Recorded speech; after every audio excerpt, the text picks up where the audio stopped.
Good morning. Good Monday morning of a holiday week, 9 a.m. Nice to see all y'all here. We figured we'd get started on time-ish. Oh, 9 o'clock on this, 9:02 on that one. So do we believe the analog or the digital? At any rate, I'm Karen Mogus. I'm the Deputy Director of the Division of Water Quality here at the State Board, and I was asked by Greg and Nick to kick off this Data Science Symposium, and it's my great pleasure to do so. So welcome to the 4th Annual Data Science Symposium, co-hosted by the State Board's Office of Information Management and Analysis and the Water Quality Monitoring Council. Just by way of a little bit of housekeeping before we start off the day, if there is a fire alarm, please walk calmly and collect all of your things and go out the exits, and we gather at the 10th and J corner of Cesar Chavez Park. You can go over there, or you can go to get coffee at Starbucks or something else, but don't return until we get the all clear. There are restrooms down to the left in the hallway over here, and a cafeteria downstairs if you want some coffee or refreshments. Also note that as of just a couple minutes ago, the webcast was turned on, so this event is being recorded and will be made available to you all or anyone else that was unable to attend today in the next few days online. So again, I'm Karen Mogus. I'm Deputy Director, Division of Water Quality. I've been the Deputy Director for about 3.5 years. Today I celebrate my 10th anniversary here at the State Water Board. I spent 10 years prior to that at the Regional Water Quality Control Board in Rancho Cordova, the Central Valley region. And most of my career I have spent either designing, implementing, managing water quality monitoring and assessment programs throughout the state. Both at my regional board experience as well as here at State Board. When I came over to State Board, I managed the surface water ambient monitoring program for several years, and I cannot express how important it is for us as a community of water quality scientists and practitioners and regulators, how important monitoring and assessment is, but then also turning that data into information and making it available for answering the key questions that we have about water quality in the state. So that's what this day is all about. I encourage you to embrace the day and talk to people that you don't know and build some partnerships and collaboration around the data science that obviously we're all interested in. My role also is as the California Water Quality Monitoring Council Chair, and the council was formed by legislation back in 2006, I want to say. I'm totally going off script, by the way. I'm just like blathering, you know, I made all these notes, not even looking at them. So the way that the council has functioned, it was formed to coordinate and collaborate and make more efficient water quality monitoring in the state across state agencies. And the way that they did that was formed a number of theme-based working groups that worked around themes like safe to swim and is it safe to eat fish and shellfish from our waters. There's a number of working groups that were formed. The wetlands monitoring work group is another. And they came together as multi-state agency working groups to, and as well as stakeholders and other regulated community to pull together data around a theme and turn it into information and make it available to the public through portals. And I'll just say that they did that sort of in a stone soup way. I've got a little bit of resources here, a little bit of resources there, pull it together, and really with very minimal amount of dedicated resources, pulled together some pretty impressive portals of data. And the way that they did that is through the collaboration and partnerships that were formed in the working groups and with the support of the Monitoring Council. And again, this is a day where we can continue to foster that collaboration and coordination around monitoring data and science. So this is the first of hopefully many events that the Monitoring Council is co-sponsoring with OWEMA and others to increase awareness of our working groups and hopefully participation in them. We have a poster out on the mezzanine. I encourage you to take a look at that, look at the work groups, see how they might connect with the work that you do, and if you're interested, get some more information and start participating. I also encourage you to look around and look for other board council members that are in attendance. And in fact, I'm going to make anyone, I don't see anyone off the top of my head at the moment, but if you're a council member, can you stand up? Council members, no council members are on time today. They're going to get in trouble for this at our next council meeting. They will be around at some point, but what I will do, and I know he's here, is our director, Nick Martirano, is here, and so please pull him off to the side, find out what's going on at the council and how you can get involved, and please do get involved. The value of these events and the ongoing efforts of the council's work groups lead to development of tools and guidance that help us all do our work more efficiently and answer questions that are important not only to us, but to legislators and to the public and to anyone interested in the quality of the water in California. Let's see, I already told you to look at the poster. So I'll just wrap up and reiterate that I encourage you to talk to some people that you don't know. Check out the posters that are out in the mezzanine, talk to each other, collaborate, talk about what kind of work you do, and figure out how you can maybe build a partnership or maybe the glimmer of a partnership sometime today. And so with that, it is my very great pleasure to introduce two of my board members, the board chair, Joaquin Esquivel, and board member Laurel Firestone, who will hopefully give some inspiring comments to all of you. They're always, Joaquin has been interested in data and data science ever since long before he joined the board, but has been pushing us to do more in respect to our data and our data systems and getting information out to the public. And Laurel has been a user of our data for many years and knows both the value of it and the challenges associated with data and water quality data. So with that, I will hand it over to Joaquin and Laurel. Come down, take a seat. Yeah, please everyone come down and take a seat. No need to be uncomfortable and standing in the back. Well, good morning, everyone. Again, my name's Joaquin Esquivel. I am the chair of the State Water Board. I've actually been a board member for 2 years, and prior to that was in the governor's DC office doing federal water policy, and then prior to that was with Senator Boxer for about 8.5 years. And when I left her office, my legislative portfolio was water, agriculture, Native American issues, ocean, nutrition, and I was the IT director. And just a few too many hats, and so that's why when I went over to the governor's DC office and just focused on federal water policy, I thought, just federal water policy, as if there is just anything water, and quickly found myself drowning in that whole space there as well. And here I am, semi-above water at this point. But really impressed that here, as Karen pointed out, 9 o'clock on a Monday, we have an incredible turnout for what is, and a holiday week at that, what is an incredibly passionate item for myself. What led me to being the IT director in Senator Boxer's office was, as an intern in the office, I showed a penchant for just kind of doing small tech projects insofar as we were really reliant on fax machines then. This is 2007, about January of 2007.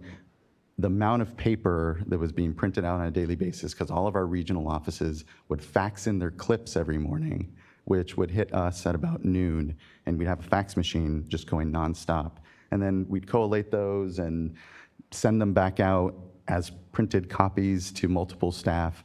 And so one of the first projects was just kind of trying to digitize a lot of that. But then they thought somehow I was a tech person, which I wasn't, because I was an English major from UC Santa Barbara, which meant I was more of a generalist at that point.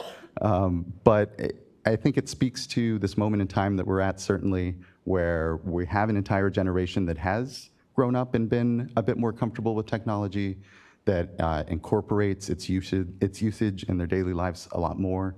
You have this desire to quantify one's life now, whether your Fitbit telling you how long you've slept or how much movement you've made. But I think it speaks to the way I think many of our generation really kind of approach their lives or their work or the problems that they see around them. And data being so foundational to so much of the work that we do is this space that is really exciting because we haven't yet really scratched the surface. You look at other sectors, energy, you look at the way we've now discussed the way we distribute, the way we produce, the way we consume energy, the way it factors into our economy.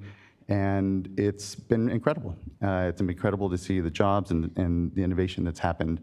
And the foundation of all that is data, is better just understanding what our systems are doing and how we're managing them or not, as the case may be. And so it is a fantastic time to be able to at least try my hand here as now chair of the board. But speaking again to those years in Senator Boxer's office, for us, we were a staff of 70, which is a little dangerous, running my own, Active Directory and my Exchange server and my BlackBerry Exchange server at the time. Oh, Blackberries. But having a staff of 70 is not having a staff of 2,000 here, and I think that's the bane of sometimes our IT department insofar as, there are lessons that scale up and there are some that simply don't. But in Senator Boxer's office, only having 70 people and having a state of 40 million, when maybe Rhode Island had a few less people, for us, technology became a really critical part about how we were able to represent the state and how we were able to better synthesize and respond to and do with less. And it's very familiar territory here at the State Board. We're a fee-based organization, as I'm sure many of you know. So we have the enviable position of going hat in hand to our regulated entities and saying, pay us to regulate you. And sometimes we may be a little under-resourced because of that. So when we talk about this work, when we talk about today, the staff time that's gone in to pull this together, it is not well accounted for in all the work that we do, but it is some of the most critical and foundational work that we do. So thank you for being here today. I want to hand it over to Laurel so she can give her gloss a bit. But we want to, I'm not speaking for very long here because I do want to reserve the bulk of the time for any questions that you may have and maybe some back and forth between Laurel and I as we kind of explore some of the themes that we'll be talking today. So Laurel, would you like to?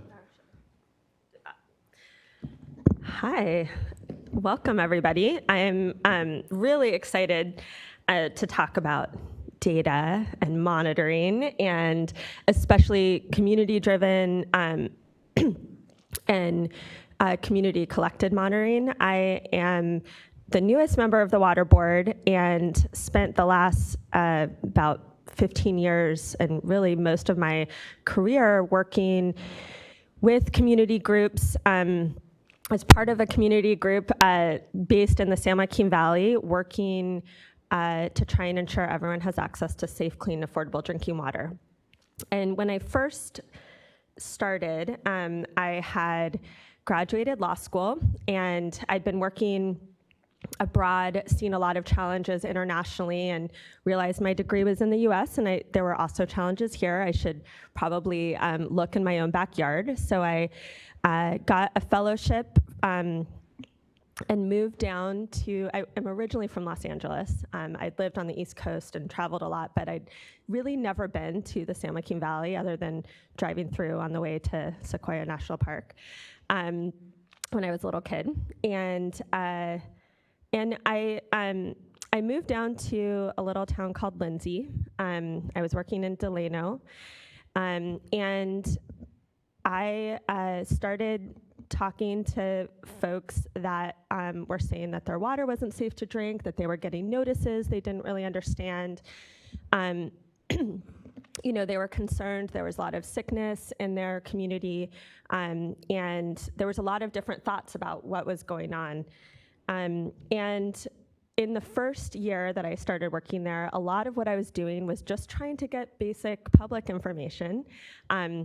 I will say the state water board's databases have come a long way. When I was first starting, I had to do Public Records Act requests just to get information about which systems weren't in compliance. Now we have this wonderful portal, which we will continue to improve and build on, that actually has interactive maps where you can see which communities don't have safe drinking water and which ones have been brought back into compliance. But when I first asked for this information, I remember this was before the Division of Drinking Water was at the Water Board, but I remember being told that that information is well information is confidential, that we can't share source water protection maps because because well locations are confidential, and that they couldn't give me data that I needed because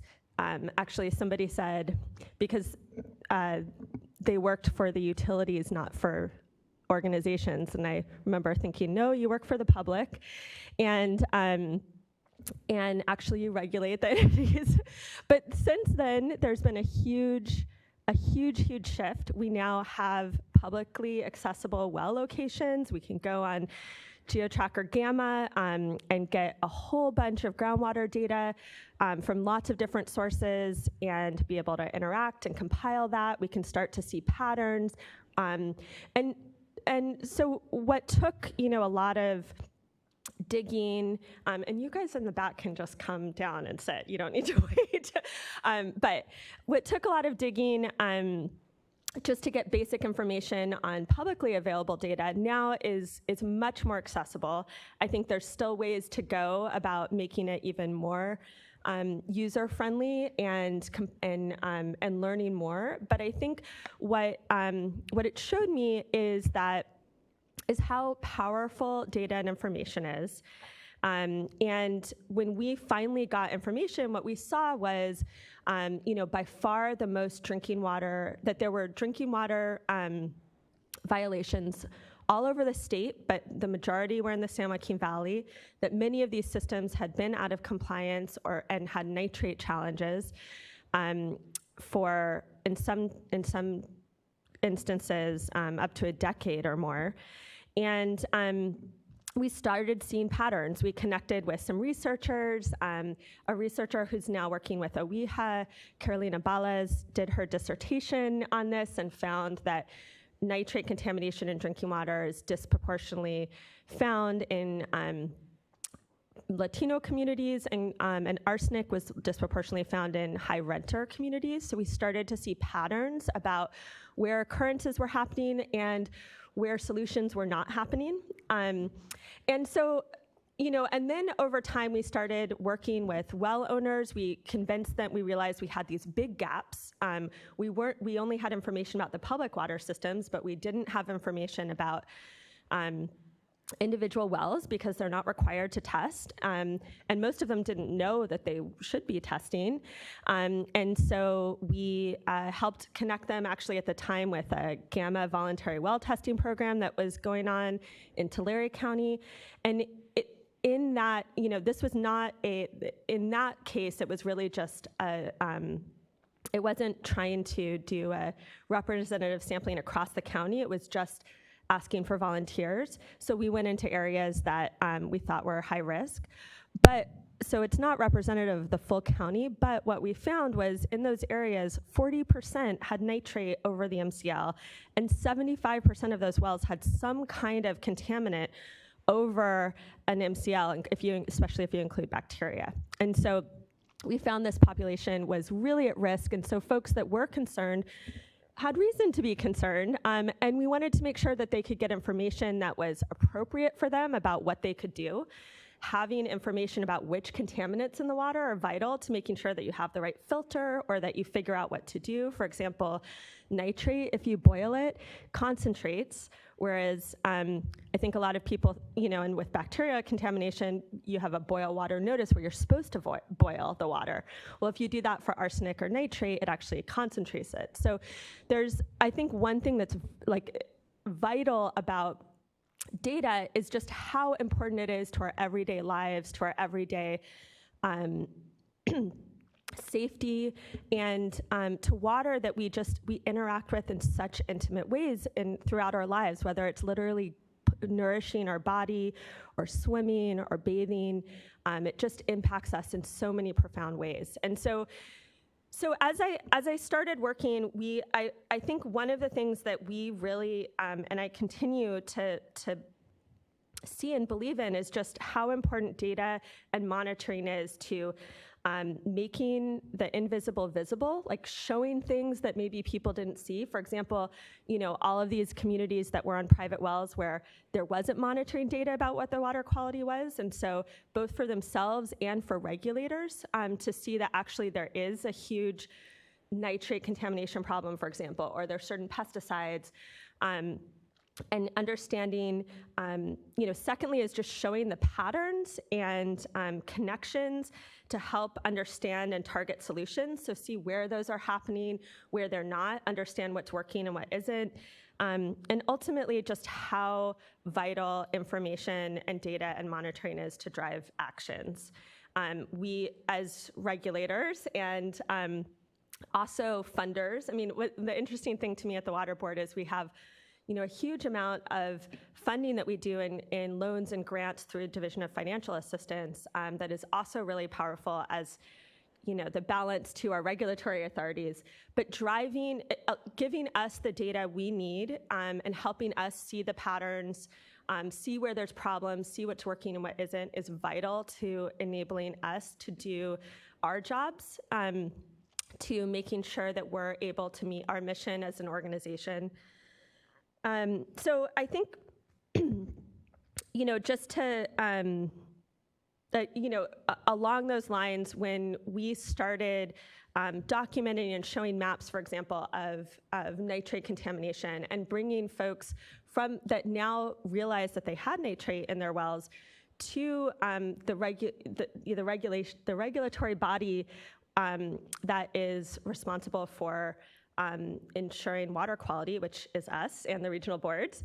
That was really helpful for basically driving action to start regulating the source of nitrate, to start making sure that we're testing more. We now have regulatory programs for the major sources of nitrate, including irrigated lands, fertilizer, dairies, and septic systems. We have a much more broad monitoring program, and GAMA is doing work to characterize the upper aquifer and make that all accessible.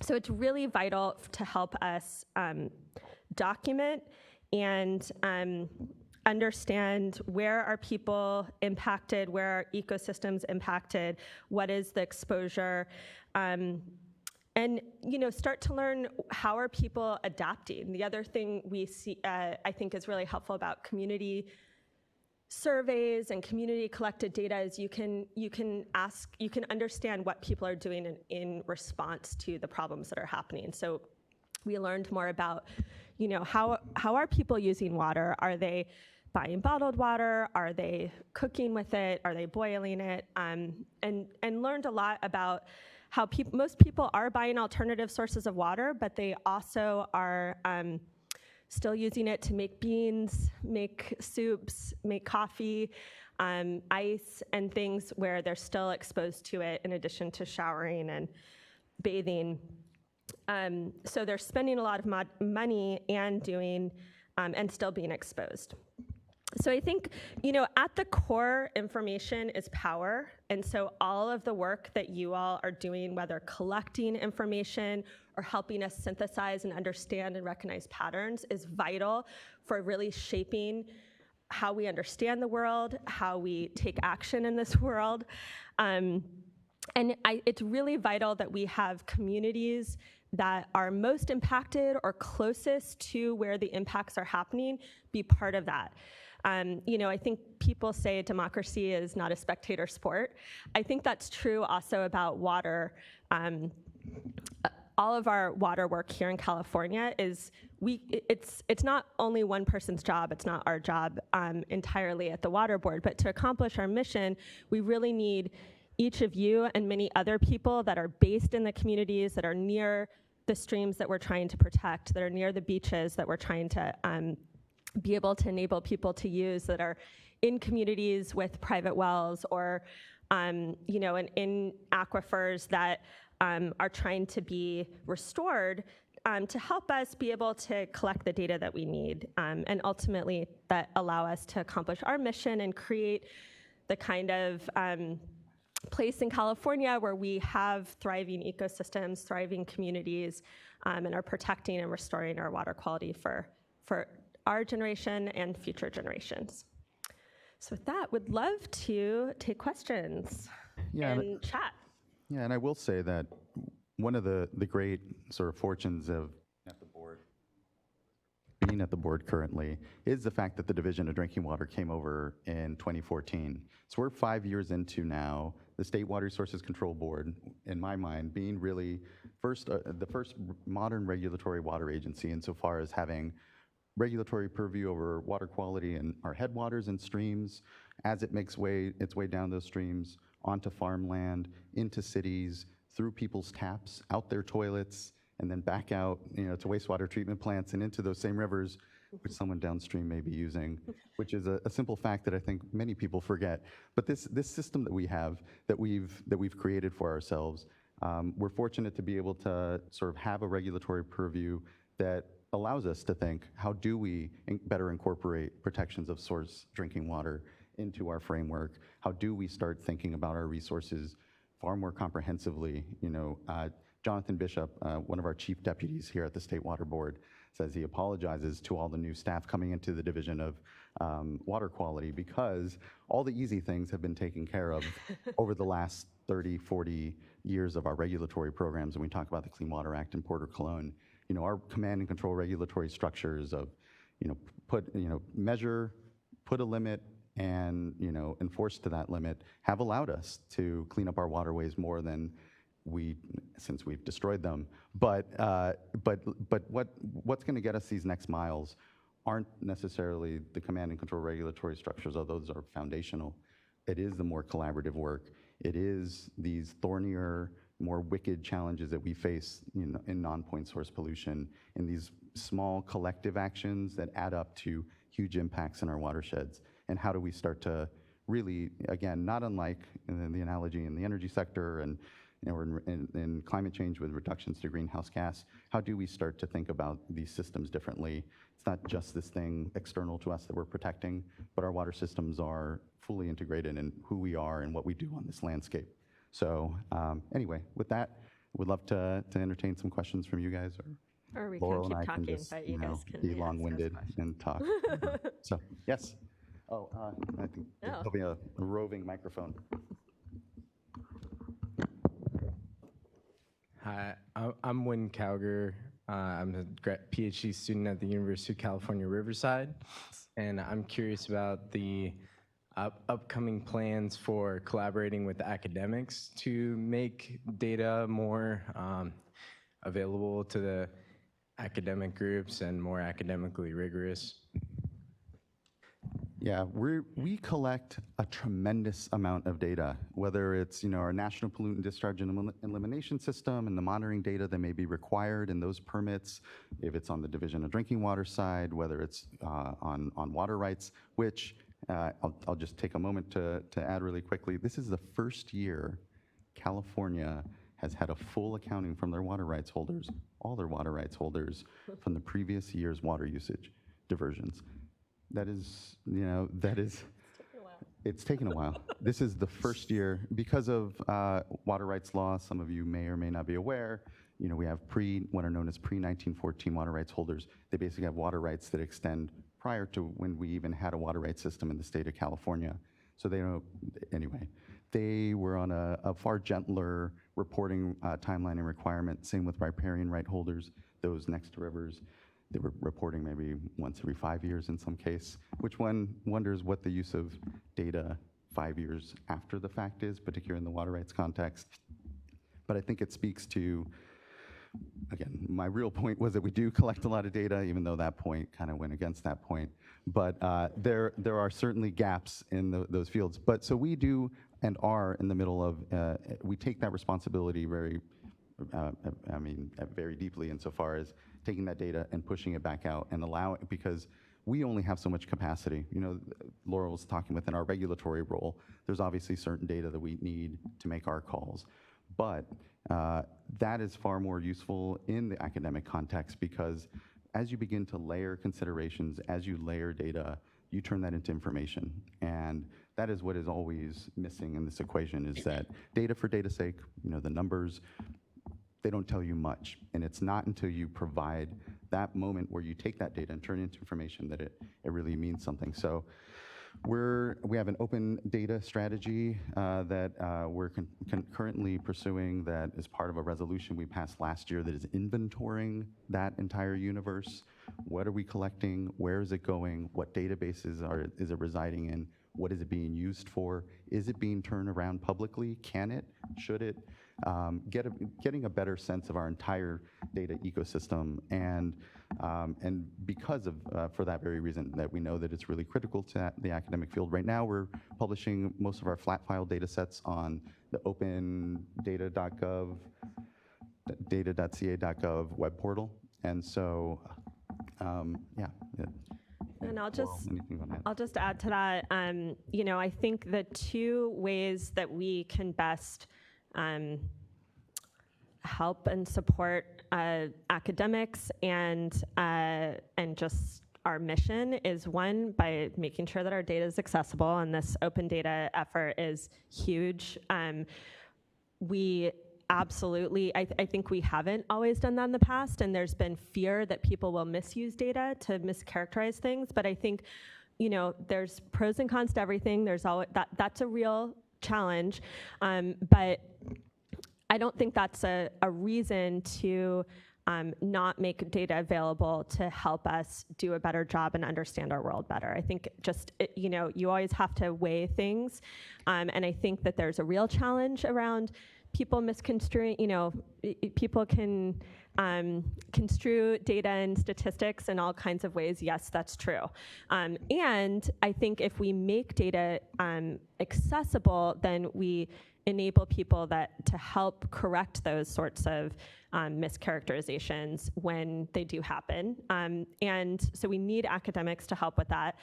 So definitely data transparency and accessibility is key. I think the Water Board's been doing a good job of balancing that and being able to make that over the past few years slowly more and more accessible. But and also funding. You know, we actually do have a lot of contracts with academics to help us do our job and understand our data. We have in the example I was giving around nitrate, there was a big study funded for UC Davis to understand all different patterns around nitrate contamination of groundwater and drinking water. There's currently a whole effort going on with UCLA and understanding water, safe and affordable drinking water and water affordability. So we do fund and rely on academic partners to help us do our jobs, but that's really a sliver of what we hope the academic community is doing with the data and helping us understand. And so, I do think as somebody that's worked with nonprofits and community-based organizations for most of my career before this, I also think what's vital is that partnership between academics and community organizations, because every time, as a more of a community-based organization, every time we wanted to understand things, we really did reach out to academics to help us do that. I mean, I think that kind of public partnership with the folks that understand, all of the QA/QC and different analytics that can be done to pull out patterns is really important. And it also is important to complement that with the very real expertise of people that are living with these challenges and seeing where things are going on and helping each other understand that. So really having that be kind of partnership, I think, is really vital.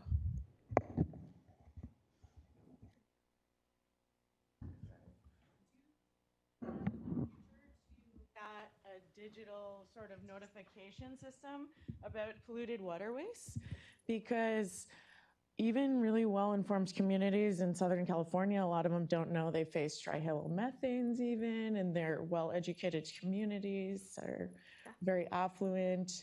And a lot of people, if it is brought to their attention, it is advertised, will make better choices. But to have to dig through those different data sets, even if they're in beautiful GIS displays, it's not given to them. So in our day-to-day, as we move through it, we are faced with all these other things that are advertised to us. So advertising and giving consumers an easier way to make good choices a habit, such as what Tosca did in transforming the nation by making things apparent to people. And now it's more difficult to make things apparent. And so something like that might help.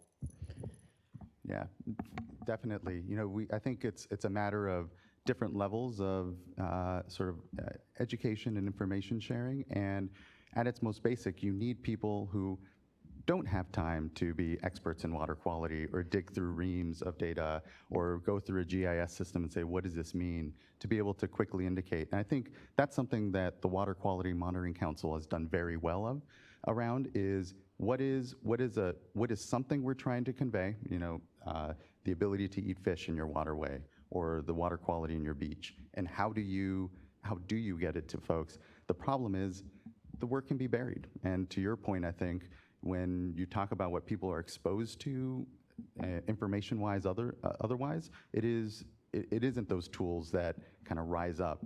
And so it is about how do we work better with communities to let them know, here's a definitive place you can go to know X if you're interested in X. And I think it's really critical. And then, but it's still part of, and a continuum, if you will, of the discussions and the more complicated spaces as well in the academic space.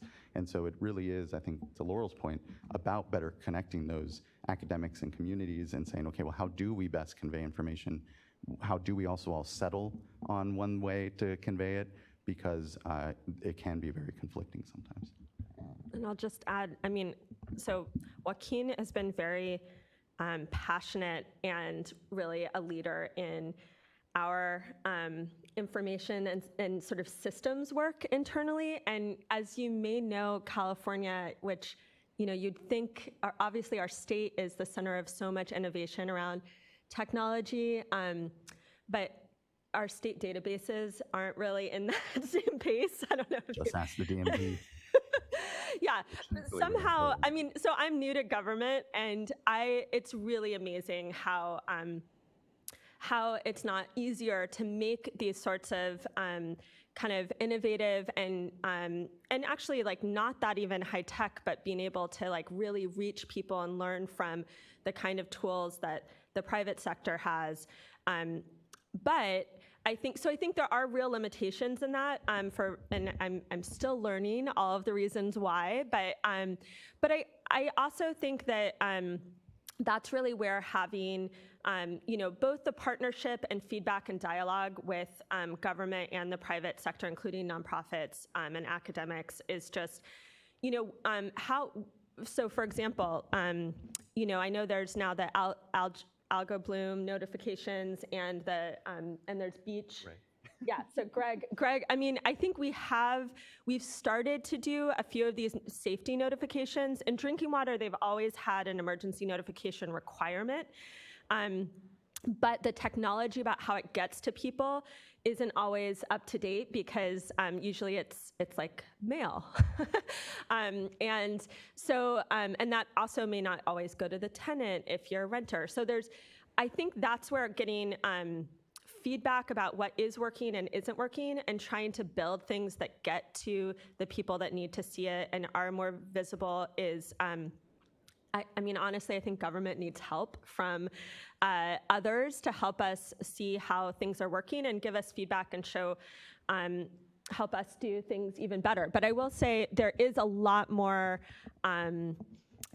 energy and excitement and resources that are going towards that slowly but surely. I think many of us, both staff and board members, would love to see that go faster.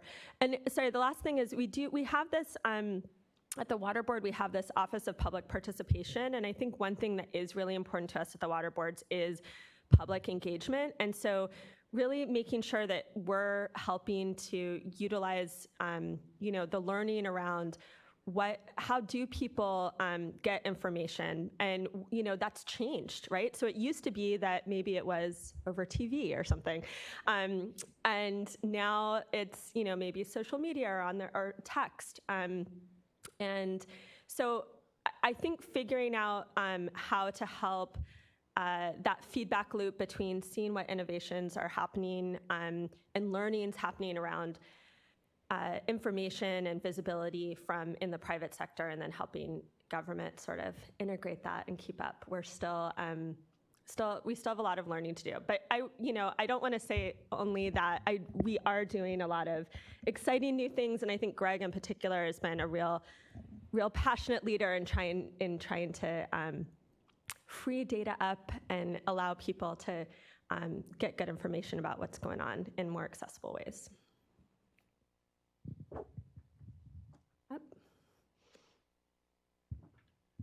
Thank you. I'm John Hunt from UC Davis. In the news lately, Governor Newsom is establishing a statewide IT agency, $40 million a year budget. And I'm wondering, it sounds like a lot of that is going to go to retail applications like using your credit card at the DMV. But is some of that going to filter into the type of data management we're talking about today? And if so, is that going to be an extra layer of bureaucracy that's not helpful? Or is it going to be some funding for the California Water Quality Monitoring Council? Or do you have any idea how that is going to affect the work of the State Water Board? I have so many ideas. I want to use it all just for us. We are thinking how best to mirror and match up and take advantage of what is a tremendous amount of attention certainly Governor Newsom has when it comes to better delivering government as digital services. And to the extent that we take in payments, there are ways that we can benefit, and I know this is a lot of the discussion amongst us agencies. How can we benefit in common pool applications or needs in there? And so to the extent that, yes, being able to better process payment, and that is actually something that we do and can help. And then there are the other things that may be a little more specific to us in the water sector. Was it Prop 5 bond that didn't make it last fall, had $10 million in it actually for a water rights system for the State Water Board. And so $10 million doesn't come easy to us anywhere in our funds. And so I'm going to be looking for increased opportunities. Certainly when it comes to the dollars, we'll see how the office ends up being structured. And I know right now they're looking for someone to actually head it. Anyone here in this room is interested, there's actually a website that you can go to. I don't have it off the top of my head, but we're all savvy, so you can find it. But it is, for me as well, how do we just better account for the needs, the dollar needs on the system side? How do we at the State Board maybe better incorporating into our fee structure? How do we better resource ourselves? But very fortunate to have an administration that gets it, that we're at our heart nothing but service delivery. And we need to start taking advantage of those tools out there that allow us to do more with less, because again, to my fee point, we'll always be under-resourced in that space. So we have to start taking and utilizing these sort of tools. So, other question?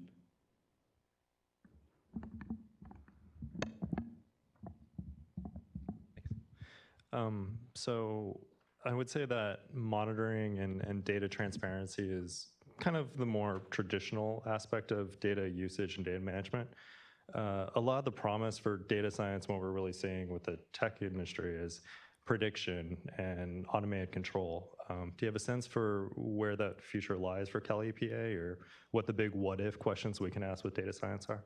Yeah, it's exciting because we're starting to scratch that surface. I think you look at projects like Open ET, Open Evapotranspiration, where you have Google, you have in the Environmental Defense Fund, you have NASA, you have the state water boards coming together and saying, how do you create a tool that allows you to better manage using remote sensing?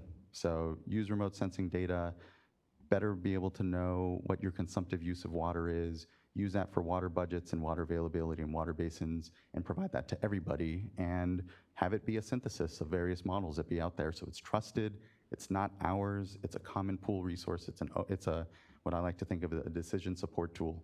And to your point, the sky's the limit there. You can think of, and I think there are already some intelligent applications. I know Freshwater Trust has, they're working with folks in Solano County with their groundwater sustainability agency and their groundwater sustainability plan using blockchain technology to have a immutable ledger, to have a back end that all the well monitoring sensors, both for quantity and the amount being pumped out, are put into a back end and create a market and an exchange for the resource to be used amongst them. So there are examples where you're starting to see the scratching of the surface, and I think that there's nothing but tremendous potential. And the problem, and we have to be careful about, and this goes to the state of our current data, the blindness the blind spots we may have, the darkness in our sort of watersheds, where we start to, and this is a conversation writ large, but it's start to build in biases or start to build in things that kind of perpetuate maybe ways of characterizing or thinking of our communities or the resources. So I think that there's nothing but potential. There's also, I wouldn't say peril, but there are considerations that when we develop these systems that we need to have. But I think that they're going to be critical because of the complexity of our watersheds. So, 21st century smart watershed that has a back end that knows what are the accretions and depletions, and signaling to diverters in the watershed when best to or not be diverting to protect sensitive species, perhaps, or to protect public resources. I think there's, again, a lot of potential. Yeah, just to add on to that, so we are doing some risk analysis and sort of predictions around things already. I know for a while now, the GAMMA program has helped identify areas where, based on a number of factors and analysis in the existing data, we can predict where private wells may be at risk for nitrate, for example, or other contaminants.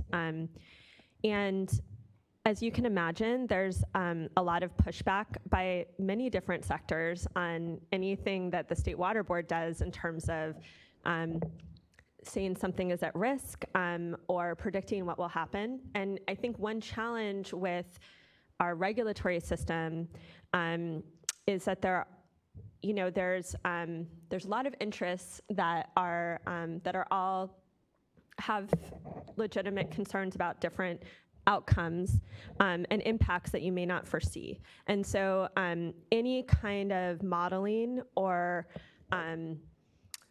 algorithm used to predict things is and really should be, and I think helps improve the more that it is scrutinized and looked at.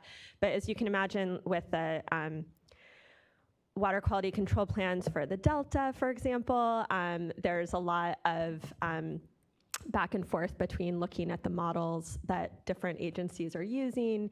When it impacts your water rights or your property values, people become really concerned. And so then, I think from my standpoint, that concern helps increase the amount of rigor that goes into these systems. And I think that's a good thing to help improve systems. But also, I think one challenge is it is harder for us to use those sorts of things because there is a lot of scrutiny and pushback, and we do have to be careful about the impacts of things that we put out there and what we predict. Predictions are never, they're predictions. They're not, on the ground measurements. And so there's always going to be error and changes from what's predicted. And there are consequences to that with an agency like ours. So I think, what Joaquin said is absolutely right. I think this is an area where really having robust back and forth and learning from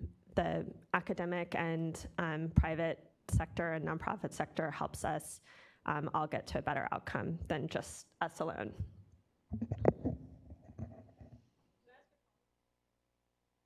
So sometimes it seems that there's a general discomfort with maybe more than one model in an area of a watershed or whatever it is. And often these models have a purpose, and so they're going to disagree. And so how do we start looking at more probabilities, like more probabilistic analyses, and not only that, but making people comfortable with it, whether it's the general public or the law, the lawyers, the managers. People say, you have a model, you have an answer, is that the right answer? But how do we get to this idea of like, well, there's error and there's a range of possibilities, and actually having 2 or 3 or 5 models is a good thing and not a detriment. Do you have any ideas on that? Yeah, well, I think, to your point, there can be this sense where, no, we just have to find the right model. And there's this one model out there that's going to account for the big everything. And it's a nice feeling to have that it's out there, but it's not. And to your point, it is about introducing a little more sophistication into maybe the discussion, getting people to realize their model isn't them, although they may have put many, many hours into it. And I think that you see that. I think you see it in sort of climate science and atmospheric science, where spaghetti, a synthesis of different models, spaghetti models, is how you get to then a better model. And it is difficult though in water, because it isn't just that one thing. It's what constituent are you trying to aim for? What are you trying to manage to? What is it that you're trying to answer? And it can get very specific, and then you can have competing models. And how you solve that, I don't know. People will be people, but I think that it helps to have these forums, to have these sort of understandings, and it is about I think the maturing of the water sector, if you will, around these tools, around their usefulness, what they can or can't tell you, and particularly in water, where people are always grabbing for that certainty.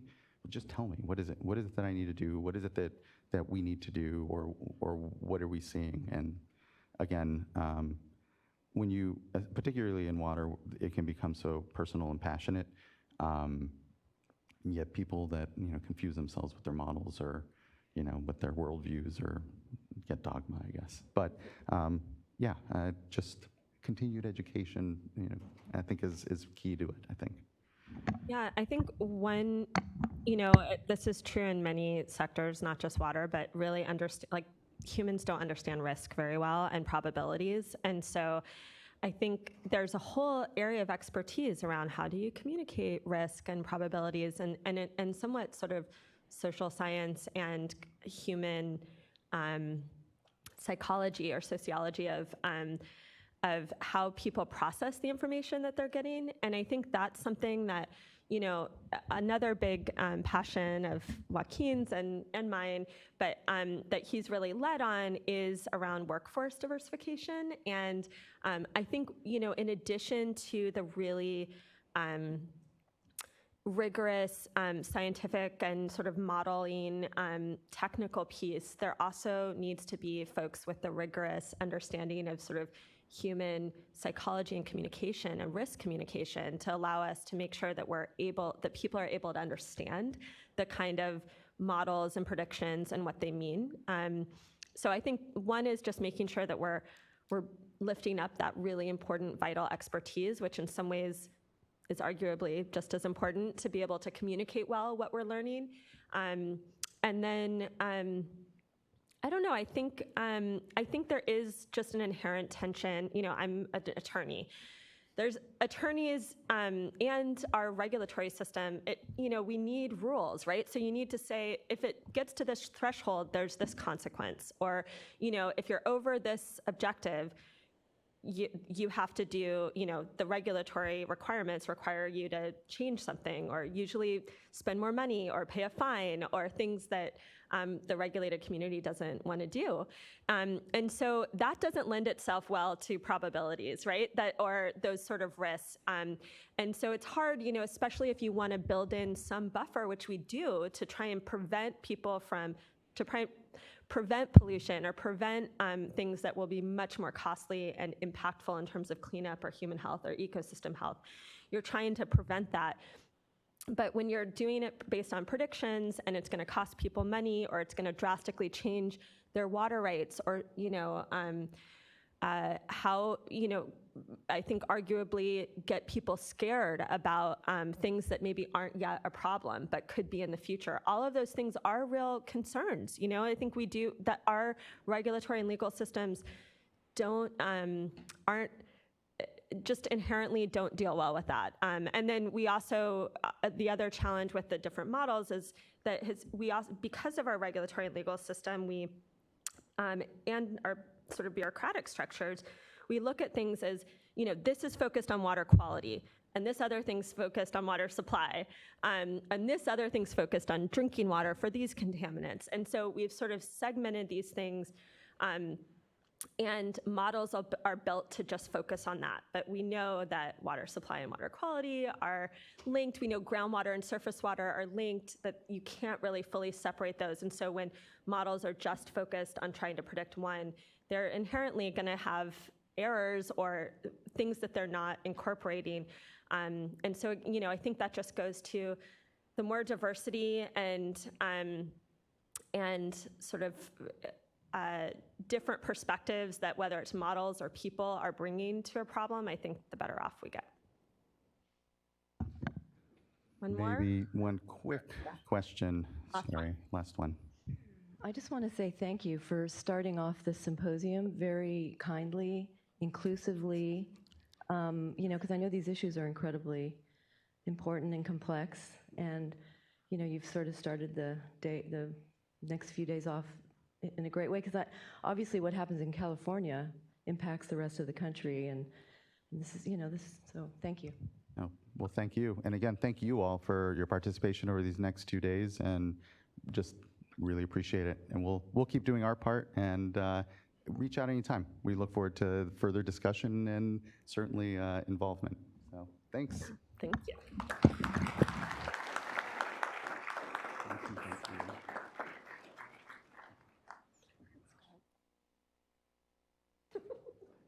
All right. So that was an amazing keynote panel question and answer interactive session that you probably won't see anything like that again for a long time. And it was really driven by the passion and the knowledge that those two board members and special people presented here. So I hope you enjoyed that.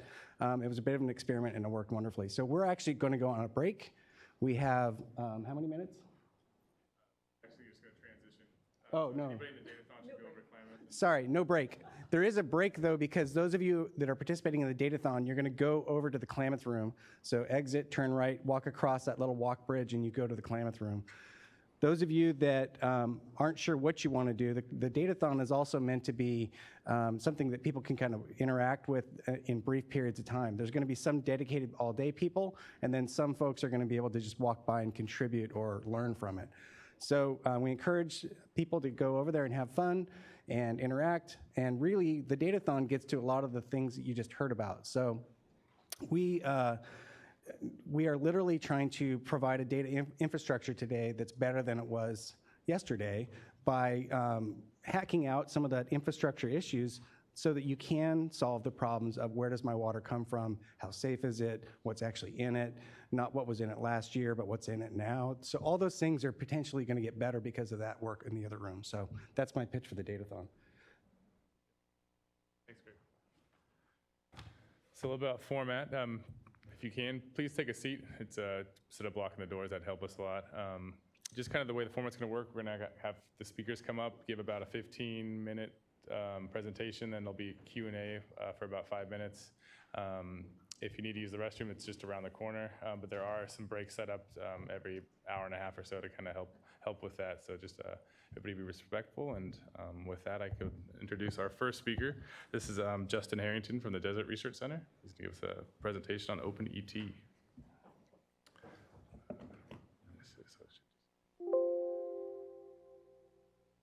Great, thanks. Well, it's great to be here, and thanks Joaquin and Laurel for that plug on OpenET. That they gave a great perspective on a lot of the things that we're faced with in this project, and hopefully things that we'll be able to provide. First, I'd like to thank Forrest Melton, my colleague from Cal State Monterey Bay and NASA Ames. Full disclosure, I'm the backup speaker. He was actually invited for this talk.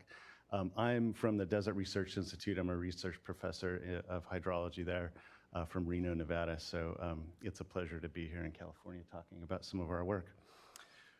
First off, I'd like to give acknowledgement to our partners, the Environmental Defense Fund, Google Earth Engine, and a whole host of academic and federal partners. Just kind of going to the point of one of the questions, including the academics, I think is really important, as well as the federal and also nonprofits. So evapotranspiration, why are we talking about that at a water quality symposium, or at least focused on water quality? Well, it really does impact water quality in many ways, and thinking about how to kind of frame this. Evapotranspiration, or latent heat flux, it's the hidden energy. It's Latin for hidden, latent. It's really this hidden component in the water budget. And if we want to, for example, calculate nitrogen loadings from irrigation, we have to have that flux of infiltrated water, recharge.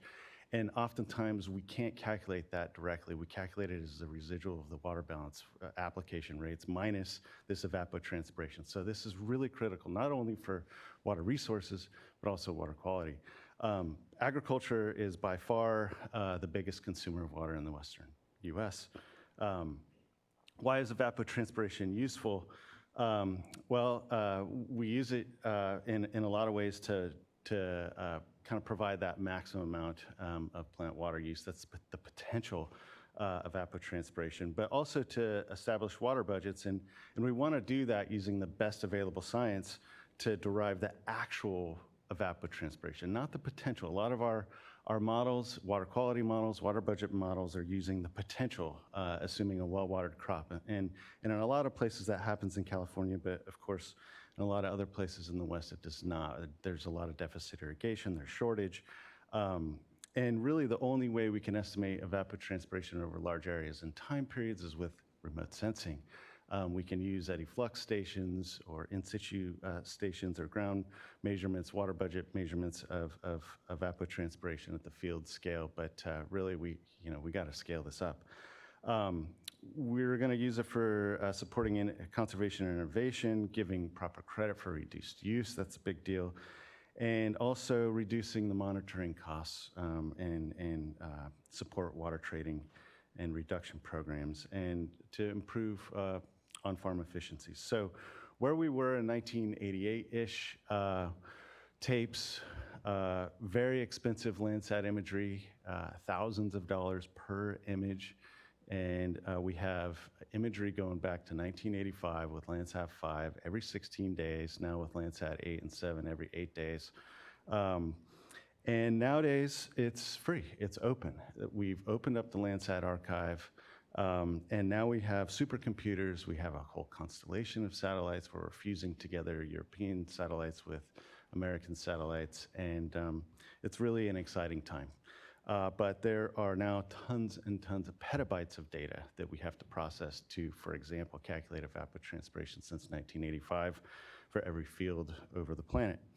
Well, how are we going to do this? Many of you have probably heard of Google Earth Engine. We are relying on Google Earth Engine to help us.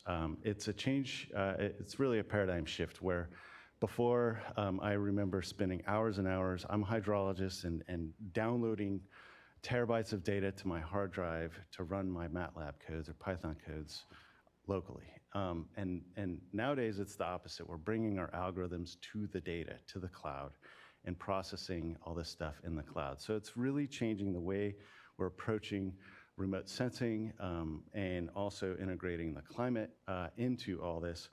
And how do we do it? Well, Google has essentially built this API called Google Earth Engine.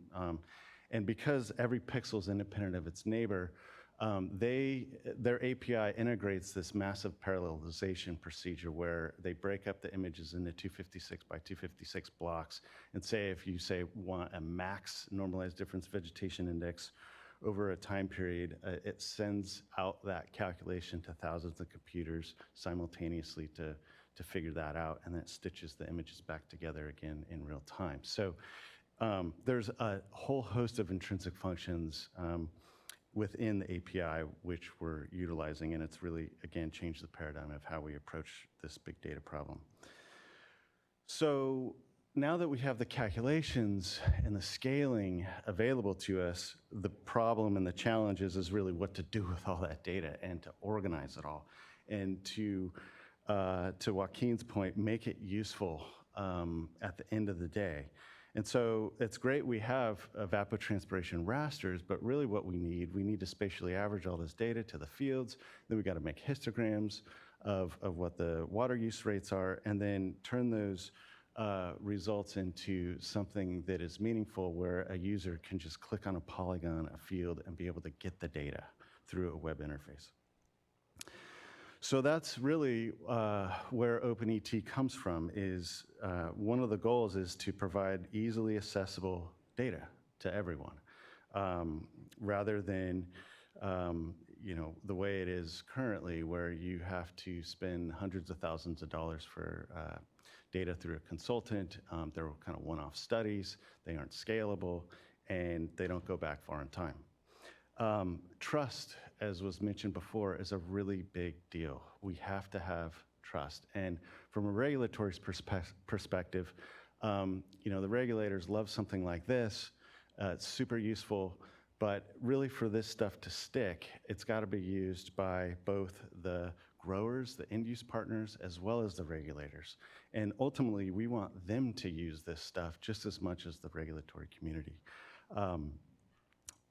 Sustainable resource management and practices are enabled. So without this data, it's hard to, for example, monitor all water use in the whole Central Valley. But with something like this, I feel like a whole host of opportunities will start to arise, including the water quality perspective, which we really haven't even thought about to a large extent. So why is it needed? Well, right now the cost is high for something like this that's scalable. And with OpenET, it will be low. Compatibility and trust. So right now, as we talked about earlier, there's a lot of different models out there. How are we going to deal with uncertainty? And so we've surrounded ourselves by the best of the best in the field, and the best. Well, I say the best models, but to the most widely accepted models that have been used in a lot of litigation and worldwide studies. The scope is broad, the accessibility is high, and currently it's not. So the project design and execution, we developed a platform around the water community and the end-use partners. They are telling us what they need. We aren't coming at this from a top-down approach, as often happens with academics. We are building this from the bottom up based on what the needs are. And so we're working with a diverse set of end-use case partners. You can see there are many in California, but also across the whole entire Western US. We are partnering with experts, as I mentioned. Many in California are really guiding the development, including the water board. Brent Vandenberg has been a big help, as well as some academics from UC Davis, Josue Azura from UC Davis, as well as consulting firms, Byron Clark from David's Engineering, for example. We are holding a lot of different workshops and building on our existing state and federal partnerships, where this is our computer lab at the Desert Research Institute, where we're working with the state agency personnel, GIS technicians, water rights surveyors, and showing them how to make these maps and enabling them to be able to run these codes in-house and really be able to understand this stuff, because they're going to be using it for decision making. So it's been a really great exercise on just how to do the stakeholder involvement and outreach and training with our current partners. Some of the comments that we got back: open lines of communication with technical staff via GitHub and Slack. So, we're trying to get hip and bring in that new culture of collaborative coding with GitHub and Slack, and it's full version control, and we're submitting GitHub issues all the time. We have a whole technical staff that just handles that stuff day in to day out. And really, without the open and free Landsat data, agencies would not be able to track water use at large scales. So there was some rumor that USGS was going to start charging again for Landsat data. And as far as I know, at the Landsat science team meeting that we just had 2 weeks ago, that's not going to happen. Again, bringing communities together and building trust. So when we make our ET maps, we go out to the growers and say, hey, what do you guys think about this? You think 3 feet per year is about right? 2.5? What do you guys think of these results? And getting their feedback and input is really critical for this. So we aren't just in the office cranking stuff out. We're out in the field working with the growers. I'm going to shift to the platform development. That's really where I focus on. And essentially the architecture is we have the satellites, the ground stations, we have these big data centers, and then Google's scraping all the data so we can use their massive cloud computing platform. And then we have the application programming interface, the API. That's central to the whole architecture. Then we have this massive geodatabase of spatially averaged field ET rates, and then the user interface. The specific architecture, we're using the UTM military grid reference system tiling scheme for all this. And we're going to have both raster data and field boundaries available. The rasters are 30-meter resolution. We're going to have evapotranspiration, the fraction of reference evapotranspiration, so scaled from essentially 0 to 1. And then the reference evapotranspiration, or the potential, and then, of course, the NDVI, or the Normalized Difference Vegetation Index, which is a measure of the vegetation vigor. We're going to have a command line as well as a HTML API interface. So if you wanted to just say, hey, I want to download monthly ET rates for this big box as a geotiff since 1990, you'll be able to get a stack of geotiffs for your study area.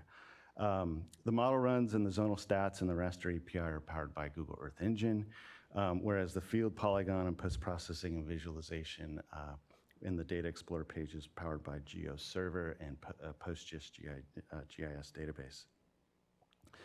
So the models that we're running on Google Earth Engine and we'll be summarizing the results for are listed here. Again, these are some of the most, well, probably the most commonly used ET models out there. And metric in particular has been used in a lot of litigation across the West, and many of these others have been to some degree as well. So, and CBOP, the USGS model here on the right, upper right, that's being currently used for the National Water Census. So, we're bringing in both the academic and federal partners here. So we've done some implementations of these models on Earth Engine. This is really the first CONUS-wide test here shown on the left with CBOP. And then SIMS, the Satellite Irrigation Management System, that's from NASA and CSUMB and being applied commonly in the Central Valley.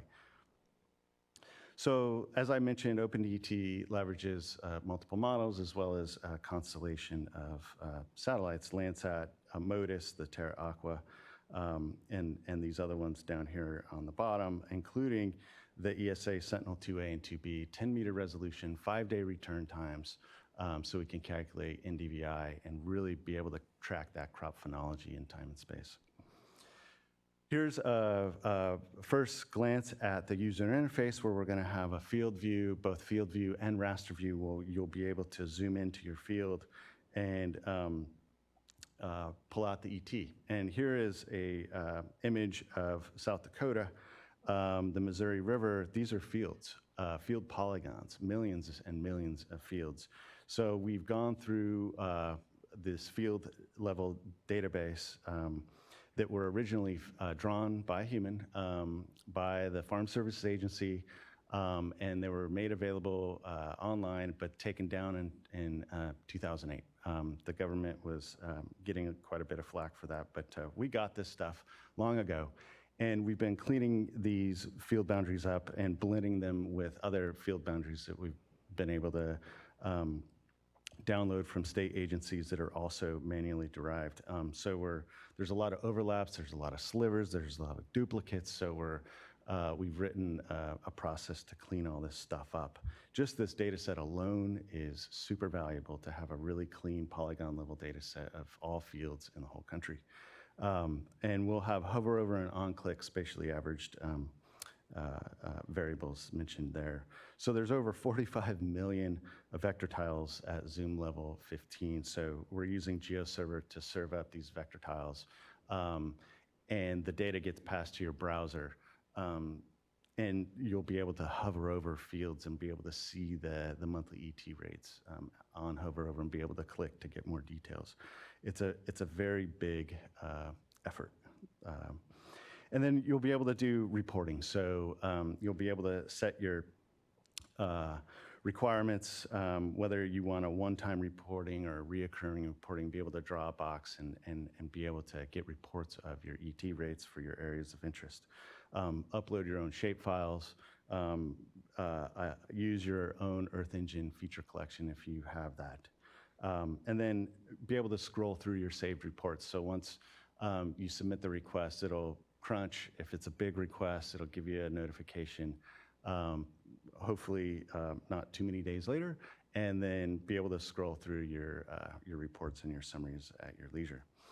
A big part of the process is the accuracy assessment. You know, we can crank out data all day long now that we have the compute power, but we really need to do the accuracy assessment. So we're doing this by validating against all the Ameriflux, EddyFlux station data across the country, as well as FluxNet 2015, and also using groundwater pumpage. So linking the pumpage to the fields is really challenging. We have all this pumpage data, that's great. We have the field polygons. Good luck trying to tag the field attributes with the pumpage and sorting through all those permits to do that. That's been a real challenge. They've done it in Southeast Oregon. We're using some of that data to validate. And the fits aren't too bad between the ET and the groundwater pumpage for a lot of these center pivots in Southeast Oregon.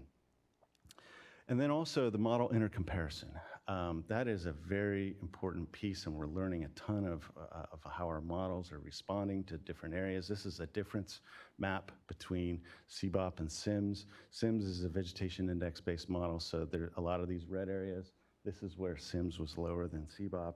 And these are rice fields in the Colusa area. And because the vegetation index goes down when you have flooded fields, it doesn't see that evaporation occurring because a vegetation index just does not, whereas CBOP is based on thermal data, surface temperature, and it does see that evaporative cooling effect. So since this comparison, there's been some modifications made to SIMS for situations like this where the NDWI, the water index, is high, the vegetation index is low. We can start to modify the model to make it evaporate water as it should. So we're learning a ton from just comparing these models together and other models at scale that really has never been done before like this. And also we're building on research and investment from California water agencies. So this intercomparison study in the Delta is super, super helpful for us and building on that. And then also the CIMIS network, big investment by the state. We use that data day in and day out, so really good there.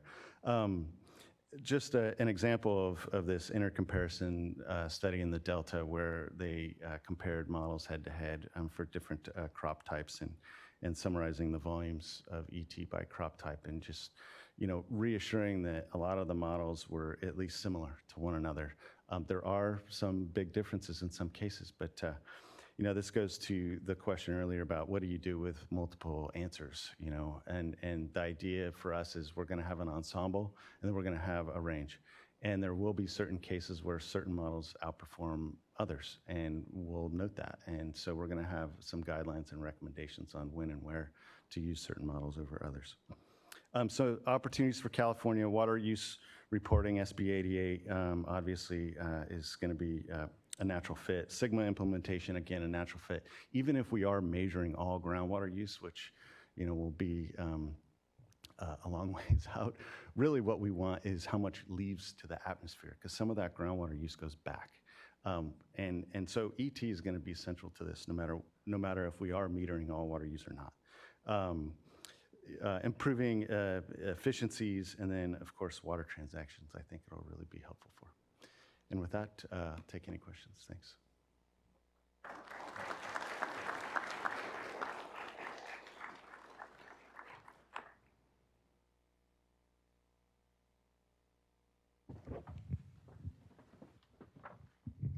All right, thanks.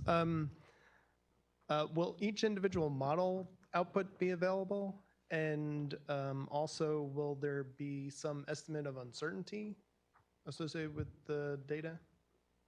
Yes, we'll have every model available. And as far as uncertainty, we will have some QA flags and a level of confidence. For example, if you only have one observation in a month, that uncertainty will be higher than if you have two. So there will be some QA flags, but in terms of a really rigorous quantification of uncertainty using Monte Carlo analysis or something like that, that's beyond the scope. But we will have a QA and level of confidence depending on how many observations primarily we have each month.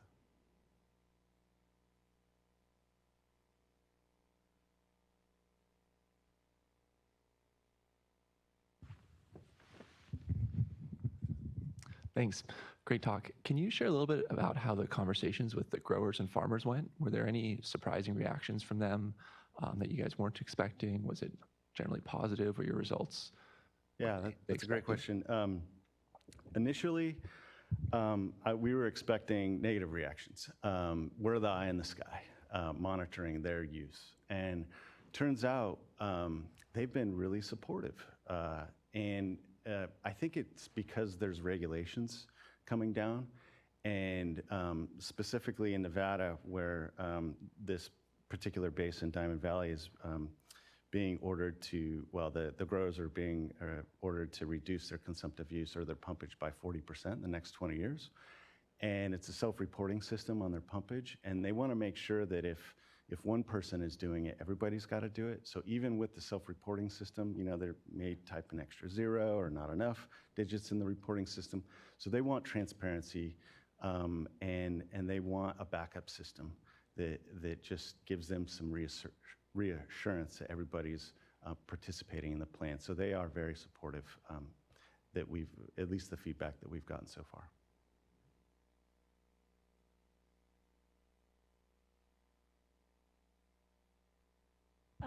Do you envision the possibility of incorporating irrigation data based on the resolution of the aerial imagery we're getting, and also the methods that you guys have incorporated in this ET data sharing? We don't have any plans on including the applied water or the irrigation data. This is really focused on just evapotranspiration. That said, I feel like if we did have a database of applied water or diversion data, that would be really useful for us to validate some of our models, just like with this pumpage data that I showed. But that data is few and far between in terms of getting it organized and readily accessible. It would be really useful for us, for sure. Hey, Justin, it's Peter Callahan from the Internet of Water. Just curious about, and the last question was actually, sparks my own question. So it's Google Earth Engine that's taking care of the data management, the synthesis, cataloging, and production of these large, like, is there a data lake at Google Earth, or is it a federated system? And then if we were to create a federated catalog of all these other data sources, that's sort of our intent, which I'll talk about later today. Could it then be integrated through Google Earth, or could we think of other technologies that we might use for that?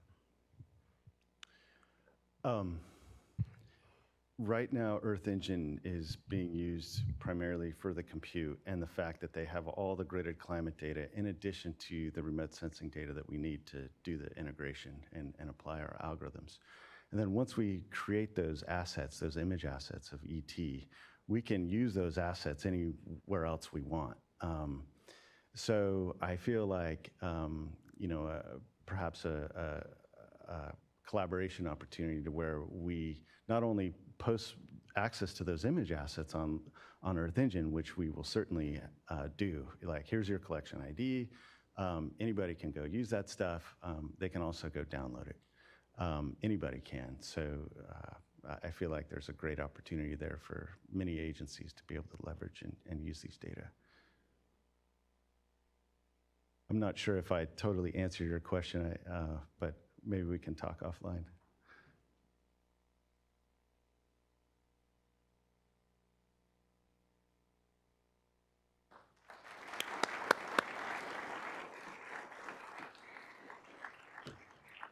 Before I introduce the next speaker, I wanted to ask about lighting. Does these need to be dimmed more? Yeah. All right, hold on. Next up is Dr. Marcus Beck from the Southern California Coastal Research Project. He'll be presenting on the Southern Stormwater Monitoring Coalition Stream Quality Index.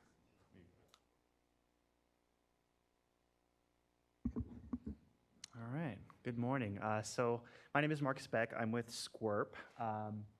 Just a little background, if you don't know anything about SQURP, we basically, we sit at that nexus between the research community and the stakeholders, the managers that actually need the science to do their jobs better. So a lot of what we do is actually create sort of communication tools to actually translate the science, moving the data to information. And so that's really what this Stream Quality Index is all about. So I'm going to describe a little bit about the motivation behind it, how we think it could be used. It's a very brand new tool, so I'd love to hear from you guys maybe during the break about how you think you might use it. But again, yeah, this is a communication tool for data visualization to make information from data. So SQURP, we work with a lot of regulated parties, regulatory groups, to help them do their jobs better. And this particular tool, this index, was funded by the Stormwater Monitoring Coalition. This is a group that SQURP has been working with for several years now, and this was actually a group that was formed almost 20 years ago. That was basically a cooperative agreement between regulated regulatory groups with interest in stormwater management. And it's strictly a SoCal-oriented group. For the last 10 years, this group has actually been collecting data as part of their routine monitoring program, of which SWAMP is a part of, hence why I'm here today. But this is a great source of data. This is actually one of the most comprehensive sources of data for wadable streams in Southern California. And like most monitoring programs, this program is focused around some pretty general questions of understanding what the condition of the resources are, what sort of stressors are affecting those conditions, and how are things changing over time now that they've got about 10 years of data to look at trends and status. So yes, a great source of data, but it is data, not necessarily information based on the different questions you might want to ask. So they have challenges, really. I mean, they have lots of information about the physical, chemical, biological conditions, and they need to really evaluate those different lines of evidence in a lot of different ways to communicate the condition to different parties that they're working with. In the past, these different lines of evidence are really kind of evaluated individually, and a lot of times they might provide conflicting different pieces of information. So the biology might be good, but the stressors might be high and vice versa. So how do you sort of deal with that when you're looking at all these different things at once? And they've also kind of, not pointing fingers here, but because there hasn't really been a comprehensive synthesis of these data, has kind of led to sort of subjective, irreproducible, and inadequate ways to sort of look at all these different lines of evidence to think about what's going on. And that's really the motivation of this particular index, is to sort of do this in an objective, reproducible, and adequate way. So this session is actually, focusing more on open science and data visualization. So I want to take a step back and think about how we can use open science in this broader context. So the SMC, given that they have all this data, they need to take this data and make actionable communication tools from it. And as scientists, I think our tendency is to say, I'm going to write a report, give it to you, wash my hands, and you do with it what you want. That's not really the most effective way to bring tools to the people that need it.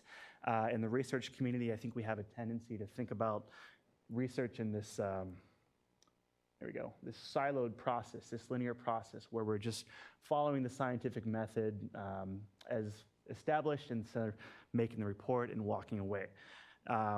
Now, in the open science paradigm, there's this sort of realignment of how you think about research and how it's used by the people that need it, how you actually do applied research. So the research process is now open, hence the dotted line, and we're actually engaged in this two-way exchange of information with the folks that need the science to do their jobs better. In addition to that, we're doing things like putting data on open repositories, we're creating reproducible dynamic documents, we're making tools more accessible, we're creating interactive applications to put the data in the hands of the people that need it, put it at their fingertips, and we're bringing that back to the people full circle in this sort of two-way exchange of information. So making data into information with open science, that's this sort of broad concept that SQUIRP is trying to adopt, but I think the SMC itself is also starting to think about in terms of how they're using their data. So that is the goal of this index, the Stream Quality Index. So it's an open communication tool that's meant to leverage multiple indicators, chemical, physical, and biological indicators, of which the SMC has a lot of. So a couple hallmark features of it. It is sort of linking quantitative, continuously measured indicators to categorical management options. And so I'll explain a little bit what that means in a second. We're using biological response. We have biological indicators as our main response endpoint, and we're linking those different indicators to likely or unlikely stressors that we're seeing in the data sets. And we also wanted to preserve the underlying data. So we have these sort of high-level categorical outcomes that we're getting from the SQI, but we wanted to preserve the underlying information if someone wanted to do a deep dive to really think about or look at the actual underlying components of the index to sort of figure out what's driving the scores. So I'm going to go a little bit into the conceptual basis of this index, what you get from it as a user of this information. So the first thing you think about, or the first thing you see, is for any given site where you have biological data and stressor data, the SQI is going to put that into one of four categories based on the intersection of what the biology is telling you and how likely that biology is responding to stressors. So where you want to be basically, if we're interested in preserving the condition, is a healthy and unstressed community. So the biology is good, the stressors are low. In Southern California, we have a lot of these, impacted biological communities where the stressors are high. But going back to this concept of, what if you have conflicting lines of evidence? So what if the biology is impacted, but the stressors are low? Well, we have the category for that. We have an impacted by unknown stress site. And we have the converse where the biology is good, but the stressors are also high. So this is a resilient community. So we wanted to sort of keep those as endpoints where we're not sort of averaging different lines of evidence. We're sort of preserving the underlying data to interpret what's going on. So this is the overall category you get from the SQI when you feed it the data. Now on the back end, we have this biological condition category as well, where here, we're using two different biological indicators here to assess the condition. So we have the CSCI, which is a benthic macroinvertebrate index. And then we have the ASCII, which is an algae-based index. And so we can use those two quantitative indices to look at the agreement between those two things, the disagreement between them, and sort of the converses as well. So we have both indices are good, it's a healthy condition, both are impacted or impacted for either the CSCI or the ASCII. So again, this is a second level category you can get from the SQI to tell you what's going on with the biology. And then the last piece of the puzzle is the stressor condition. So just like the overall SQI and the biological condition, we've broken the stressors down into different categories of low stress, stressed by both things, and then stressed by one of them at a time. And so we have, as our stressor indicators, chemistry stress, water quality indicators related to eutrophication primarily, and then physical habitat stressors looking at the in-stream habitat as well as the riparian condition. This one's kind of interesting. We have this fifth category of stressed by low levels of both chemistry and physical habitat. So we've actually designed this in a way to where the stresses are additive. So if you have low levels of both, sometimes the additive combination of those two can push you into that stressed category. So this is a high-level look at the SQI. Just to sort of look at that a little bit deeper, this is sort of the same setup I just showed you on the last slide, where you have your overall SQI condition in the 4 categories there, your biological condition here based on the CSCI and ASCII, the 4 categories for that, and then the stressor condition, which takes a little bit more explaining, but basically we have, again, our chemistry, water chemistry stressors related to nitrogen, phosphorus, and conductivity as sort of primary biostimulatory eutrophication related factors, and then our habitat-related stressors related to CRAM, which is that sort of index of riparian condition, and then PHAB, which is a measure of the in-stream habitat. And so I'll talk about this in a second, but basically we related these stressors to biology as our endpoint. And we have these separate indices, our chemistry index and our habitat index, which basically is a quantitative measure of the likelihood of a site being impacted for biology relative to the chemistry or physical habitat stressors. So these are the categories we get from our stressors, and then bring it all together. This is the framework for the SQI. So again, you get these categories on the back end that really are easily interpretable. They preserve all of the bits of information describing the biology and the stressors. That's great. But this is a quantitative index. So I'm going to explain a little bit about what that means. This is based on an empirical model. We're using continuously based indices and scores and measures of habitat. How do we combine that in a way to get those categories that are easily digestible? So again, we're using biology as our endpoint, and we're modeling the likelihood of observing altered biology as a function of the stressors. Well, the first thing we had to do was take our biological indicators, our CSCI and ASCII, take those continuous scores and convert them into categories that we were then going to model the likelihood of falling into individual categories. So this is kind of a matrix that we came up with, and this looks familiar. This is actually our biological condition categories that you get at the back end, but we actually used these categories and modeled them as a function of the stressors that we saw in the stream related to chemistry and physical habitat. So in the columns, we have our CSCI scores broken up into categories, basically binning the continuous scores into different levels of alteration.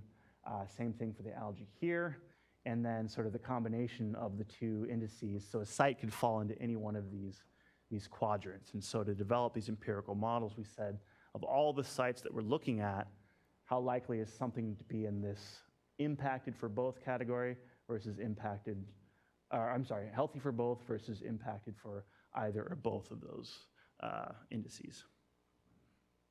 And so we did that, again, looking at how chemistry and physical habitat and the additive combination of those things affected the biology. So we had some pretty simple logistic regression models that said, well, based on these categories, how likely is biology going to be altered by nitrogen, phosphorus conductivity for the chemistry, CRAM and IPI for the physical habitat, and then for both, which is just the multiplicative combination of the two. Okay? And so then these models gave us continuous probabilities of how likely a site was going to be altered by either of those things or both of those things.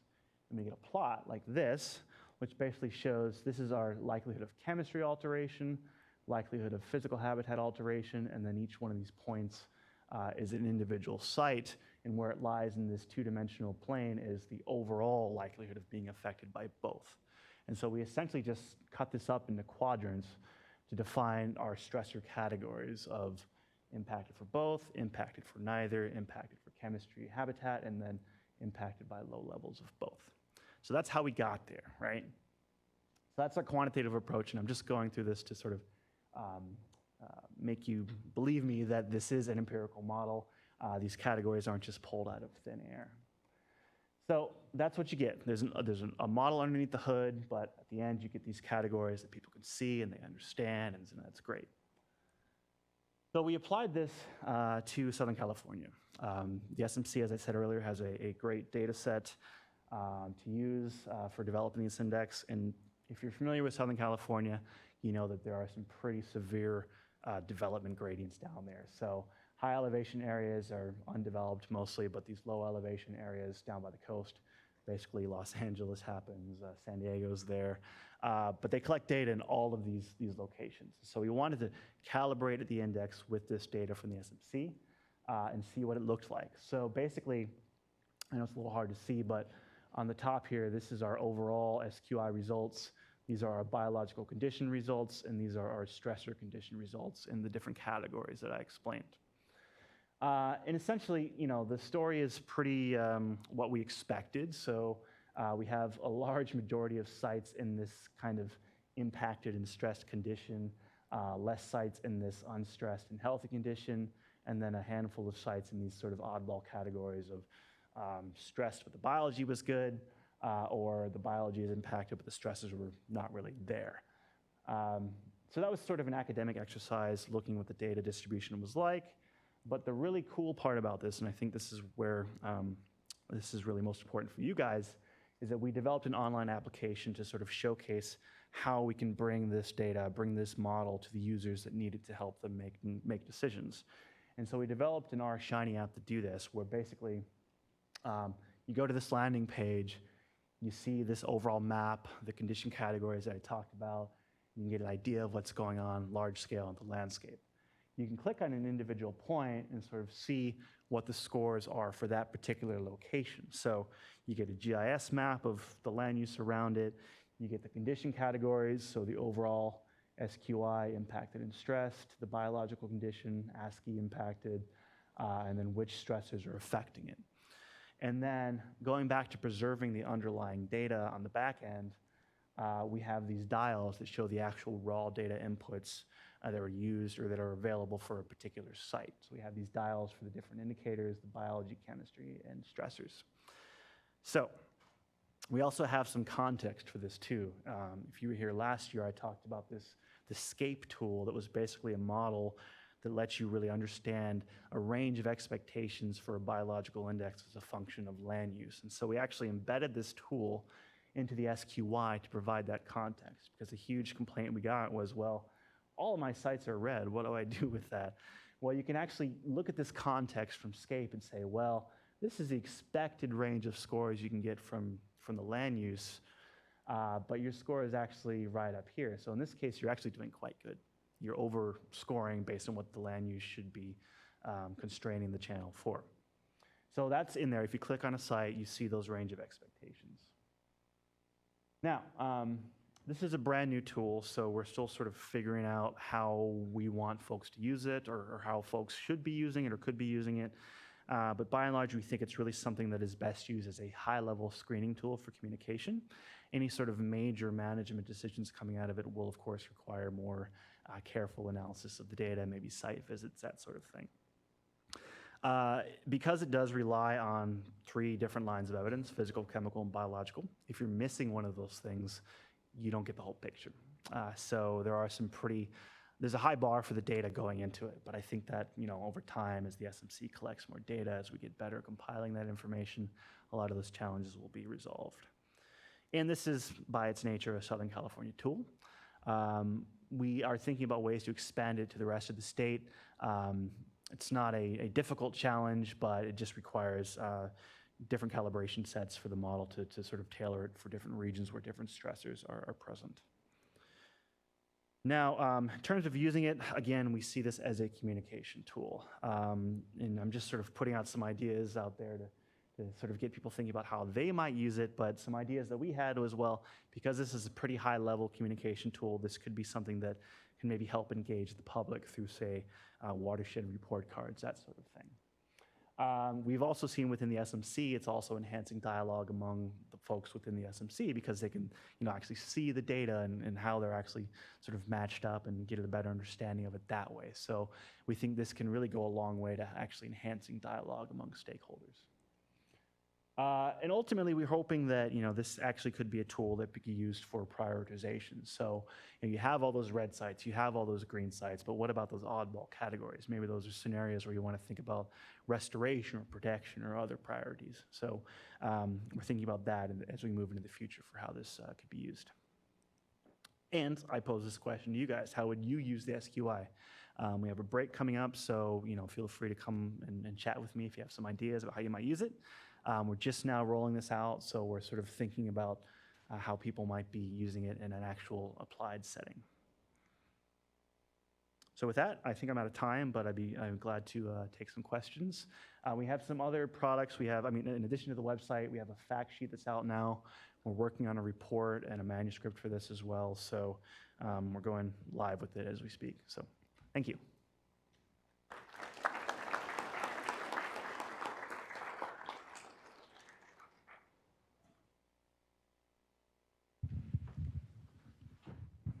Hi, thank you. Carolyn Geno, City of San Diego. Seems like a really great tool, but obviously, like you said, there's a lot of data getting fed into something that then is useful and has applications. That data is expensive to collect, so I was just curious, especially if you were going to expand statewide, where does the funding come from to collect the data you need in all of these different areas to make the tool work, right? So the SMC is basically a collaboration of a lot of different regional institutions, as you probably know. And so SCORP's involvement with the SMC is we sort of coordinate the monitoring. We don't actually do the monitoring. So we're actually leveraging a lot of the resources that sort of are collectively pooled from all of the member agencies within the SMC. Now, thinking about, because they do spend a lot of money collecting the data, they were like, well, we want to, show some value in this. And so that's why they came to SCORP and said, well, how do we actually make sense of all these data? And so we're actually more in the role of kind of converting the data to information, whereas we weren't actually the ones that funded the monitoring. Now, in terms of applying it elsewhere, this is sort of my opinion where I think, we're more and more moving into the realm of we're just more data rich rather than data poor. So I see sort of, data, the right type of data is always going to be a challenge, but at least with broad tools like this that speak to sort of high level, Port of Cologne, Clean Water Act requirements, biological, physical, chemical stuff, this type of tool will become, I think, more and more valuable as, we just have the right type of information to help answer these broad level questions.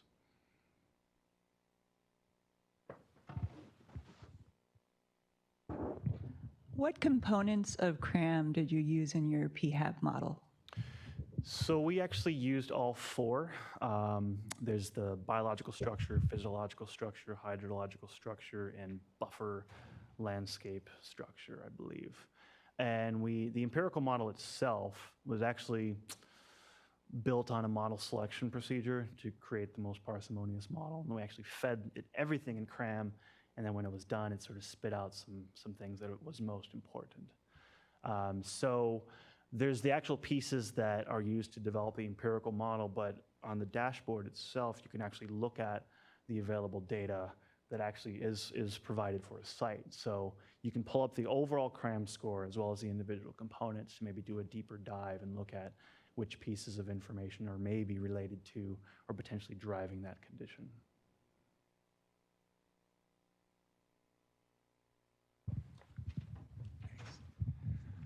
Hi, John Hunt. So the EPA and others are advancing a financing scheme for large water quality improvement projects where the initial funding would come from private capital or a green bond or an environmental impact bond. and the investors who put up the money get paid back by a municipality, say, based on performance. And so they're looking for third-party evaluators and performance indicators that can be used in a pay-for-performance model. If you achieve these indicators, you get paid back for your bond investment.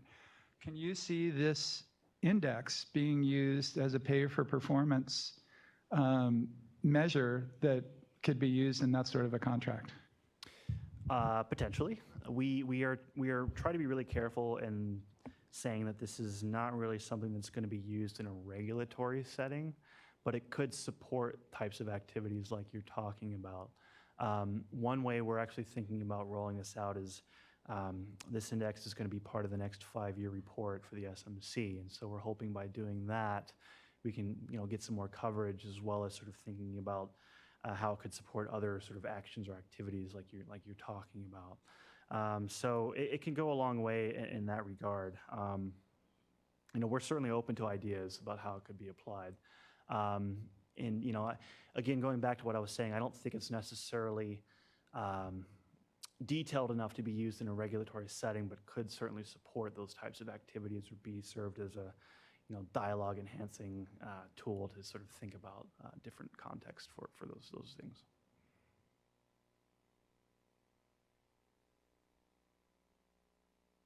Okay, thank you.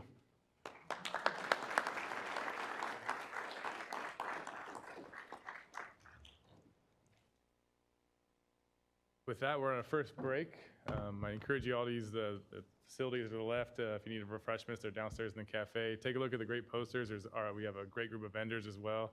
But if you could be back in the room by 11:10, we get back started again. Thanks.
Oh, wait, do I have 15?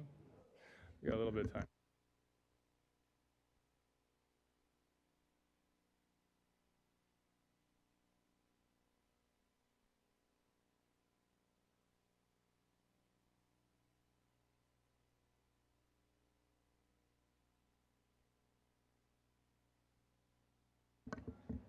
We're going to get started in a couple minutes. Just everybody take their seats. That'd be great.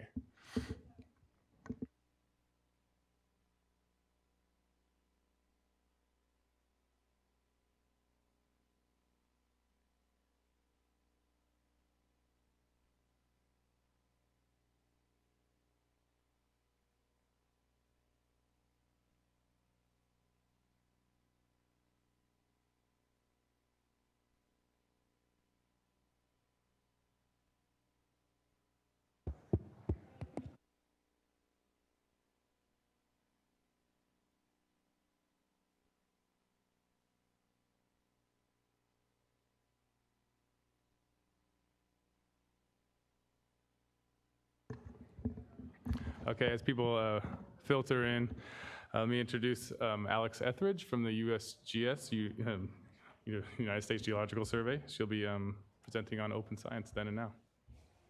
What?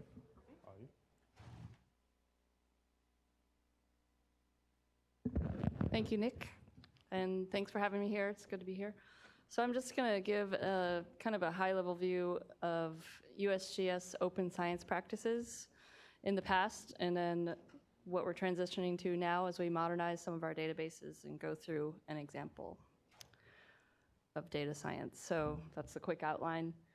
I'm going to keep moving. So back in the day, USGS collected stream gauge data. I'm in the water mission area, so I'm focused in on water data. We were established about over 100 years ago, and this example on this slide is from Alameda Creek at Niles, which has been around more than 100 years. And we've always published our methods for measuring or collecting whatever data it is that we're publishing. So up here is the publication that governs how we compute discharge at our stream gauging stations. There are more since then as we've added modernized technologies to measure stream flow, but this is the grandfather, if you will. And then these pictures are showing, these graphs are showing over 100 years of stream flow data. The top one shows the daily mean stream flow over more than 100 years, and the bottom one shows the annual peak stream flow. So it's just an example of what we used to publish all the way back to the 1920s. We would annually produce approved time series data, essentially, of mostly stream flow, at least from the water mission area perspective. And here's in the lower left an example of one of those older reports. And again, this is Alameda Creek at Niles. So USGS was established as a whole back in 1879. And I've highlighted in yellow the key pieces of our mission statements, both for the overall USGS, the top one where it says we want to make our data sets accessible by federal, state, and local agencies, and the private sector and the public. So that has governed our data collection and dissemination since inception. And then the lower mission statement is just for the Water Resources Division, and we are still focusing on delivering unbiased information to the public and our stakeholders. So that's the historical context for our open science initiative in general.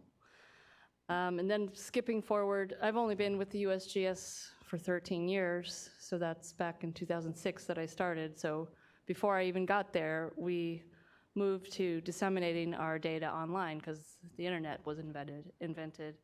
So we also moved away from this annual cycle of data approval before we disseminated it, and we started releasing provisional data. And here's just a snapshot of our network. And we call this the National Water Information System, or NWIS. We have 10,300 and some odd real-time stream gauges. That's the lower image there, and the color coding is showing some statistical reference with the percentiles of flow. You can see that was from last Friday, and a lot of the Midwest is flooding with the blue and black colors of the stream gauges. We have about 1,700 real-time groundwater sites. That's in the upper right, that image. And so we have some long-term gauges there where we can also look at the statistical reference of the percentile of the water level. And then we also have 2,100 real-time water quality sites. That's the lower left image. Oh no, that's the stream gauge. That's the upper left image, and that's just showing temperature. And it is also showing a reference of whether or not it's high or low temperature on that image. We also have about over 400,000 sites where we've collected at least one discrete water quality sample. And that is a huge beast. Just in California, our NWIS water quality discrete database has over 4 million results in it. So let's move forward. So this is what NWIS looks like kind of under the hood. So we've got the groundwater and site information database, which is, if you're going to start collecting data at any site, you have to start with this piece of NWIS. This is a federated database, so all these pieces feed into the main NWIS. And then once you establish that site, you can start collecting more data there. You can do a time series, which is what all of our discharge network sites are, or you can do discrete sampling, which is what QW data is. That's our internal reference to it. And then all of those feed in to our federated NWIS platform, which you see as a user online. We store metadata in each of those chunks of NWIS. Whether or not the user can get at the metadata is another question. I would argue that the time series database needs some enhancements there. We don't share all the metadata that we collect, like our field visit readings that go into the uncertainty analysis that we're kind of trying to work on building into that database. That's not available to the public, but I believe that it should be made public. You can get some uncertainty information and some data collection methodology information out of QW data. I'll go through an example with that. But another great thing about NWIS is that it's interoperable with just about any stats package or code that you want to use to extract data. I skipped over the piece where people are collecting data, and we have quality assurance and workflow tools that are built and supported institutionally, which is essential to have a routine method that you can name, code, and enter into the database, and then quality assure accordingly. And the quality assurance methodology is also public information. So now that's just a kind of a brief overview of where we are. I skipped over a piece where NWIS time series is yellow because we've modernized that database. We are thinking about and working on modernizing QW data as well. And that's a big project that's going to probably finish in the next 5 years. And then moving on to our current priorities, so the now piece of this talk, we are thinking about organizationally continuing that effort of modernizing all the pieces of NWIS, which is a huge job. And then a part of it that I'm going to demonstrate with a kind of a data use story today is thinking about this water prediction work program, or we're calling it 2WP, where the vision is to take our national network scale of data, and in cases of sediment or mercury, nutrients, those are priority constituents that we're interested in putting together regression models that can estimate those concentrations in near real time as a first step, and then move toward eventually forecasting those constituent concentrations into the future. So thinking about that as my data science question with our current status of NWIS modernization is what the rest of this talk goes through. So starting again with Alameda Creek at Niles, this is a site map. The blue is the creek. We're in the Bay Area. That gauge has been around since 1891. It's operated by our Santa Cruz field office. We are in partnership with the San Francisco Public Utility Commission to collect the stream flow, and we're in partnership with Alameda County Flood Control and Water Conservation District to collect sediment data, discrete samples. And we've been collecting those data since late 1950s for suspended sediment concentration and bed load since in 1999. This is an important steelhead fishery. There is interest in restoration in this watershed, and it's a flashy urban stream, and I emphasize that point because the next piece of my talk emphasizes fitting models to flashy urban systems and or headwater systems. So this is a picture of Alameda Creek at Niles during the 2017 large flow events that we all experienced. Lou Canarosi operates this site out of Santa Cruz, so he took this picture, and that is showing 1,300 CFS, cubic feet per second, 4,100 milligrams per liter of suspended sediment, and about 89,000 tons per day on that particular day, sediment loading. So my question is, can I use some hydrologic index terms that I can derive from approved streamflow data and apply it to this national network scale emphasis that we're thinking about, at least starting with near real-time estimates of priority constituents, including sediment.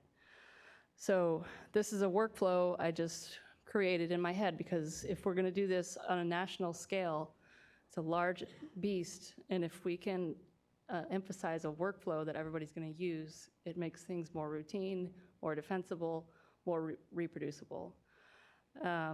So my question was, can I put these terms that I've found to fit these constituents and models into our NWIS time series database now that it's modernized?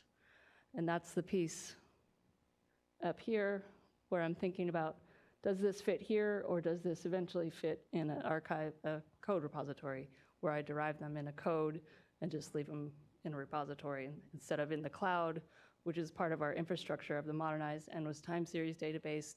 Do we have enough space in the cloud? All of those questions start to come into play.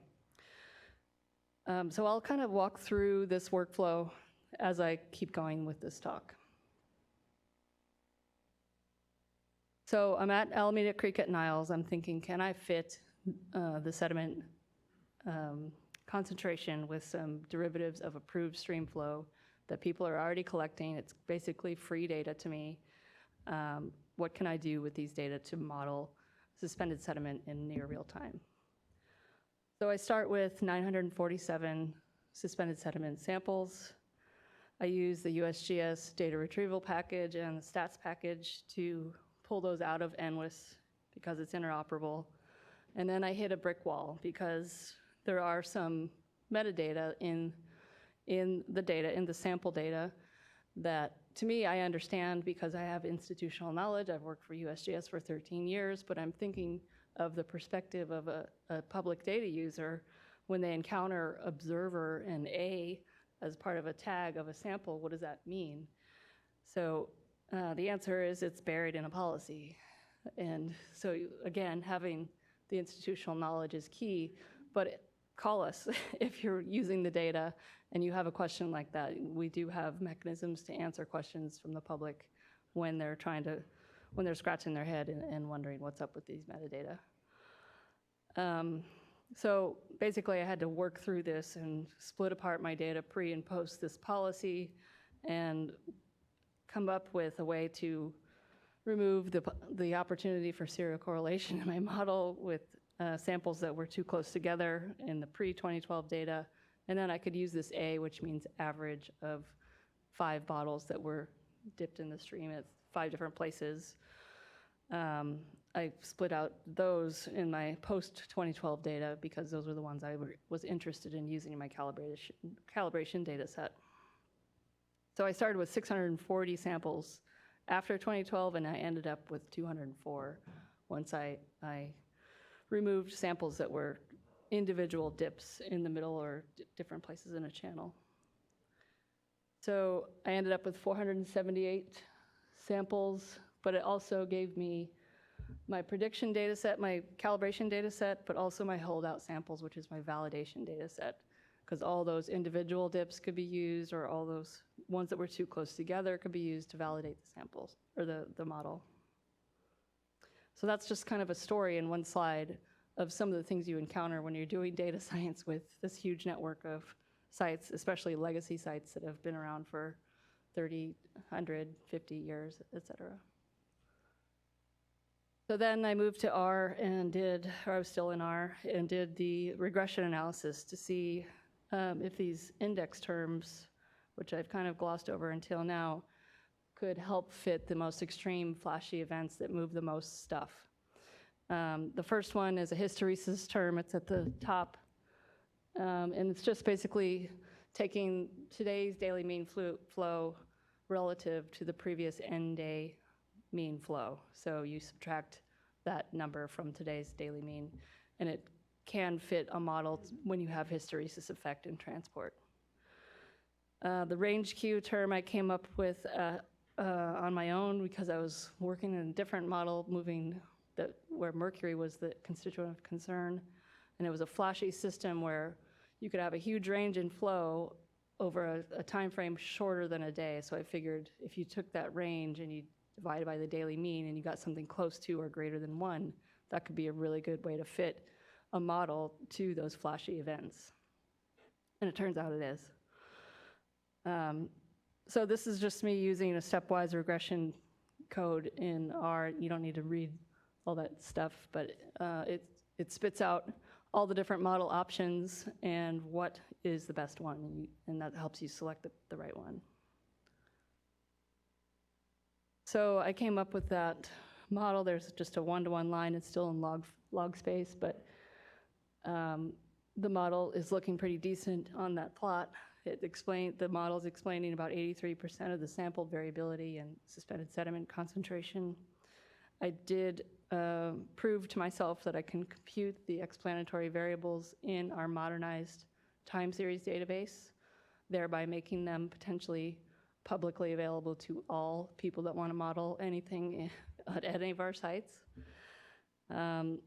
If I was following that workflow, my next step would be to assess the validation samples. Do they fit with the model? Produce a model archive summary and have that peer reviewed. And then I would have to assign metadata to those indices to describe what exactly they are, how did I compute them, and compute prediction intervals in the model, and put that out on another tool that I'll summarize in a second. And that's it. NRTWQ, that stands for National Real-Time Water Quality. So this is just an example of a model in Oregon computing suspended sediment concentrations in real time, and the visualization tool. The gray here is an uncertainty band. It's a 90% prediction interval. The red are samples that statistically 10% of them will fall out of that uncertainty band. So you see one that did that right there. There's the hydrograph. It's shown on the right-hand y-axis. And there's our national coverage. It doesn't mean that's the only regression models we have. It just means those are the ones that we've posted on this website. Another thing I've heard people ask and talk about, probabilistic models. I didn't get a screenshot of it, but below, if you go on this website and you look at some of the models up there, and you scroll down below this graph, you will find a probability of exceedance. If there is a target of interest, like a regulatory target, and you're a decision maker, you can get you can add your own subjective sensitivity and pick out whether or not you want to take an action based on the probability of exceeding whatever the target is. And this is also a great tool because it has all the documentation. You can download data. You can look at the report that created the model or published the model of interest. So there's a lot of tools on this website. So last few questions before I end here. thinking about this national push that USGS is interested in, starting with the near real-time estimation of constituents of interest across our national network. We have a modernized time series database, and we have data collection and QA workflows and publications in place. They're available to all. We are underway with modernizing the QW data, or the new name is going to be NWIS samples. But with some of those challenges with the metadata, is there an opportunity there to clean up the metadata and make it more discernible to any member of the public or data science community that's reading out the metadata and scratching their head and hitting that brick wall like I described? With any modernization effort, it's really important. We didn't do it when we modernized the time series database. We didn't do it very well, but we want to keep up with policy updates that match the modernized capability of the database. And that hopefully we do a better job when we're modernizing the samples with that. And we want to make our field data entry tools compatible with that modernized database. So those are some organizational challenges. And again, I'm speaking from a perspective of a national network.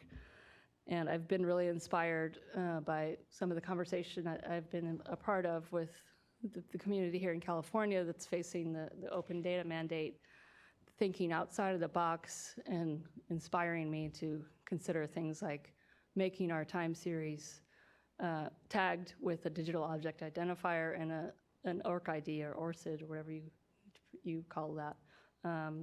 That's a great way to track how many hits you're getting on your time series database, and we don't currently have that capability built into our modernization effort. So kind of missed the boat on that, but I'm trying to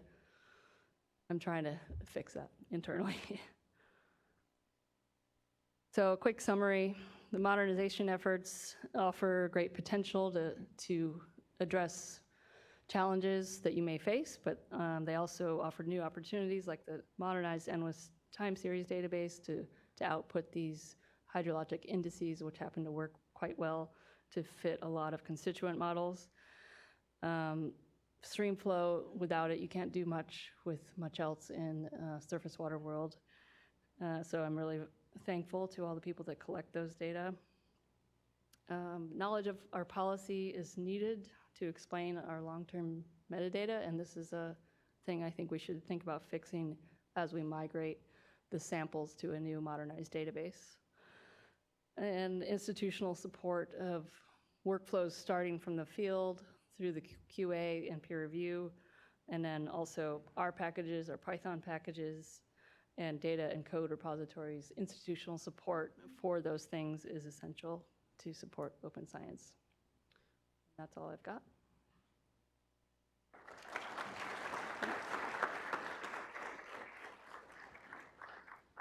Do we have time for questions?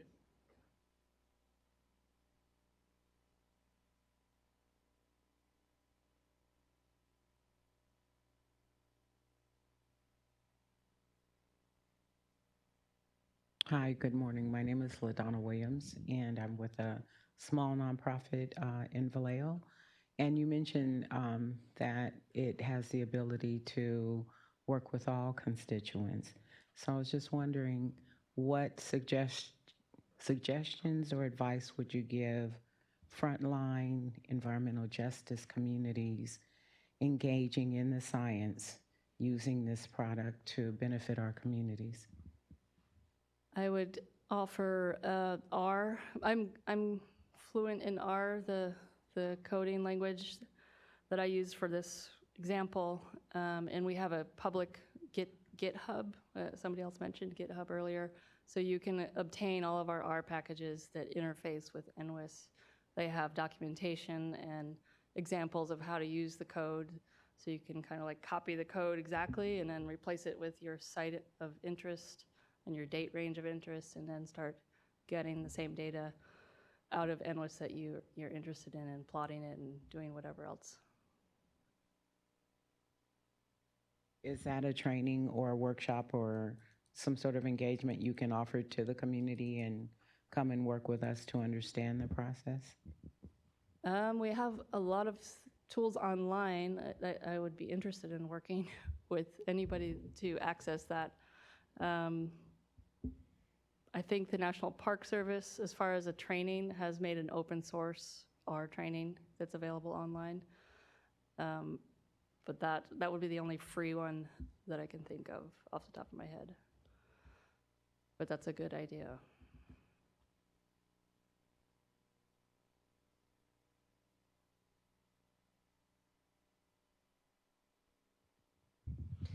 Will data from the modernized NWIS be more comparable with data from the modernized version of SEDEN that's going to be coming out? So will you repeat that? Sorry. So you're talking about NWIS data being modernized, or NWIS samples is going to be the new name. Are you guys touching base with people involved with the SEDEN modernization network? Yes, I'm interested in doing that too. And coming up with I'm interested in coming up with a code also that could translate our NWIS data into SEDEN, however it needs to get translated to have the same bins of metadata or whatever the challenge might be. Yep, interested in that.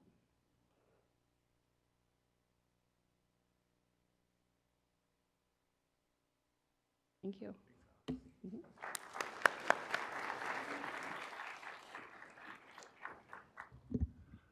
I will say to both those things, first to the question in the back, there is a National Water Quality Monitoring Council that has a specific work group for volunteer and citizen monitoring, as well as the California Water Quality Monitoring Council has a citizen or a community water science representative, and one of those events is happening tomorrow. There's a whole workshop on kind of the basics, but we're trying to kind of build a survey. There's a survey out there as well that you can take that kind of helps us answer those questions, like what are the needs and how can we help address those. And then for the SEDEN modernization, all the NWIS data is available on the National Water Quality Portal, which SEDEN actually feeds into. So that's kind of the central location where we're kind of building those tools to make sure that those are integrating and federating properly. So. Next up, we have Joel Kramer and Gene O from Weston Solutions.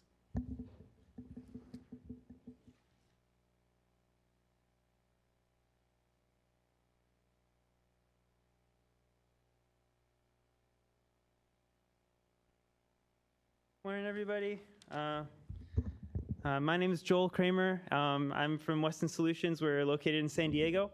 And today we're going to be talking about something that a lot of people have been inferring, but how do you get the information, the scientific information, really readily available to members of the public so that it's useful to them? And so this is a data visualization tool you may be familiar with. It's called an Esri story map. And we put one together based on the needs of a municipality in Oceanside, California, for some water quality impacts. But just a little bit about our background. I've worked with in nonprofits doing a lot of community engagement around water quality monitoring and habitat restoration. And I'm Gino, and I've done a lot of work with phycology, mainly with harmful algal blooms and other transient systems. So I'm very familiar with how these interact with public health and how you can sort of relate toxicity data to the general public.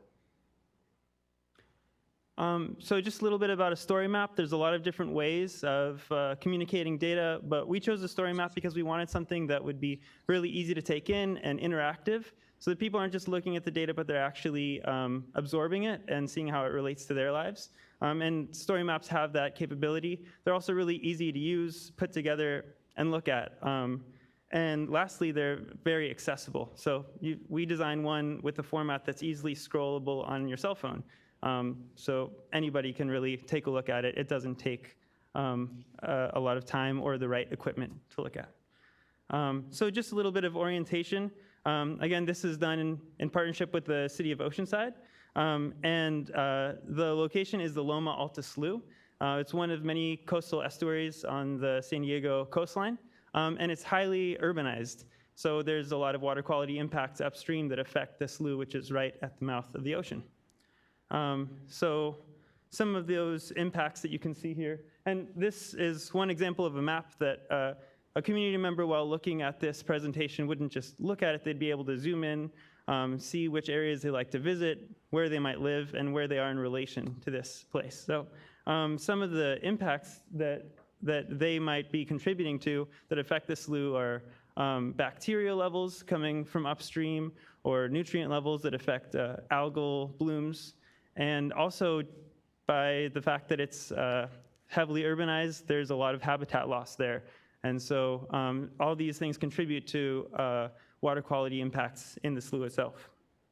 In response to this, the City of Oceanside has taken many initiatives, some of which we'll be talking about in detail in terms of the scientific studies, and the bulk of which are monitoring nutrients and flow in the tributaries leading into the slough, as well as algal monitoring during the growth period and in summertime, bacteria monitoring, and tracking using genetic markers to see which species the bacteria might be coming from and which tributaries they might be coming from, and also a habitat restoration plan with funding from the State Coastal Conservancy. And all of these are in the effort to improve water quality throughout the watershed, but particularly at the slough.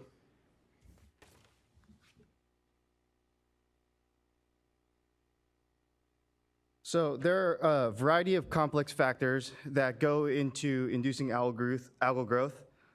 So we've created this schematic to sort of present this, the different inputs and factors that go into inducing algal growth in the Low-Malta Slough in a public-friendly and easy-to-follow format. So to begin with, there's 2 upstream tributaries that feed into it. During the wet season, which is from October to May in Southern California, the slough flows freely into the ocean. However, during the dry season, there's a sand berm that forms and closes off the slough, retaining the same parcel of water inside that area. And so with the berm closed, nutrient inputs from industrial, agricultural, and residential runoff collect inside the slough, and this is conducive to algal growth.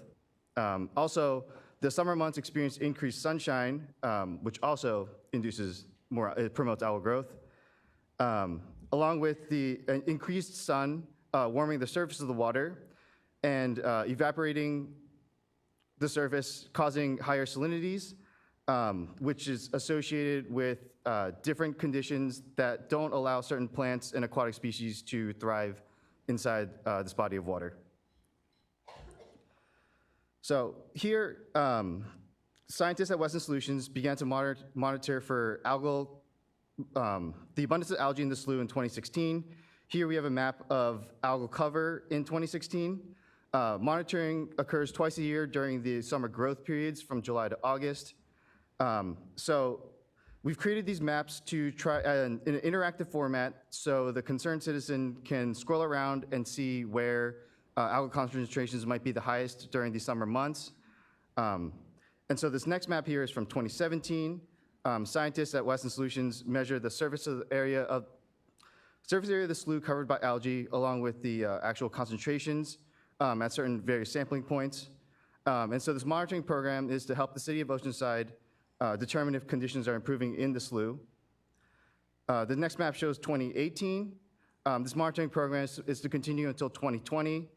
So while the study isn't done, we find it important in the spirit of transparency to present these results to the public as the data becomes available to keep them informed.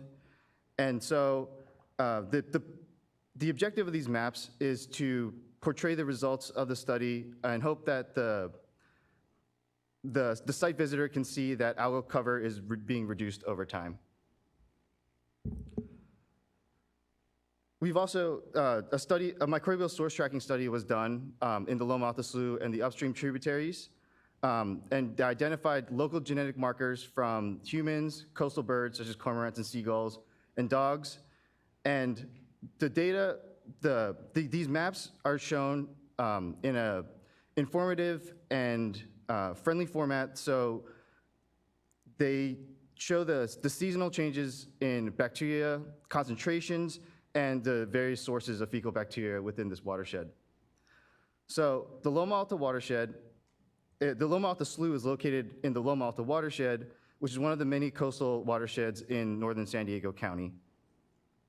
So during the dry season, which again is from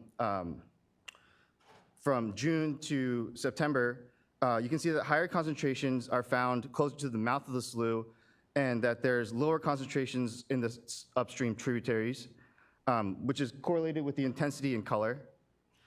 And here you can see that very few areas had significant levels of bacteria, with only one catchment shown as the red polygon there, having any detectable concentrations of fecal indicator bacteria. In this case, it was all from human sources. Now during the wet season, which is from October through May, bacteria concentrations increased throughout the watershed relative to the dry period. And so you can see here that moderate to high concentrations are found in the watershed, again corresponding with color, which could possibly be from runoff and flushing of areas adjacent to the stormwater conveyance system in the surrounding watershed. And here you can see that the areas highlighted are where bacteria from human, dog, and coastal birds were found. So there was genetic markers detected in all of these areas. And the next area here shows that this particular section, only the human marker was found. It's clear of both bird and dog fecal indicator bacteria.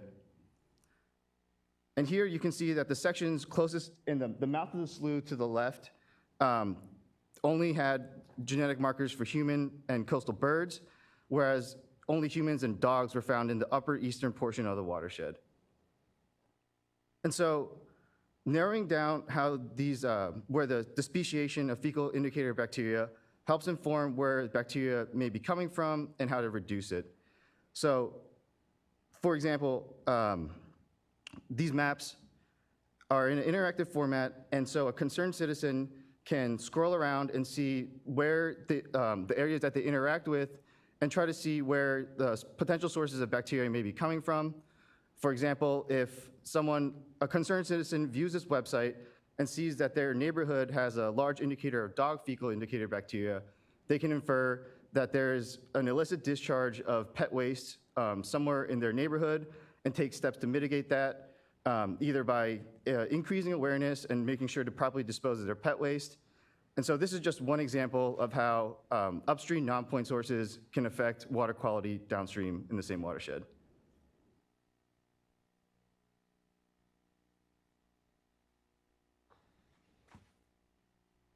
So knowing that non-point sources can overwhelm a water body and that they largely collect at the bottom, it becomes extremely important to ensure the health of that downstream ecosystem, and that's the slough. And so to address that, the City of Oceanside has applied for funds and received funds from the State Coastal Conservancy to design a habitat restoration plan for 4 acres of habitat there. And this is very exciting because not only does it provide more opportunities for the public to interact with the space through wildlife viewing and trail use, but it actually addresses the water quality issues that they're contributing to upstream. So the bacteria or the nutrients that are being currently flushed downstream or contributing to algal growth can be now absorbed by wetland vegetation downstream, in addition to increasing tidal flushing and circulation and residence time from removing the berm and connecting it to the ocean. So habitat restoration both improves the ecosystem, but by discussing it in an open way like this, it allows for opportunities to bring the public more and have a greater community impact through a project like this. And toward that end, the City of Oceanside is working with other organizations throughout the watershed. There's citizen groups and other municipalities that share the watershed. And so the city has an outreach program, they have a volunteer program, but beyond that, a tool like this allows them to share the tool with other partner organizations so that they can get their constituency involved too and create a broader network. So one example here is the Audubon Society, because coastal estuaries provide important bird habitat for migratory birds, and so someone who might not be involved with the city could still gain interest through their local organization. But in addition to monitoring algae and addressing bacteria issues and expanding habitat, the city has been taking other initiatives to improve water quality. A lot of that has to do with monitoring stormwater outfalls or industrial inspections. And in addition to that, it's also extremely important to conduct education and outreach. And so The city regularly holds events, whether volunteer events or outreach events, to teach people about how their lifestyle choices, such as maintaining their pet waste or the nutrients they put into the lagoon through fertilizers, can affect the slough that they like to enjoy. And so we thought it was important that for a tool like this, you try to not just empower people with information, but with things they can do. And so it's easy to link in opportunities of upcoming events and different ways that people can get involved. And since it's an online tool that can be viewed on your cell phone, it's easily linkable to ways for people to actually report pollution or littering or irrigation runoff, and is integratable in that way, whereas a scientific report just doesn't have the integration for that. And lastly, this is meant to be a bridge. As you can see, it's very basic information, but all of the results of the studies are public, and so we link through this tool to actual reports online, specifically through Project Clean Water. For those who are interested but would like to learn more, they now have a superficial education about the topic and maybe will be better equipped to deal with scientific jargon that is available online. And so, in summary, the story map is a way of equipping people, whether it's a government agency or just a community group, to actually make maps and data interactive and easily available in a way that doesn't just show people information, but allows them to take ownership of it. And it's easily updatable such that a citizen monitoring program would be able to continue to add information to it that would then be available on that story map. So we just want to keep encouraging the ready accessibility of information to the public. If anyone has any questions, we've got a little time.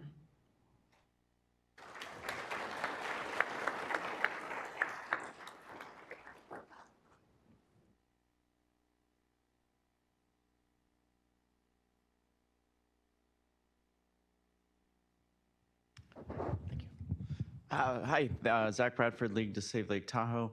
You mentioned citizen monitoring, but it sounds like you haven't gotten to the citizen science, citizens submitting data quite yet. Have you guys looked at protocols and started thinking about how to train volunteers and get them to enter data real time? Is that kind of part of the next steps?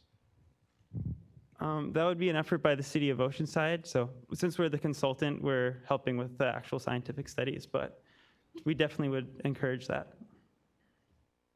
Citizens can provide much more regular data than we might be able to.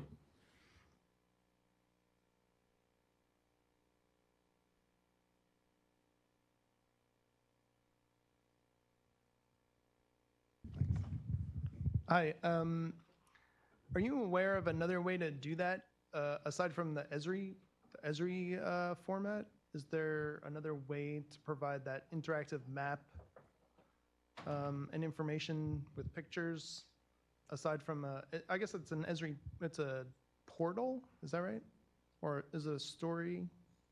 What is the format, and is there other ways to do it?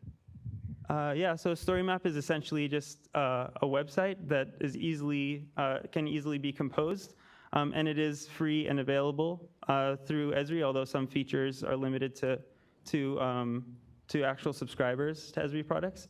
You could do it in lots of other ways. I could imagine making a Google map or a Google Earth map, but I don't think it would have the same interactiveness, or at least the appearance, and I don't know how easily it would appear on someone's phone or yeah. So there's additional features here that, because Esri is a mapping organization, it works better for spatial information. To add on to that, I know that you can integrate it with R or Python and create interactive maps, but it still requires you to have a ArcGIS license.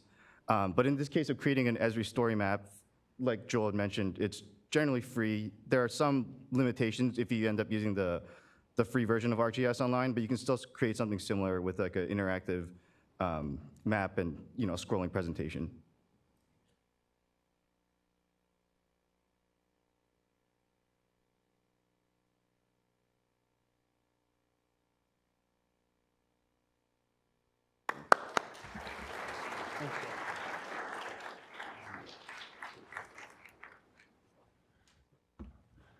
with that, we can break for lunch. In the programs, we provided a list of kind of local eateries and by type.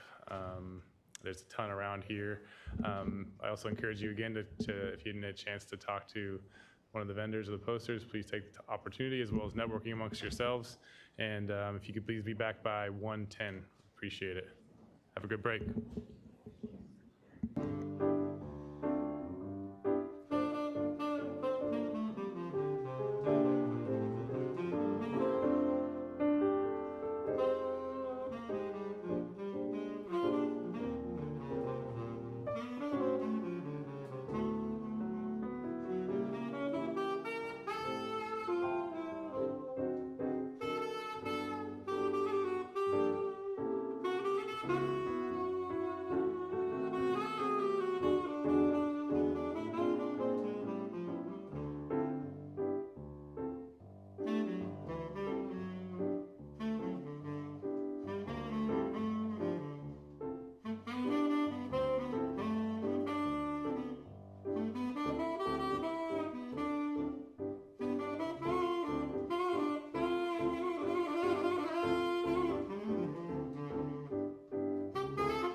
All right, thank you everybody for returning on time. I hope you guys had a great lunch. The following set of presentations will be the longest that we'll experience today. Is before in a row, but they're on a really great topic all around harmful algal blooms and satellite imagery. So I hope you find them pretty entertaining. And then we're gonna have an extended break following those 4 presentations to allow you some more time to interact with the vendors and the posters out in the mezzanine area. So it's my pleasure to introduce Randy Turner from the San Francisco Estuary Institute and the Aquatic Sciences Lab. Thanks, Randy.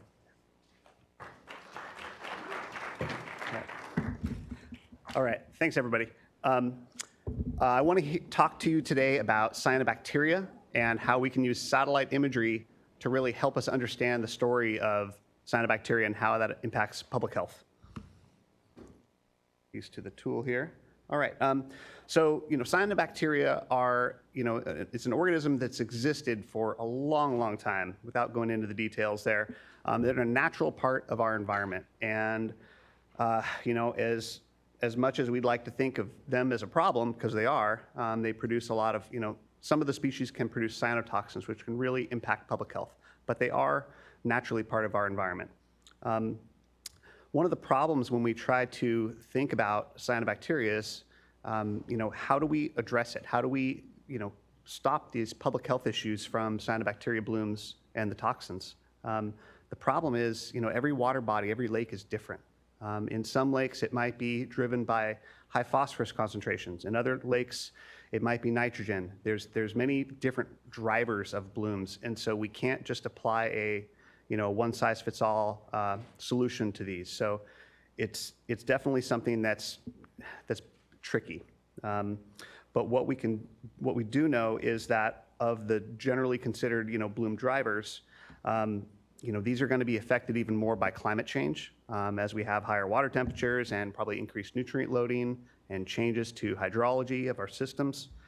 And then we have landscape change and how we use our land on top of that. So there's factors that we need to consider moving forward that are probably going to make cyanobacteria blooms even more difficult to deal with. So with that said, while we've had some pretty bad blooms in the past, they may get worse sooner than later. So in cooperation with the Surface Water Ambient Monitoring Program at the State Board, SFEI has been working with NOAA and a few other partners to look at imagery and the data from 2 particular satellites that can both tell us whether cyanobacteria is present or not, and it'll also tell us what concentration it's present.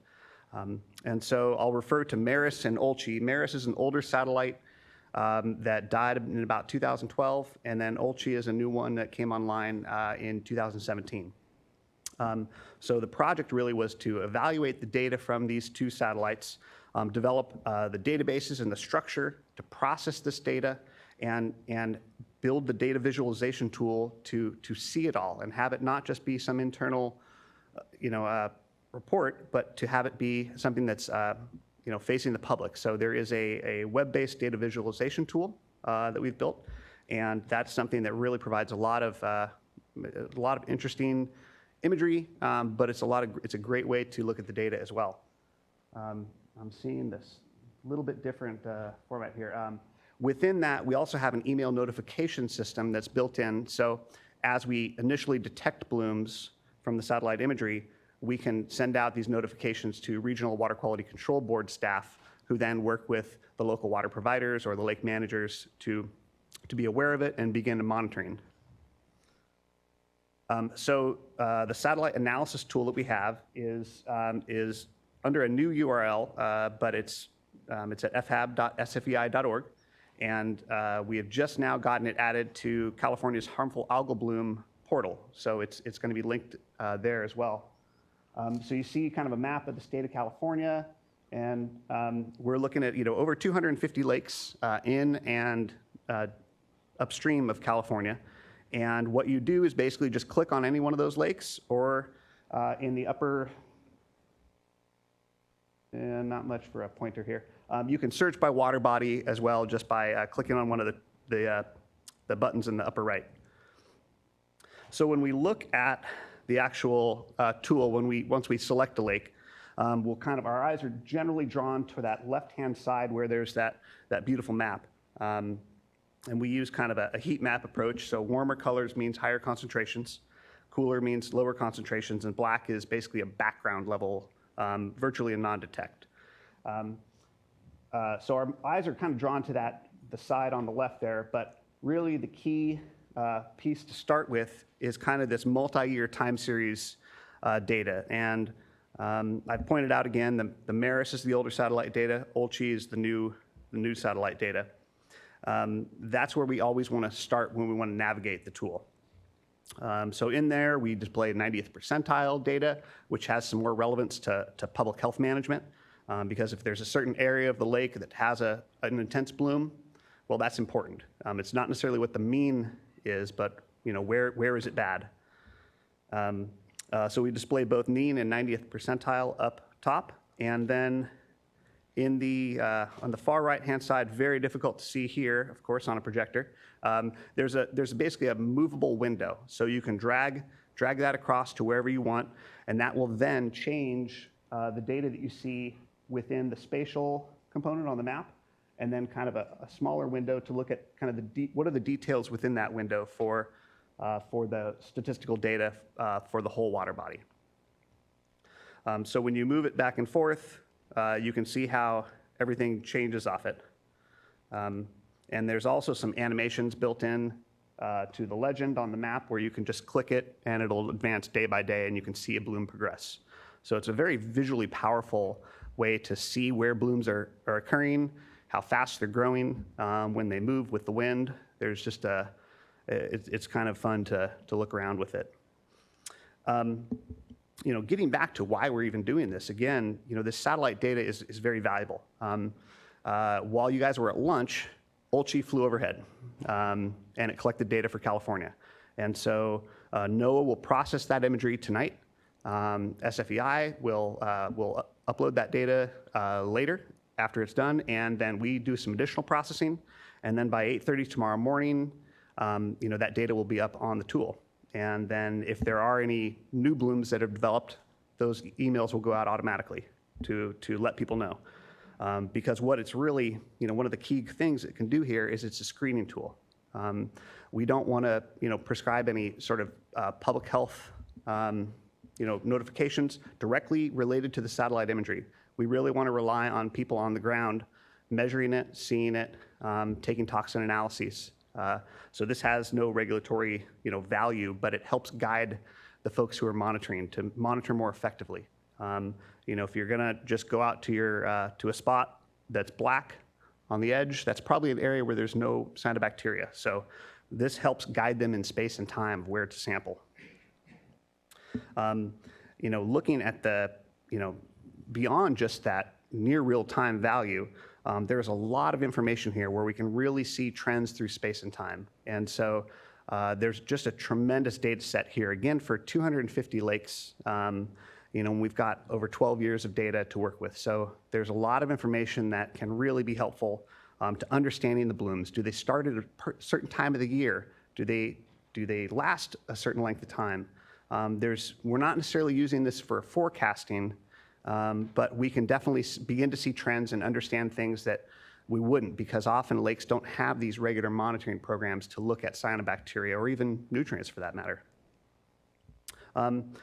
One of the things that the tool can do is you can look at water quality data that's in the California Environmental Data Exchange Network, or CEDN. So if there's HAB-related data in CEDN that's collected in one of these lakes, we can compare it. So something like chlorophyll, you can see in the bottom right, there is a kind of a slow trend in that gray faded gray. That's basically the water body-wide cyanobacteria bloom concentration. And then there's chlorophyll data that's superimposed on it. So you can see spatially where a particular sample was collected and the concentration. See the arrow going back and forth. And all you have to do is click on, hover over any one of those diamonds on the map or on the chart in the bottom right, and it will correlate everything. So that's definitely a way to look at that, and you can look at toxins, nutrients, chlorophyll A, and a few other parameters. But it's not just the data and the use in this tool. It's how we can use that data also outside of the tool. So there's a few different methods to download data that you can then use in ArcGIS or any other program that you have where you have your own data. So just because the data is not in SEDEN doesn't mean you can't work with it. So we're really encouraging you to download the data if you can and put it to use because there's a lot of other environmental problems we can better understand by having access to this. So it's not perfect. There are some issues that we've seen with the satellite data. Originally, when we were working with NOAA on this, we were seeing some false positives, and they were occurring in high-altitude lakes in the middle of winter. We'd see cyanobacteria blooms, things that were just like, no, that's not right. And so it got us looking even deeper into this to really try to understand what the problem was. And it turns out NOAA has been able to use the information we've tried to put together. They've come back, they've done revisions to their algorithms that process the data. And so it's helped, it really has. But we're still seeing some errors that are occurring, or what we perceive as errors, based on kind of the common sense of where and when you'd expect to see cyanobacteria. And so it's a work in progress. The tricky part is their algorithms have to work for every lake across the country. It's not just a tweak for our particular lakes, say it, up in the Sierras. So it's got to be something that works for everywhere. So we've gone through this latest iteration of data correction and revision with them, and we're still seeing a few things. You can see on the left we have some higher values on the west and southern portions of Shaver Lake that are actually probably kind of, near the edge of the lake itself, and they may be anomalies because of snow or ice surrounding the lake. So these are things that the revisions cleaned it up some, but we don't know if the blooms that persist in the latest data are real or not. But for most of the lakes we're looking at, the revisions look great. We're seeing trends that we believe to be real based on historic data and the seasonality of when blooms would normally occur. So here's a multi-year set for Clear Lake. There's just some very minor changes to some of the data that are occurring here, but we know these blooms are happening through the summer and early fall, and so and when we compare it to other data, it does seem to validate it. There's some other high altitude lakes that do get blooms. Big Bear Lake had some of that same kind of edge pixels with higher concentrations. Again, this was in March, so if anyone's ever skied at Big Bear Lake, there's occasionally snow up there around the edge. So it did remove some of those errant pixels, but there still are some present, so whether those are real or not, we have some more work to do, but it's more believable. So again, kind of 3 of those high elevation lakes, we see even in the revised data for the older Maris satellite, we do see some blooms persisting that we don't see in the newer satellite data. But again, this was a satellite that was 15 years older. Technology has advanced. We know we have more confidence in the newer satellite imagery, and we need to go back to the older data, try to find existing data sets where they're available, and we may scrub this older data set even further based on what we find. So getting back to that seasonality, here's Shaver Lake again, kind of a higher elevation lake up near 6,000 feet. And when we take the 10 years of historic satellite data and take an average for each calendar day, we can see the January through December time period. We have this satellite data that's saying blooms are occurring, starting in the, in that kind of December-ish time period, and then, fading off through April. So it just doesn't quite make sense. So we're working with that. So that's the original data. And then when we apply the revisions to it, it cleans it up a bit. But we're still not necessarily confident in this data set. So we'll be continuing to work on trying to figure out whether this is valid data or not, or whether NOAA can do some additional revisions in their algorithms to correct it. When we look and do the same application for the newer satellite data from 2017 on, we see virtually no cyanobacteria. So this tends to hint that we've got more work to do to try to solve this high elevation issue. So with that said, if you are going to work with our data, we want you to please exercise some caution, especially with the older data sets. But what we've been able to accomplish with this last data set is NOAA has rescaled the data, and effectively they're able to have more confidence in the data collected at the higher range of the concentration. So before we would hit this pink magenta color, which is the max. It's about 3 million cells per milliliter. So still relatively concentrated. But when half the lake is at max, you can't really quantify that very well. The new rescaled data is up to 6 million cells per milliliter, so doubled.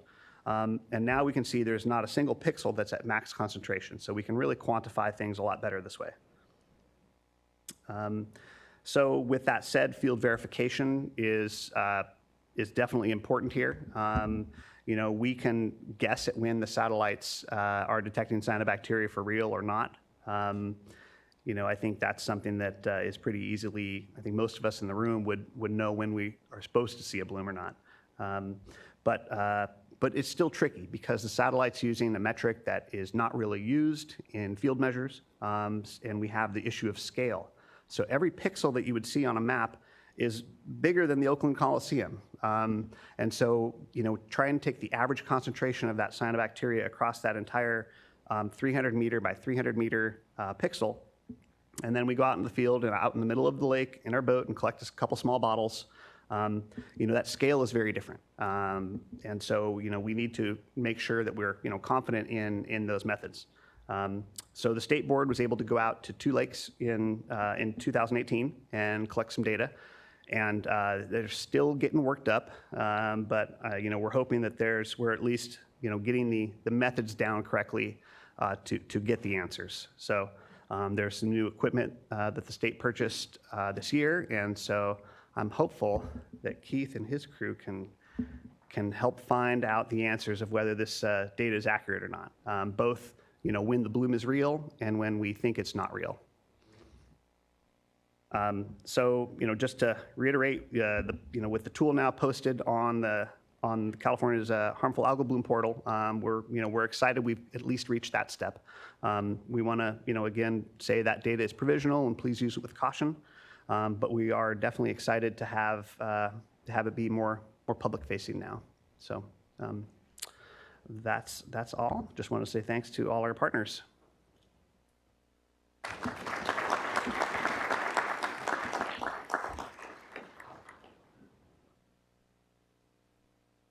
Questions?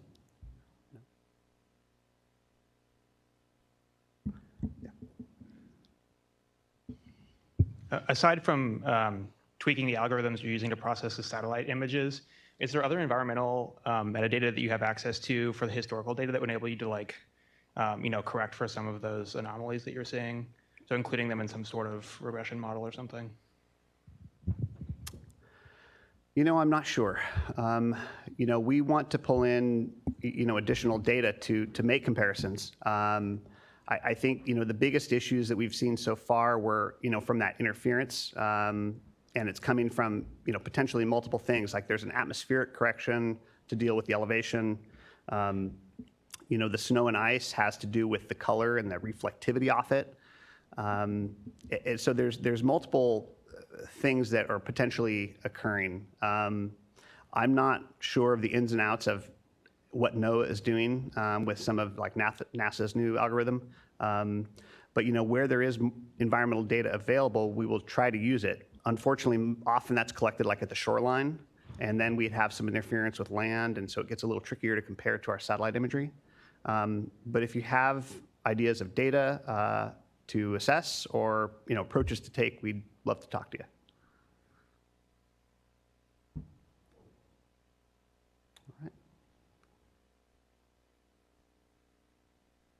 So you said that there's a lot of different reasons why the cyanobacterial blooms would be happening and why the satellites would be picking up on it.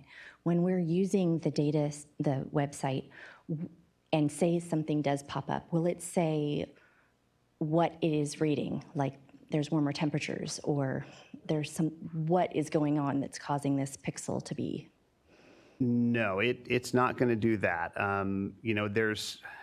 It depends on the lake. I think at that point, if there is a concern that a particular lake is showing something that you either weren't aware of or weren't expecting, definitely talk to, any local agencies or entities about it. We definitely want to, as we move forward, that's really the best way to make comparisons, because you have to be out there in the middle of the water collecting that data to really best be able to compare it to the satellite imagery. For the field verification, we're trying to go out within a plus or minus 2-hour window of when the satellite flies over, because blooms can move around in space and time. Unfortunately, this doesn't capture temperature data within the tool itself, or continuous data to help show what might be one of those drivers. And so it's a matter of really pairing it with other data sets. If you have good temperature data or good nutrient data, get that into SEDEN so we can make those comparisons, because there is that ability to compare it to some water quality data that's available, but there's just not much. It's a matter of getting that data into that public database is really an important plug.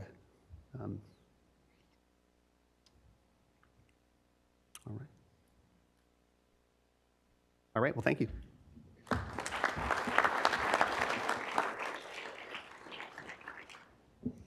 Thanks, Randy. Next up, Dr. Keith Booma-Gregson from the State Water Board.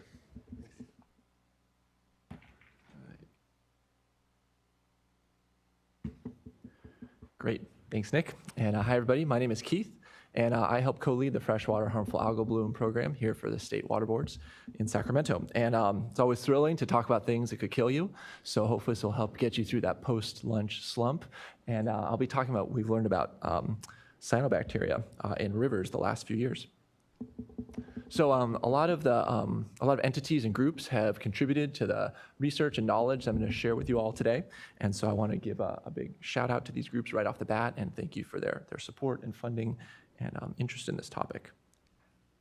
Great. So in California, in Mediterranean climates, we have a problem, and that is that our water demand is mismatched with the timing of our water delivery. And so what we get is these big storms rolling in off the Pacific Ocean in winter, raising our river levels. But then in the summer, the storms stop and we enter our seasonal drought. And so we build dams and other hydrological infrastructure to move around this wet winter water. But this is often at the expense of our aquatic ecosystems, which have evolved within this Mediterranean seasonality. And so we find that our aquatic food webs are also very seasonal. And in the summertime, the foundation of that food web is often algae. So as the rains stop and the flows decrease in our rivers, you get this really great environment for growing algae. These algae are then consumed by bugs and fish, which are then consumed by other organisms, and create this very vibrant food web that sustains many organisms through the dry summer. Now, not all algae are good for the food web, though. And so anthropogenic modifications to our water systems and our aquatic ecosystems have led to an increase in harmful algal blooms, or HABs. And in freshwater, these HABs are often formed by cyanobacteria, which is what Randy just gave you a brief overview of. And so these are photosynthetic bacteria that are present across the globe, but usually are present at low biomass in these aquatic environments. But under these certain environmental conditions, the biomass will increase and you'll get a bloom. And one of the reasons we care about these cyanobacteria are because they can produce these cyanotoxin molecules, which are harmful to humans and other animals. And there's dozens of different cyanotoxin molecules. And in this talk, I'm going to be focusing on two of them, the microcystins and the anatoxins. And so microcystins are a liver toxin. They cause your liver to bleed and hemorrhage. And there's many different variants of microcystins. And they all have a little bit of a structural variation around here that's coming off of this main central ring. And we use these two-letter abbreviations to describe each variant. Microcystins are one of the most globally common cyanotoxin and also the most well-researched, understood cyanotoxin. Another cyanotoxin is anatoxin, which is a neurotoxin. So it affects neuromuscular abilities in your body. If you get a big dose, it can cause seizures, paralysis, and possibly death. And there's four main variants to anatoxin. There's anatoxin A, dihydroanatoxin A, homoanatoxin, and dihydrohomoanatoxin. And what's particularly challenging with cyanobacterial blooms is not every cyanobacterial species or strain produces these toxins. And so each individual strain has to have the genes to synthesize these toxin molecules. There can be a lot of variation within a bloom. And you also can't understand if it's producing toxins by looking under the microscope. So if you have your sample here, you might look at it under the microscope and you might see that some strains can produce toxins and other strains cannot. And it's only through chemical testing of your sample that you can determine the toxin concentration. And so, the mystery. I titled this talk Mystery to Management. So here's the mystery. So in the early 2000s, there were several dogs dying of cyanotoxin poisonings in the Eel River, which is up here in Northern California. Here's San Francisco, and here's the Coast Range Mountains. Now, those other images I showed you of blooms a few slides back, those were all in lakes. A lot of them were in the Midwest, so they were surrounded by either lots of corn and soy agriculture or big cities. And here is the Eel River. It's a river, it's not a lake. This water is really clear, it's flowing. There's a low population density. The river flows through Mendocino and Humboldt counties. There's not a lot of people up there, and there's no big corn agriculture. So the question was, well, why are these dogs dying? This is not your textbook watershed where you would expect to have HABs being an issue. So we were wondering, well, does the water look like this sometimes, and just nobody was out there to see it? And so I kind of got into this field in 2012 when I started my PhD, and I was intrigued by these cyanobacteria that we knew were out there and had killed these dogs, but there was very little research and understanding about them. And so I'm going to share with you a little bit of what we've learned in the last few years about cyanobacteria in rivers. And some of this work is work I did, but also many other researchers at the state and other entities as well. So one of the first questions we had was, well, how common are these cyanotoxins? And so what we did is I created 10 different monitoring stations in the Eel River, and we went out frequently measuring the water and seeing if we got toxin detections. And so these are the results from that. And so each one of these maps is of the Eel River in a different month, and each of the dots is one of the monitoring locations, and the width of the dot is the amount of toxins we detected in that month, and if the dot's red, we got no toxins. And these maps are specifically showing anatoxin A detections. So you can see most of the dots are black and some of them are pretty wide. And so it was pretty clear that this was quite a widespread phenomenon. This anatoxin was not ephemeral, it was not fleeting, it was there pretty consistently. And we repeated this in the years 2013, 2014, and 2015. And these are just the 2014 data, but the pattern was pretty much true all those different summers. The other thing we found is that when we measured microcystins, we got much fewer microcystin detections, and they were about 1 to 2 orders of magnitude less than the anatoxins. So from this, we were excited because it corroborated some of the little bit of data that was present relating to some of the dog deaths, which had attributed the dog deaths to anatoxin poisonings. And so we gave, so sort of moving forward, we started to consider anatoxin A the more important public health concern in the river. And it turns out the Eel River is not alone in this. As harmful algal bloom researchers have turned more attention to rivers, they've found that flowing waters can be sources of cyanotoxins. And so these are some figures from some papers showing cyanotoxins in rivers in California, New Zealand, Spain, and the southeastern United States. And so increasingly, we need to pay attention not only to our lakes, but also to our rivers when considering harmful algal blooms. So now we kind of had a sense, okay, these toxins are out there, they seem to be pretty frequent. Well, who might be producing them? And one of the differences between rivers and lakes is that whereas in lakes, we get the cyanobacteria growing up in the water column, making that like pea soupy look. In the river, they grow as these mucilaginous mats along the bottom of the river. And so here's some photographs of some of the most conspicuous mat-forming cyanobacteria in the Eel River, species of Anabina and Microcoleus. And here's what they look like under the microscope, and here's some images of them under the river. And as you can see, like in this section here, these proliferations of the cyanobacteria can be really the dominant substrate within the river, so they can be quite expansive. So earlier, the toxin data on the maps that I showed you a couple slides back, those were just looking at toxins up in the water column. But we can also actually collect a sample from the mat and then see what toxins are in the mat itself. And so when we did that for both the microcoleus and the Anabaena mats, we found that both of them contain cyanotoxins. So here's anatoxin A data and microcystin data, and the gray is microcoleus and the white is Anabaena mats. So we had suspicion that, okay, this might be some of our sources. When we also collected additional samples in the water, we found that though the toxins were present, they were a much lower concentration. They rarely exceeded any regulatory thresholds, whereas in the mats, they could be quite potent and exceed some of the guidance levels. And so from there, we kind of started to conclude that it was more likely that the risk was by ingesting mat material or cyanobacterial cells was the greatest risk to public health, whereas just accidentally drinking some water was unlikely to pose a large public risk because the concentrations tended to be low. And some more recent research that just kind of come off, just been sort of ginned up and finalized the last few months is we started collaborating with a couple scientists in New Zealand, Dr. Susie Wood here and Dr. Jonathan Puttick, and they've been pioneers in benthic cyanobacterial ecology and anatoxin chemistry for about the last decade.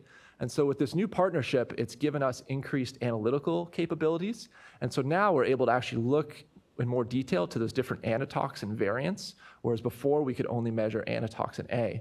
And so as we've done that with samples, we're finding that in most of our samples, we have both anatoxin as well as dihydroanatoxin. And so this figure here, each bar is a sample, and the color represents the anatoxin variant. And you can see that most samples are primarily composed of the yellow anatoxin or the purple dihydroanatoxin.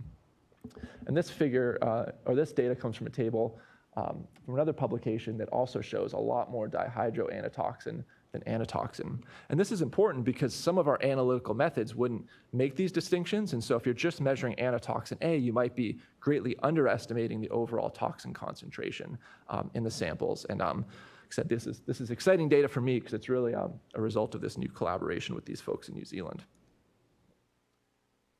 Also in our field excursions, we realized that this cyanobacteria is pretty mobile, and so it can easily get sloughed off the bottom of the river and then float to the surface. And once it floats, it starts to accumulate in swimming holes or along the sides of the river. And these are places where people usually access the river or go swimming. And so it once again increases the public health risk because now you have the cyanobacteria being dislodged and accumulating right where people are primarily using the water. And so everything I've shown you until now is pretty much at a larger watershed scale, but we know that a lot of the ecological and evolutionary action occurs when organisms have to respond to their environment. And the way that organisms respond to their environment, a lot of that is encoded in our DNA. And so by looking at the DNA and the genes that are present in these organisms, we can start to understand how they might be interacting with the river and other environmental conditions they may face. So I used a method called genome-resolved metagenomics, which involves collecting a sample of cyanobacteria, sequencing the DNA, and then using computer algorithms to take all that DNA and start to assemble it into a draft genome of the organism. And these draft genomes then contain millions of nucleotides of DNA and thousands of genes, and you can then understand what drives the cyanobacterial life. And so I targeted microcoleus mats and was able to sequence 22 samples up in the Eel River a few years ago. And what we found out was that there was actually at least 4 different species of microcoleus in the river forming these mats. And you can see that in this figure, where each one of these little squares is comparing 2 genomes. And the redder the square is, the more similar the genomes are. And when you cluster them together, you see these 4 different species come out, where all the genomes in each of these larger boxes are very similar to one another, but different than everything else. And so then, once we knew that we had more diversity than we expected, we could also look at the genes within each one of these genomes. And surprisingly, we found that only species 2 has the genes to produce anatoxin. And so even though these mats look pretty much identical when you're out in the river, it turns out there's actually 4 species responsible for making the mats, but only one of them has the genes to produce the toxin, to produce the anatoxin. So this kind of gets back to this challenge of both seeing the mats, but also needing to figure out, well, who's producing the toxins? And in the Anabaena mats, we just have some other new data here, where recently, as also part of the collaboration with the New Zealanders, we were able to sequence some of the toxin-producing genes in the Anabaena mats. And when we look at, down here shows the sequences, And these bottom two rows are the genes from the Anabaena mats and also the microcoleus genome. And they are identical. And so this is surprising because I expected that Anabaena would be producing toxins in an Anabaena mat. But instead, it appears that it might be microcoleus that's just at a much lower biomass and living within this Anabaena mat that might actually be the toxin producer. And so this creates an additional challenge to us because it means that these like cryptic species that we may not be able to see out in the environment, they might be the ones actually causing the public health threats, which could also help explain why sometimes we detect toxins in places where we don't really see conspicuous mats and we don't really see big proliferations of toxin producers. Okay, so that was a bit of a whirlwind of what has been going on in the world of benthic cyanobacteria over the last 5 to 6 years. And we have really unpacked a lot of the mystery and questions that we used to have. We know now that wadable streams can be an important source of cyanotoxins. We know that these cyanobacteria are growing as benthic mats. We see that anotoxins are more common in some watersheds, and so it's increasingly important to know which toxins are present in your particular water body of interest to make sure that you're applying the right analytical measurements and capabilities to that water body. And then we've also learned important things about how the dominant differences in the implications of the dominant biomass versus subdominant species, what the implications for public health might be. And so it's been a fun journey, and we still have many more questions to think about and answer. And so what are the implications of this for management? I'm going to use a little case study from the Russian River to talk about this. So in 2015, a dog died due to cyanotoxin poisoning on the Russian River. And this was right before Labor Day weekend, and it caused the public health department in the county to shut down the entire Russian River to recreation over Labor Day weekend, which was a major negative impact to businesses on the river who lost a lot of tourism revenue. And there was a big outcry from these businesses, and one of the reasons for the shutdown was because there wasn't a great plan in place for how to respond to a cyanobacterial event there. So this prompted many interagency conversations and collaborations to start to put into place a way to respond. And so right now, it's a really totally different landscape in that watershed.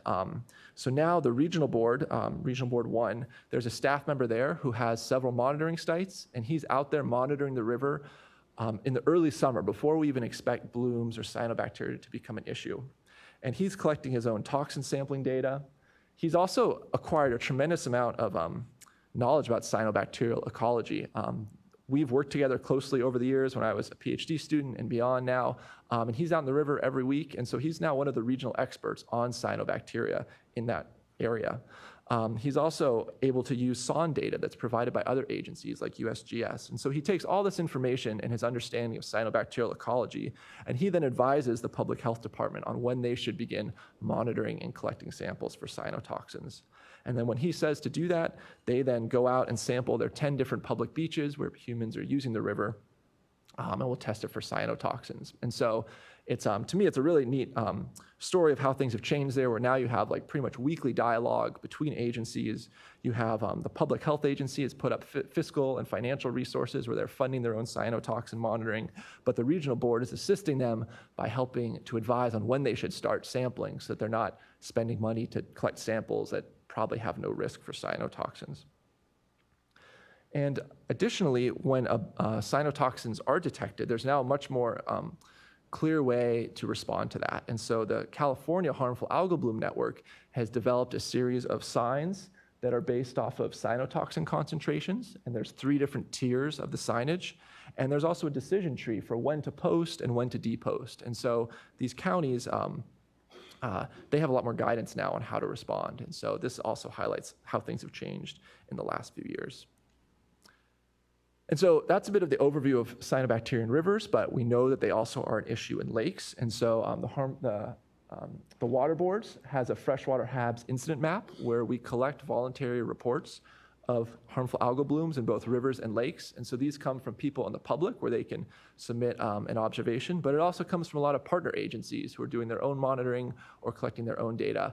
And then data on the map goes to the open data portal where it can be easily downloaded as a CSV file. And we also have the satellite tool that's just getting launched that Randy talked about. And so we're striving towards making harmful algal bloom data easily accessible and interpretable by the public. And so I kind of wanted to use this benthic cyanobacteria story as a case study. I think it's a good example of how we progress from mystery and scientific questions to going out and figuring out what the relevant data we need to collect is, taking that data, interpreting it, and turning it into understanding, and then taking that understanding and making management decisions that reflect our societal values. And so with that, I can take any questions, and thank you for your attention.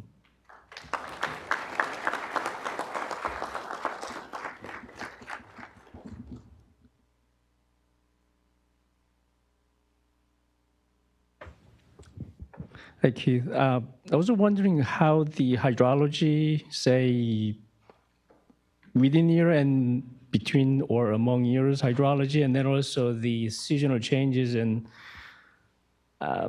colonization and then succession of macroinvertebrate would affect this mat formation and then also sloughing off as well. That's a great question. Very ecologically minded. I love it. Yeah, so hydrology definitely matters. This is mainly a summertime phenomenon in the rivers, and I think the late season rains have a big effect. So we got those big rainstorms this last May, and talking with my friends in the field, like everything is really delayed. And this was also the case last year. We had a big April rain, and so those late rains can really have a big effect on the timing. The Annabina prefers slower flowing environments, but the microcoleus tends to grow in riffles and faster flowing environments. But it needs that clear water and those stable flows to really establish. And so there's variation. So that's a lot of like the between year variation is what's happening in the spring will affect the timing of growth. Within the year, once we get those last storms, it's then really, just waiting for the recession to go. And you usually see the Annabina blooming later because it needs those slower flows. As far as the macroinvertebrates go, we don't know too much on how grazing affects these organisms. We know that a lot of organisms inhabit the mats, but we think they mainly use it as refuge, not so much to consume the mat. And so, that's a big data gap right now. And I'm kind of working with some other folks on designing some experiments to try and plug those holes. Mm-hmm.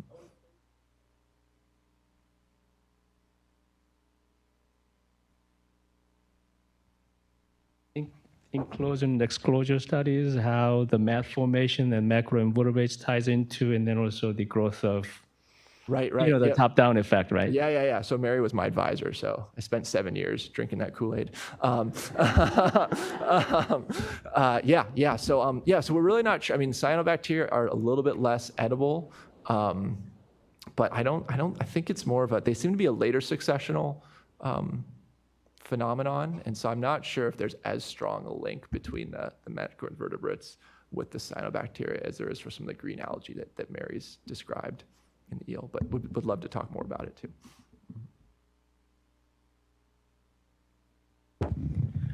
As someone that grew up on a river and just threw that green slime around all the time, with dog deaths, what human hazards are you finding with that?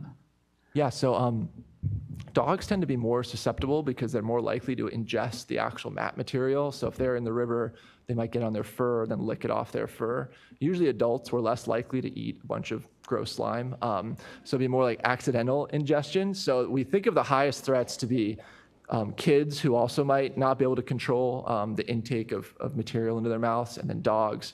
But there are also some of the toxins can affect your skin. So we do get reports of people coming back with like rashes. There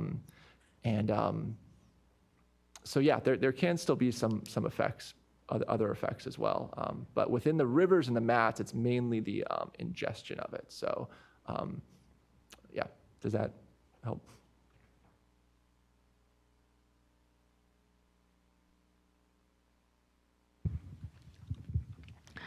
What's SON data? Oh, so those would be like instruments that you can put in the river and leave it and walk away from, and they'll just keep collecting data. And you either go back and download it, or it might have a report back through like a wireless sensor. So it's usually like dissolved oxygen, pH, temperature, and you're getting continuous data. So it might be measuring it like every 15 minutes. I was wondering what your sense is. Is it becoming more common in rivers, the harmful algal blooms, or is we just getting a better appreciation for it? I think a lot of it is a better appreciation for it. that the map from California was done, was led by Betty Fetcher, who is here back in the back. Shout out to Betty. That was a really cool study. So they were finding it up high in like Sierra streams and things we wouldn't think to be impacted. And we know, kind of with knowing these cyanobacteria are globally distributed, it's not too surprising that they might be in some locations at like low biomass and we can still detect the toxins. But I do think it's likely that some of the hydrologic factors we've observed, so maybe like drought might exacerbate some of these growths in certain environments, and that also some of it, potentially nutrient loading might also have impacts too. So I think there's a little bit of both at play.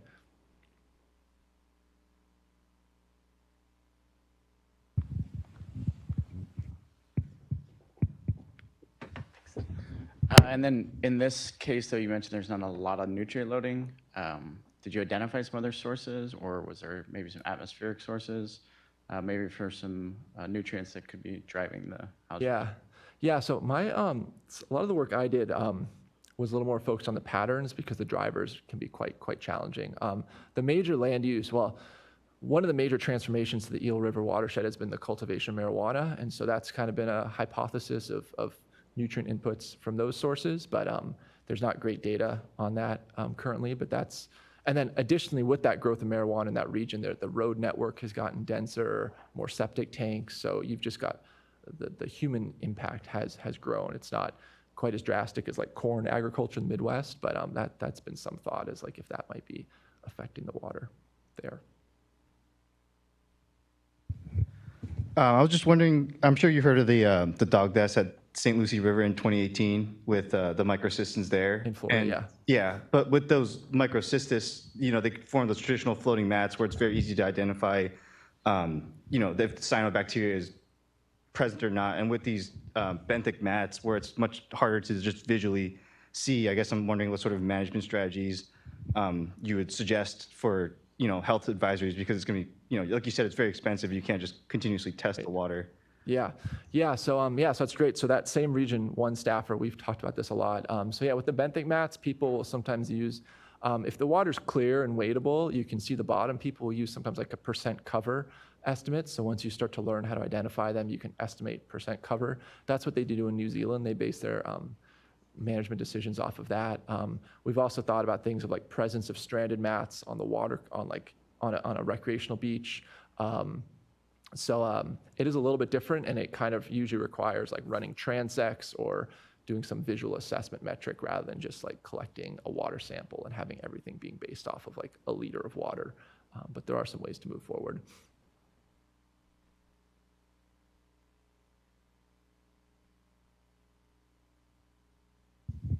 So you mentioned that in the Midwest, there's like a lot of nutrient enrichment from agriculture, like from cornfields, but you didn't mention the agriculture in California and kind of like tomatoes and strawberries, and does that affect these rivers or lakes?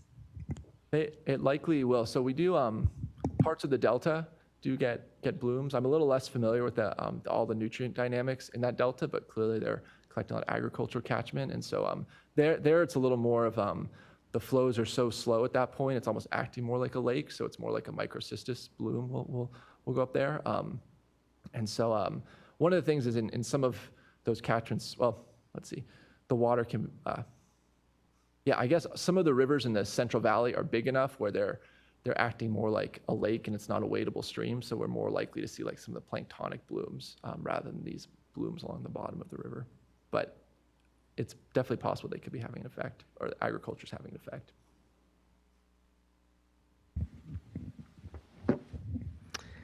So I have two questions for you. Sure. One is, some policymakers have suggested that this is not that important a problem for California, given all of California's water problems. Right. So on a scale of 1 to 10, with 10 being most serious, where would you put this harmful algal bloom problem? And then my second question is more positive, which is, it's been suggested perhaps that we could do some work with community science and citizen science around harmful algal blooms to connect that data and information with the data and information of utilities, and to perhaps overcome some of the distrust between those two communities. Is that a good idea? do you think that's realistic? Could community science folks and utilities cooperate around a harmful algal bloom question? So is it important for the state, and could utilities and community science groups cooperate? Okay, great. But yeah, yeah, I think it is important. Yeah, it's going to, oh man, you're going to make me be a scientist and get quantitative. You know, I think I would put it in a framework of some watersheds, like a risk-based, where, you know, if this is like in the Russian River, so we've got these like 10 recreational beaches, knowing what's going on there, it's an important problem. That's a big tourism revenue. We want to make sure that people's dogs aren't dying, that businesses care about that. You know, for that watershed, you know, that and E. coli in the summer, that's probably like an 8 to 10 issue. There's going to be other spots in that watershed where nobody's going, and it could be, you know, I don't know. I mean, it could have a really major issue, but if in that risk and beneficial use framework, it's not deemed a big risk, then maybe it's not as much of a consequence. Same potential framework, some of those streams in the High Sierra that Betty Fetcher found toxins at. I don't know if we need to go backpacking up to the Sierra to remediate those streams. So I think there's a bit of a context dependence. Drinking water, certainly. Drinking water needs to be paying attention to this stuff. So the other thing that is surprising is that when we have these droughts, like this season, like it's not always a seasonal thing. Like we've got some lakes that will bloom year round, and so it's not, you know, not every lake does that, but there is considerations that need to happen outside of just like June, July, and August. So yeah, I guess I would frame it that within some water bodies, it probably is a very high, you know, 8 to 10 level. Yes. In terms of partnerships, I think HABs affect a lot of different beneficial uses and a lot of different users, and there is a lot of data collected by utilities, some of which is made public, some of which is not. I do think that citizen science can open up trust. I worked with a citizen science group through my PhD they helped me collect data, and I had a very positive experience with that and found that people are very curious about these, and the data collection is not so complicated that citizens can't make positive contributions. So. Okay, great, thanks.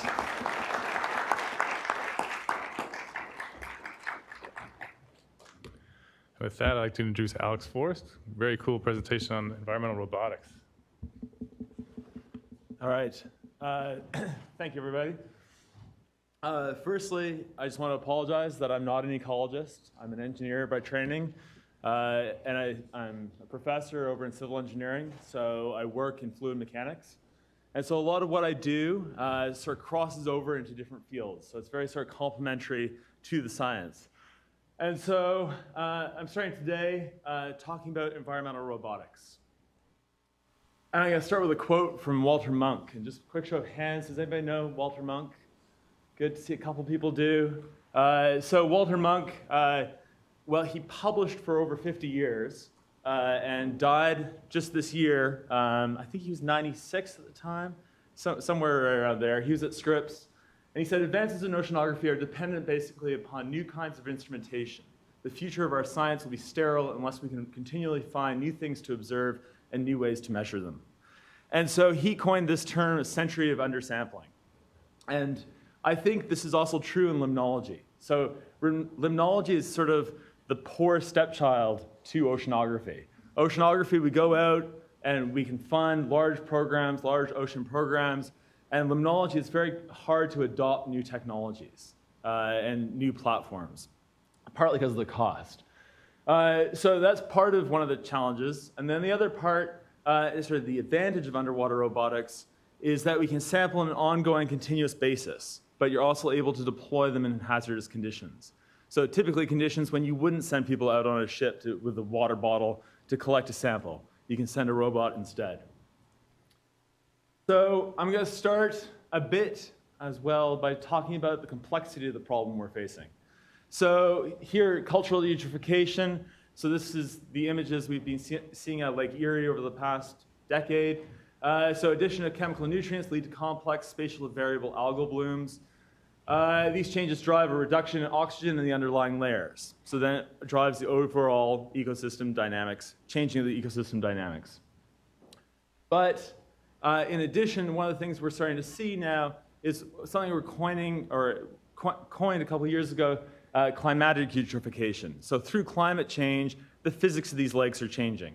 So one of the things we're seeing, for example, in Lake Tahoe, where we do a lot of work, is that the actual warming season, the stratification season is lasting for longer. So that's driving a higher internal phosphorus loading. And so the turnover of the lake is being reduced. So the actual oxygen replenishment to that deep water now only happens, what happened this year for the first time in a decade, where it used to happen on a yearly basis. So the dynamics of the system is changing.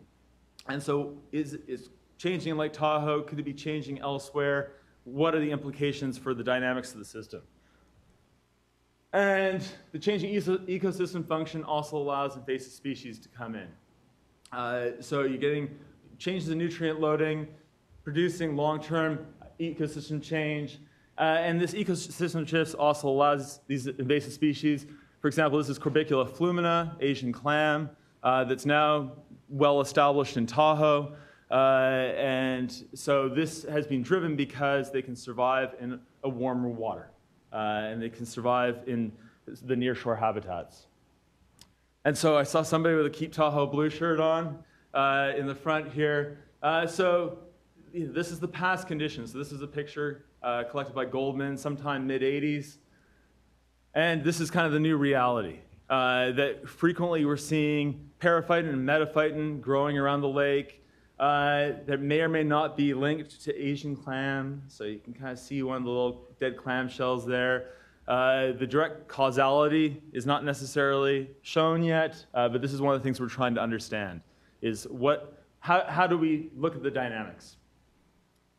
And then also, and it's great to see some of the stuff from Randy earlier on Clear Lake. So this was a citizen science picture. This is somebody just sent us a picture of something they saw from their deck, basically. So this is 2016. So climate change is driving the frequency of these harmful algal bloom events. And so this points to a need to be able to use sensors, so developing new SON technologies and new platforms to go out and do rapid environmental assessments. And this is where sort of I start tying in the engineering with the science.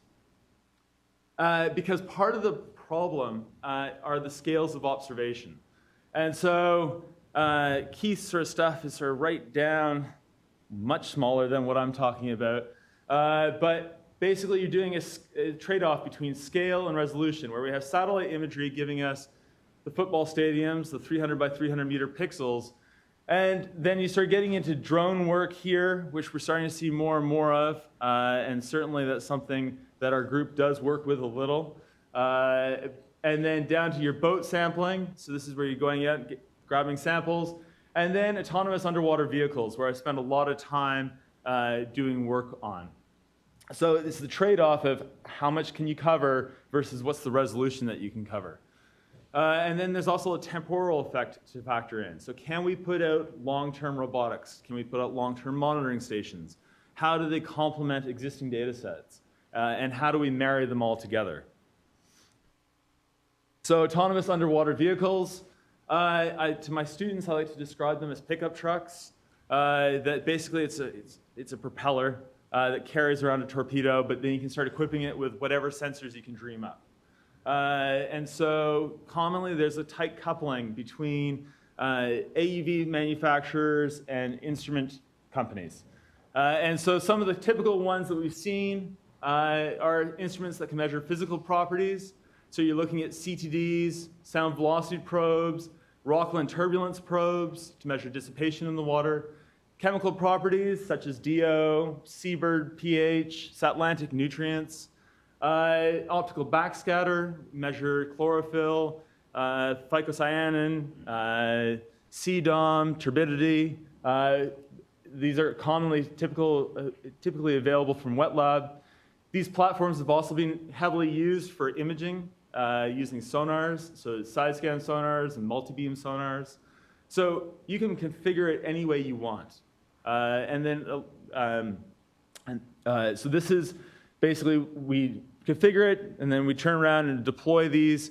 AUVs are generally the duration of several hours for a given battery, so your scale of resolution is relatively small. You can cover about, on a given battery pack, sort of between 20 and 80 kilometers, depending on your type of vehicle.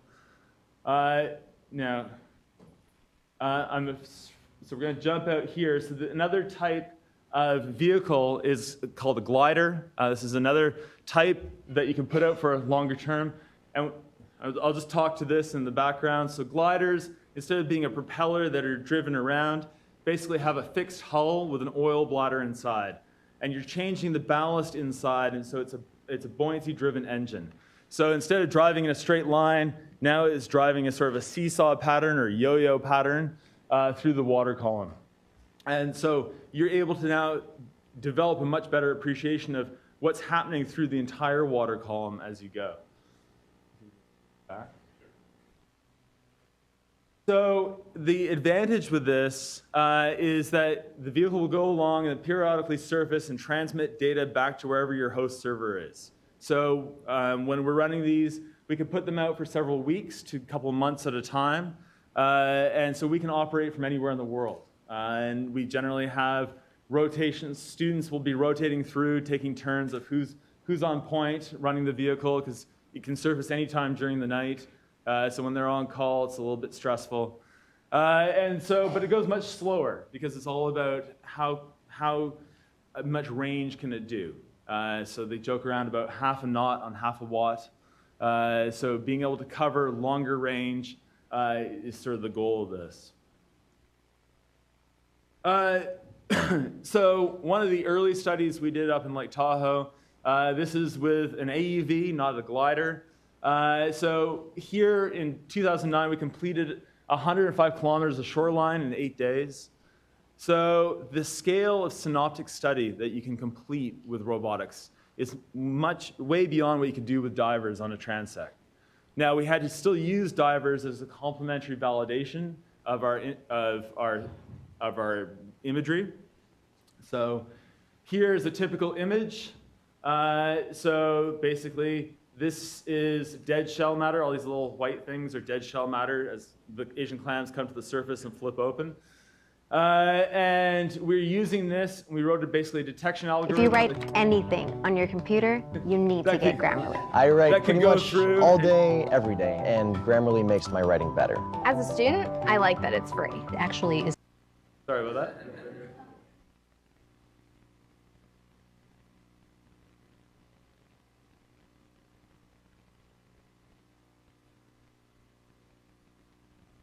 Right there. Yep.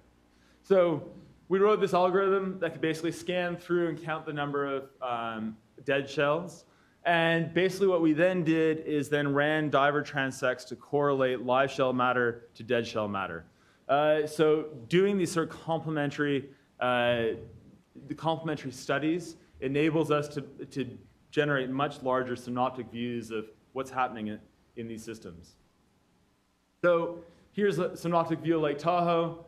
So this basically, here's all the shoreline of Lake Tahoe. Blue was non-detects with the AUV. Red is where we knew we had Asian clam at the time. And then these oranges were actually where we thought we had new detects. Basically, these were all false positives after we went and did diver validation, except for this area where we actually picked up a native clam species. And then some here at the bottom that was actually more extensive than our original predictions of where these were using diver predictions. So being able to achieve synoptic views is one of the tools of using vehicles like this. The other thing, and we've seen this before already today, is validation of remote sensing. So here, like Randy was saying, is each of these pixels represents 300 by 300 meters. So how much variation is there actually within a pixel?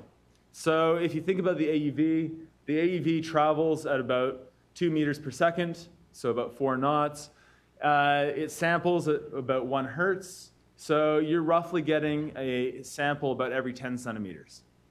So if you start thinking about that in terms of how representative is that one sample that you're getting when you're scooping it out of the water, using a tool like an AUV to be able to transect through gives you a much stronger validation of what that variability is. So now I'm going to jump continents over to a study that we running over in Lake Geneva last summer. So here, this is chlorophyll A detection from remote sensing. And what they're seeing is basically two large counter-rotating gyres. And these gyres have basically upwelling associated with them, so bringing nutrients up from the bottom. And they're seeing high areas of chlorophyll development in the center of these gyres. So what we ended up doing is trying to use a glider. So trying to understand not just what's happening at the surface, but what's happening at depth. So we set up a series of ADCP moorings, so acoustic Doppler current profiling, and basically across this gyre. And then we spent a good portion of the summer running a glider through this area to try to understand dissipation and the amount of energy associated with it.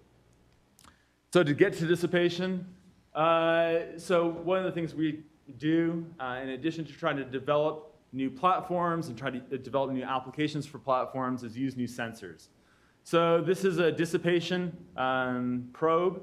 Basically, it measures the turbulent dissipation within the water column. So we're trying to understand the energetics of the system. Because one of the hypotheses was that it's the energetics of the system that's contributing to how well the chlorophyll or how well the phytoplankton is doing within the water column. So we then started running profiles. This was ballasting the vehicle, getting it ready to go. And then we went into the lake and started doing large amounts of profiles.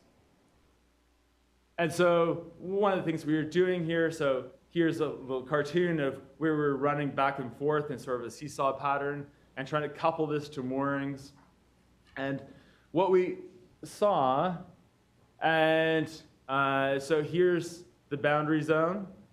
Basically here, for those of you that looked at dissipation before, this is log base 10. So red is 10 to the negative 7 dissipation, which is relatively high, which is sort of approaching ocean levels. And then 10 is basically quiet, so there's no real motion down there. But along this, the boundary zone of the lake, we're seeing a lot of enhanced dissipation rates. So trying to understand these enhanced dissipation rates and throughout the water column, trying to understand mixing patterns, these are all things that we can get to with multiple platforms. And this is some of the ongoing work that's currently happening in Tahoe as well. So we know we hit enhanced dissipation along the benthic boundary layer, and this could potentially be resulting from internal wave migration. So it's the physics of the lake that are basically driving oscillations within the lake and can drive respiration along much deeper than we initially expected because of the large physics dynamics of these systems. So here we can take a glider and run through a system like this and try to understand the overall dynamics. That didn't quite work. And so the next step to avoid Walter Monk's century of undersampling. So the next step is really coordinated robotics. So we're coming into an age where we're moving away from single robot platforms when teams can actually develop the expertise to run multiple vehicles together. So how do we use multiple robots together in tandem with traditional sampling programs? How do we sort of incorporate them into our ongoing monitoring programs to then inform our decisions overall and feed that back to numerical models, and validation of remote sensing, and all these other tools that we've been using for a bit longer. And so that's really the take-home is we're trying to get away from having these be unique standoff pieces of equipment and develop them as tools that we can all use. So to round this out, just to thank, well, first and foremost, all the students that make it possible, and then the partnerships that we have with industry. So a lot of this isn't possible without partnering between public universities and industries such as Teledyne and Rockland and different sensor developers who are usually quite good when you work with them closely to enable new technologies. So thank you very much.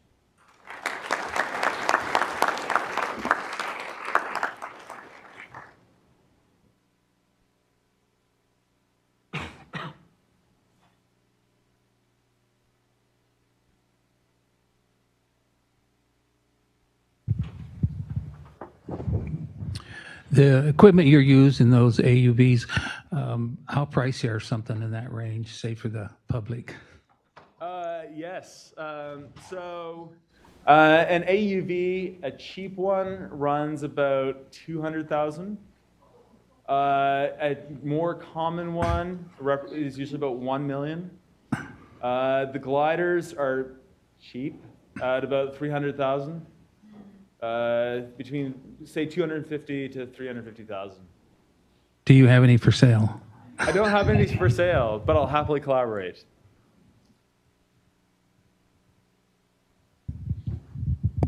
Thanks, Alex. There's a similar topic. With the increase in drone technologies, and it feels like some autonomous capacities in our society, prices have dropped tremendously. Are there kind of key barriers that need to get overcome with the autonomous underwater sector to sort of see a change in costs, or is it that the market is just so small and minimal that it's, and is there any sort of bleed over effect from these other areas where we see autonomous vehicles really expanding? So one of the reasons why I feel drone technology has taken off, partly because people want to take GoPro videos of their house. No, I'm being glib, but that's a lot of what's driven down the cost. Underwater, we're limited because we can't get Wi-Fi and we can't get localization. So if anybody ever promises you GPS underwater, it doesn't exist yet. It's still acoustics. They're still using acoustics to get to it. So it's about, the cost really comes down to getting your position and knowing where you are underwater. And the technology just hasn't changed yet. And foreseeably, unless there's a major step change in that, it's not going to change in the next decade. So the cost comes down to that. You can build a low-cost AUV, and I've done it with my students where we've built an AUV that goes in a pool for $500 with a PVC pipe and a propeller and an Arduino. You can do it, you can put it in the pool, and you have no idea where you are. And they'll drive around in a circle and come to the surface, and you're like, success. They've learned something. But if you actually want to get reliable, defendable data, that's where the cost comes in. And that's where you sort of see these step changes in cost because of that. That's not going to change anytime soon.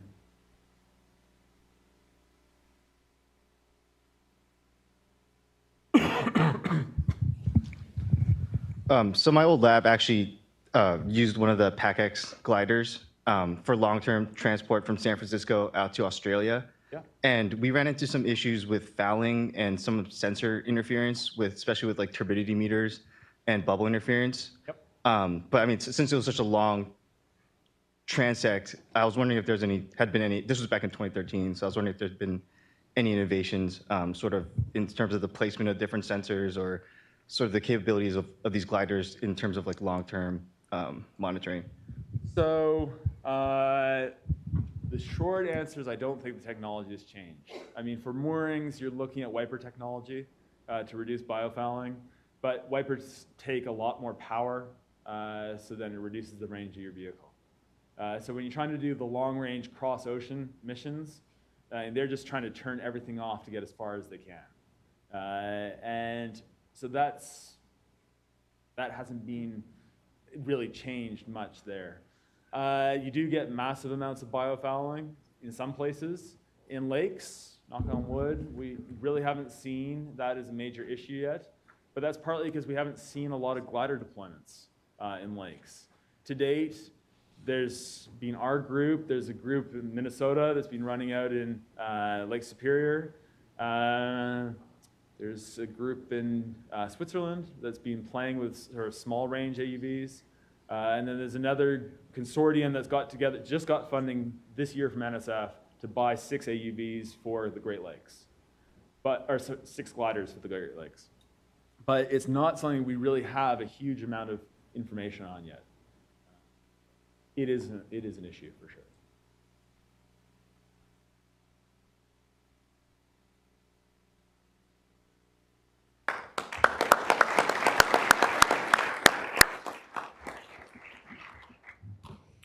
All right, and up next is Eleanor Banami from UC Davis.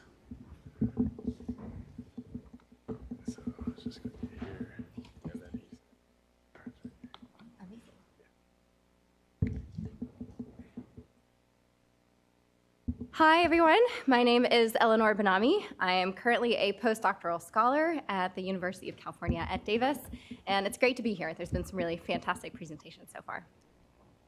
So today, I'd like to start out by mentioning that the Clean Water Act faces an inspection challenge.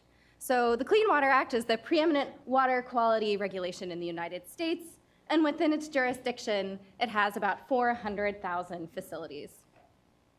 In any given year, the combination of state and federal bodies have indicated that they can inspect about 28,000 of these facilities annually, which is less than 10%. In addition, there's a continual threat of decreased budgets for inspections, as indicated by these 4 different headlines here from the past years. In recognition of this task, the federal EPA itself has published in its compliance monitoring strategy that they must address the competing challenges of water quality degradation and limited resources with innovative and efficient targeting on the most important environment and inspection challenges. And while there's a series of rules and guidelines and heuristics that govern which facilities are inspected and how frequently, increasing amounts of data available on these facilities allows the promise for machine learning to allow us to identify and distinguish between these different types of facilities that expose us to higher risk. And that's exactly what a few colleagues and I attempted to do in this past year, and I'm going to share some results from that work with you today. So what some of my colleagues and I ended up doing is we pulled down data on the Environmental Compliance and History Online database from 2012 to 2016 on all facilities that are regulated under the Clean Water Act across the United States. We used 36 variables and various configurations of those variables across 3 main categories, those including the facility's location and features associated with their geography, the industry, so both the NICS codes and the 6 codes and the crosswalks in between them, and then the inspection history, so what the outcomes of those different inspections were. We then filtered this down to all the facilities that had all covariate information, and so we ended up with a sample of about 316,000 different facilities across the states. So then what we ended up doing is we ended up predicting the risk. We trained a model on 80% of our data sample and tested this on a 20% holdout sample. So for those of you who are familiar with repeated cross-validation, this is what we were doing here. And so we did this 500 times, and I'm going to show you the results of what our outcomes were in this relationship in between our predicted risk score and the rate of inspection failure. So what you end up seeing is that as you move out to the right, so as you increase in your predicted risk score, your average rate of inspection failure or violations ends up increasing. So now I'm going to show you a series of graphics, and these are each called strip plots. So let's take all of the different facilities that we have in our sample. So that's in these black, in the very black, all of the black lines at the very top. So every single vertical line represents a facility, and where you see this mass and this concentration where it's darker, this just indicates you have a higher number of facilities. So the top line indicates, in black, indicates all the facilities, whether they're inspected or uninspected.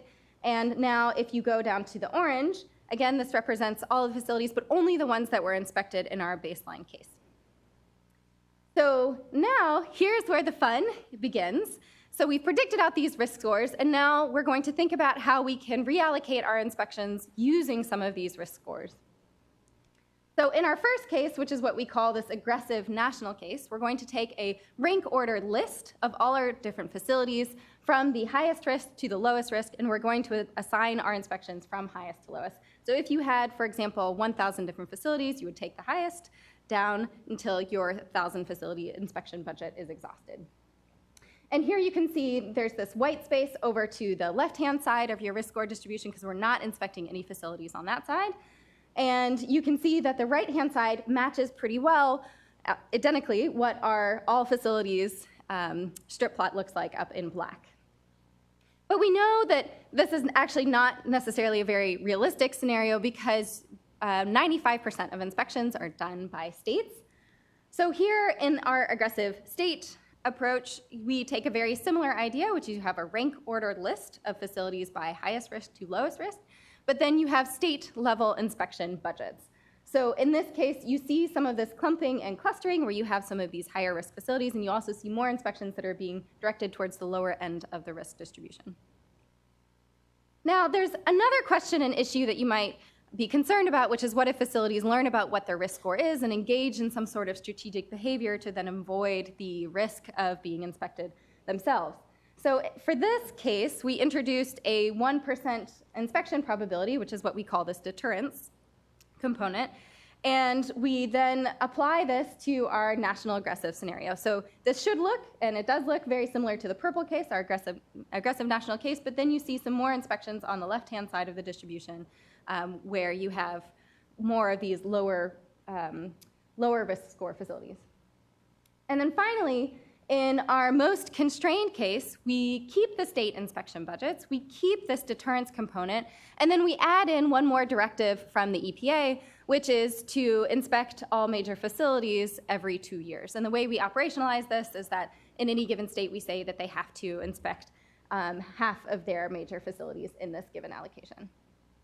And the bottom line from all of these different allocations that you can see is as you add in more constraints, you have more rationale for moving down the risk distribution. So to estimate what the benefits are of these different types of reallocation, I'm going to introduce this concept called the reallocation benefit. And how this works is we're going to bin these different risk scores according to the left-hand graphic, which I showed you earlier, which shows you that as you increase in your risk scores, you increase in your average inspection failure rate. And then we're going to assign facilities with a given risk score into those bins. And so we're going to say, okay, if you have this risk score, this is what we expect your violation rate would be, given this is what we found over 500 different random splits of our data set. The bottom line, what we found here is that holding the number of inspections constant, you can use this type of reallocation approach, and we ended up predicting a detected amount of, we ended up predicting a number of violations that were 2 to 7 times the number of violations from your baseline. And that decreases as you increase the number of constraints that you have. So once we published this paper last year in Nature Sustainability, we got a number of different comments and questions from different organizations who were interested in using these types of techniques in their resource allocation protocols. So what I'm going to share with you now and in the next few slides is how we've been thinking about how you might translate this type of model into an actual on-the-ground field trial implementation, and also to solicit your advice and help in identifying a partner who would be interested in participating in a network of organizations trying to do the same thing. So the key question that we're trying to address in this type of approach is where can information about these risk scores actually enhance environmental quality the most? To whom would we provide this information? What are the environmental quality impacts that would ensue from this? And at what cost would these informational interventions come? And after sorting out a number of different types of interventions, our top 2 candidates include focusing in on inspectors and then focusing in on facilities. So in the inspector-based approach, the idea is that we would be providing this risk score information to inspectors among those who are inspecting facilities of similar types of risk scores, and you'd provide some of them information about the risk scores, and another set you would not be providing information about the risk scores. And there, we would be looking to evaluate how does this information influence their inspection decisions, then what is the risk of the facilities that they ultimately decide to inspect, and then what are the violation rates among those inspected facilities. In the information-based approach to the facilities, the idea is that we'd be targeting a set of high-risk facilities, and to a randomly selected subset of them, they would receive information, and the other set would receive a placebo message. And in this case, there's a number of different things that you can look at. In the medium term, we'd be interested in identifying if there is any stated rationale for changes that they are making on the basis of this information, also seeing what their violation rates are. And then you can also think that in the longer term, you could be looking at how long do these types of effects persist, so the durability of them, as well as what some of the spillover might be to other facilities that are high risk that do not participate in the intervention, as well as what some of the spillovers might be to other facilities that are at the lower end of the risk distribution. So if we're concerned about this strategic behavior before, we can actually look at and evaluate that in this case. So as we've been thinking about these two different options here, I'm providing a matrix that we've been using to systematically try and identify and evaluate what are the different learnings we would gain from these two different types of approaches. And this basically groups down into the costs on the left-hand side, and then the other categories represent the potential benefits. And while I have talked about these two different interventions in contrast to one another, in reality, you might actually think that they could be complementary interventions because providing information and then enhancing the credible threat of an inspection could work more effectively than either one in isolation. So at this point, we are very interested in learning more from other organizations about how they can use this type of approach in their field implementation and in their protocols. And basically what that boils down to is three main things. One is we're looking for partners who are willing and interested to explore how this can affect their resource allocation protocols. Second, who have access to facility inspection and violation history. So this need not be just Clean Water Act, it can be other types of inspection protocols as well. And that have some facility feature data that allow us to distinguish in between different types of facilities and their risk types. This would be an exchange of information among a series of different governing bodies who are interested in learning how machine-based predictions can inform their regulatory performance. And this is a network of individuals both at UC Davis as well as at Stanford, where I did my PhD. Great, so in summary, our model predicts 2 to 7 times the number of violations for the same number of inspections. But as we think about moving this from a model to a field trial, we are interested in finding out where does providing this risk information influence decisions, strategic behavior, and ultimately violations and environmental quality. So we're looking for partnerships for field trial. I know we're coming up on a break. If you are interested or know folks who would be interested, please come reach out and find me and talk to me. And in the meanwhile, thank you all very much for your time, and happy to take questions.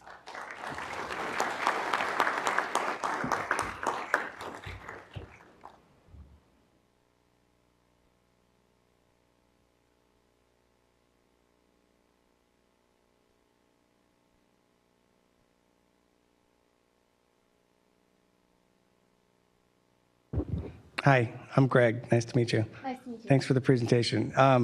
So have you looked at any of the California-specific data sets, and are there issues that you could say would be necessary to overcome before we even considered a project? I think that's a great question. I think the three main criteria that, so I will take one step back and say when we were approaching this project originally, we were in several conversations with the federal EPA who had suggested that they had some questions about several different states having varying degrees of higher and lower data quality. But in some cases, that can actually be an advantage because you can then, if you're able to flag, these are places where we know we have higher quality and these are places where we know we have lower quality, you might actually be able to leverage what you're able to find from the places that have higher quality to those that are lower quality. So I think there's actually opportunities. It depends on the specific data sets, but there are actually some really neat opportunities that you can explore through having that type of variation. Yes, please do.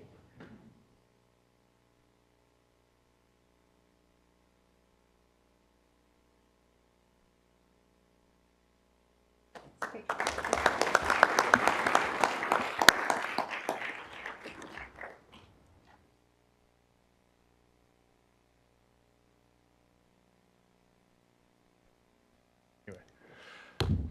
This is our opportunity for an extended break. So let's see, so we're a little ahead of schedule. How about we come back at 3:25, and then we can get into our much anticipated Internet of Water panel. But this is the opportunity to kind of network amongst yourselves, look at the vendors and the posters for a little bit more of an opportunity to talk with them. So thank you. Oh yeah, and check out the Datathon if you haven't already. Over at the Klamath Room, you can peek your head in and kind of see the work they've been doing there all day.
Jared?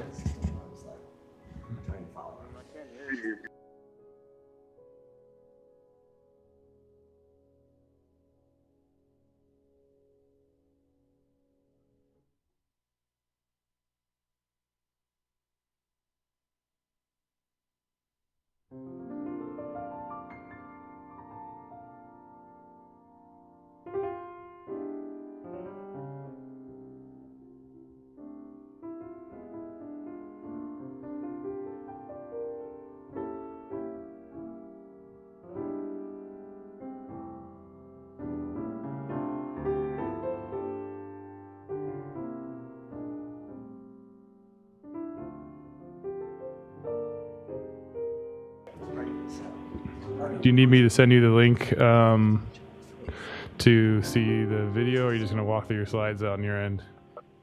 And just say next. Yeah, I'll just say next slide. Okay, great.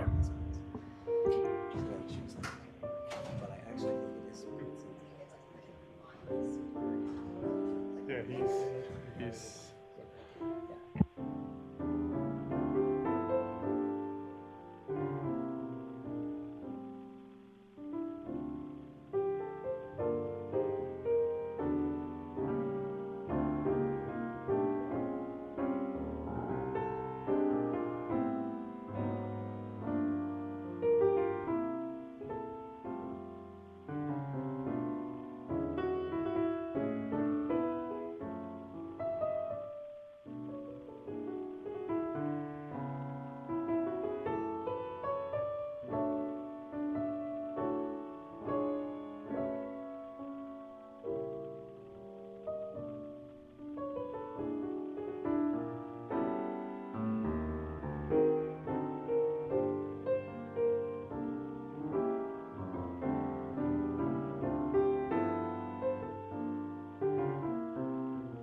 Yeah.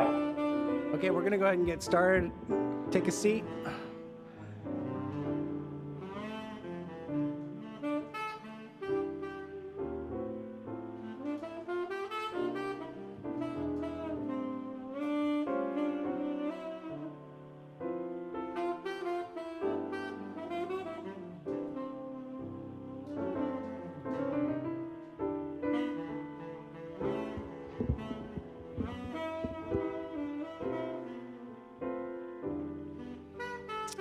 Okay, hi everyone.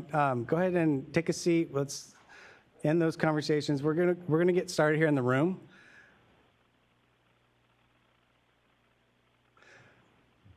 Hi.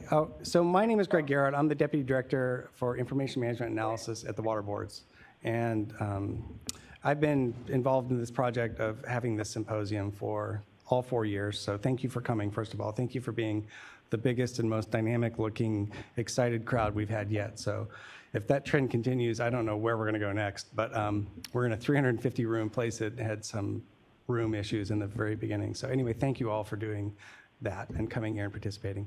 This next item is really an opportunity to expand our discussion and expand our audience and maybe even expand our minds a little bit about what water data interoperability can achieve. And so I have the honor of being a moderator for a panel of Internet of Water folks.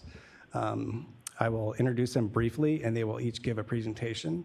We'll have a little bit of time at the end of each one of their presentations for questions, and then we'll reserve a little bit more amount of time for overall panel questions and discussion. So to frame this, I will just quickly say it's been an honor to be part of the Internet of Water dialogue since the beginning. This started as a series of Aspen Institute dialogues around the country that were about how do we do better with water and technology originally, and then water and data. And they had a series of conversations. They convened some centralizing of all those conversations. They brainstormed, what do we do? And really the question about why they were pushing this question or this project was this imagine if kind of energy of if you just hit in Google and search for nitrate water, would you find reports and PDFs? Or is it possible that someday you could actually just get geo-specific nitrate information for where you're at and where you hit the search button, and the most recent and summaries of it, and sort of like you do with other data sets when you hit search nowadays. It doesn't point you to a PDF or a resource, it gives you the data. So if you keep that in your head as kind of like the vision of why this Internet of Water project started, it might help you understand why it's got a long ways to go in some ways, but it's also a super exciting project. So with that, I'm going to first introduce Jared Bales. He's the Executive Director of the Consortium of Universities and for the Advancement of Hydrologic Science Incorporated. Thank you. And it's a really awkward thing to say that way, but Quasi is actually much easier to say. So he's with Quasi, and Quasi's mission is to do this kind of support work. They've been around doing this before the Aspen Institute started having dialogues. So in addition to that, Dr. Bales was prior water science, I think, lead for the USGS. So he's a really amazing person, and he was unable to be here in person, but we are piping him in through the magic of the internet of not water. Go for it, Jared. Oh, thanks, Greg, and thanks for letting me talk to you remotely. I've just been traveling too much, and so this is really good. Quasi's been a part of the Internet of Water discussion since the beginning also, and so we're really pleased to be here. Second slide. So really these quotes, I think, explain a lot of the rationale about why Quasi exists and what we hope to do. So the first quote is essentially that hydrology is interdisciplinary. So we involve a lot of different sciences, organizations, and water-related issues. I think there's 22 or so federal agencies, for example, involved in water. The second thing is that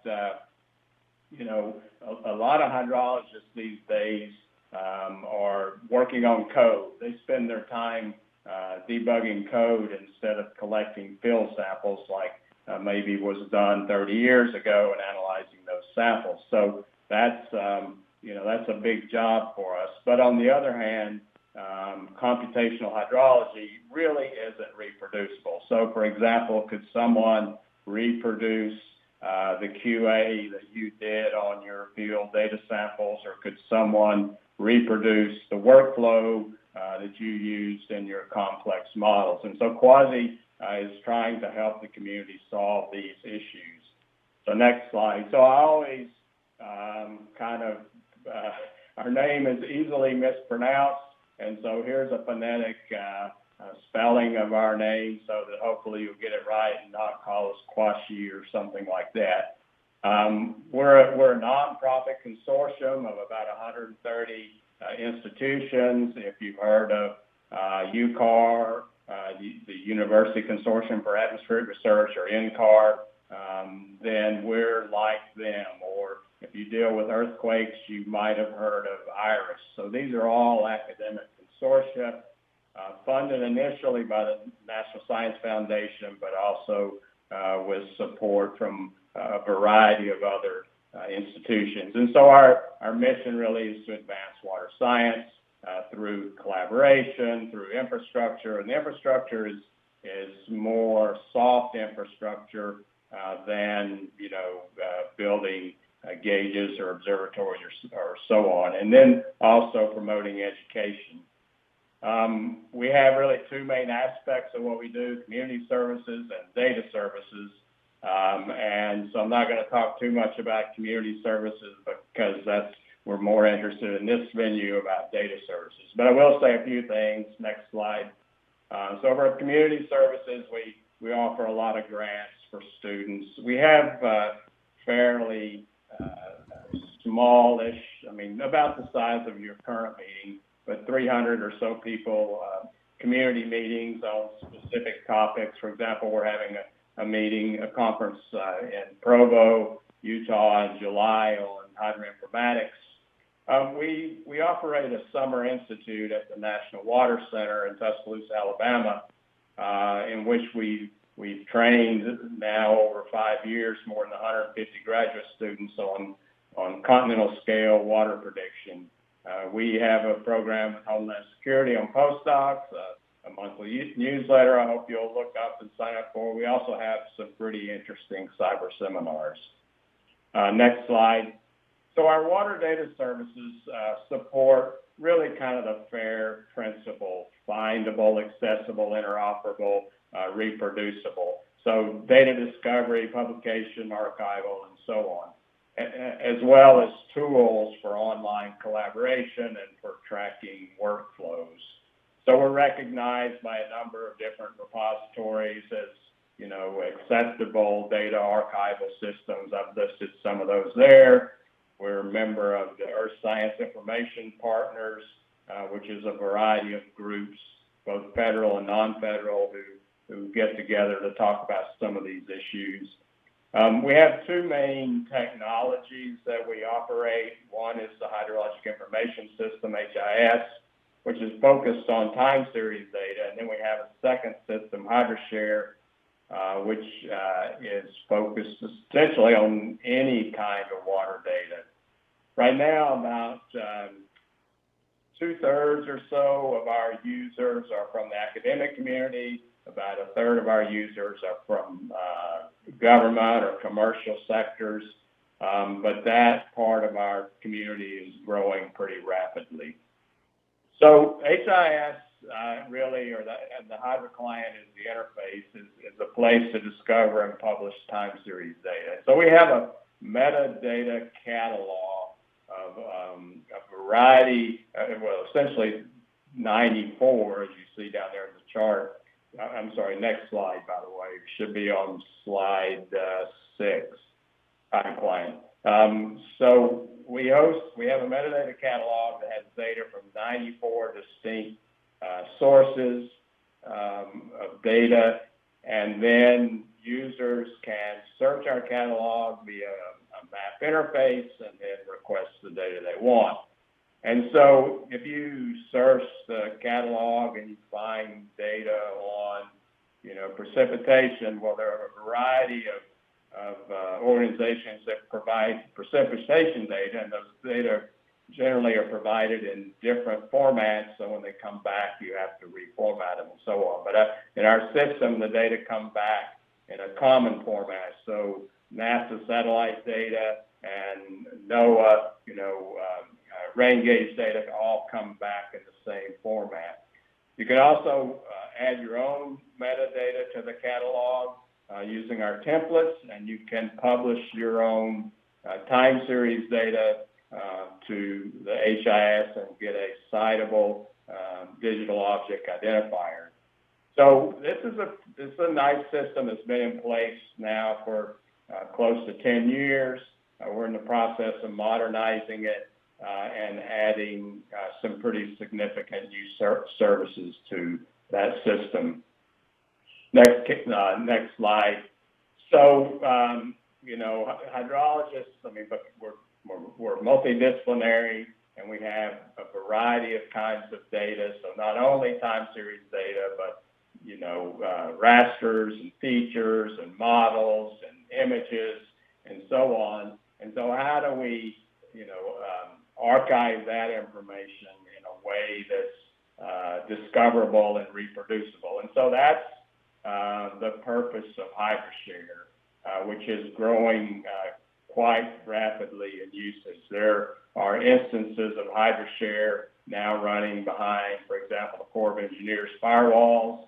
There are instances running internationally, and as well as just the one that Quasi maintains and operates.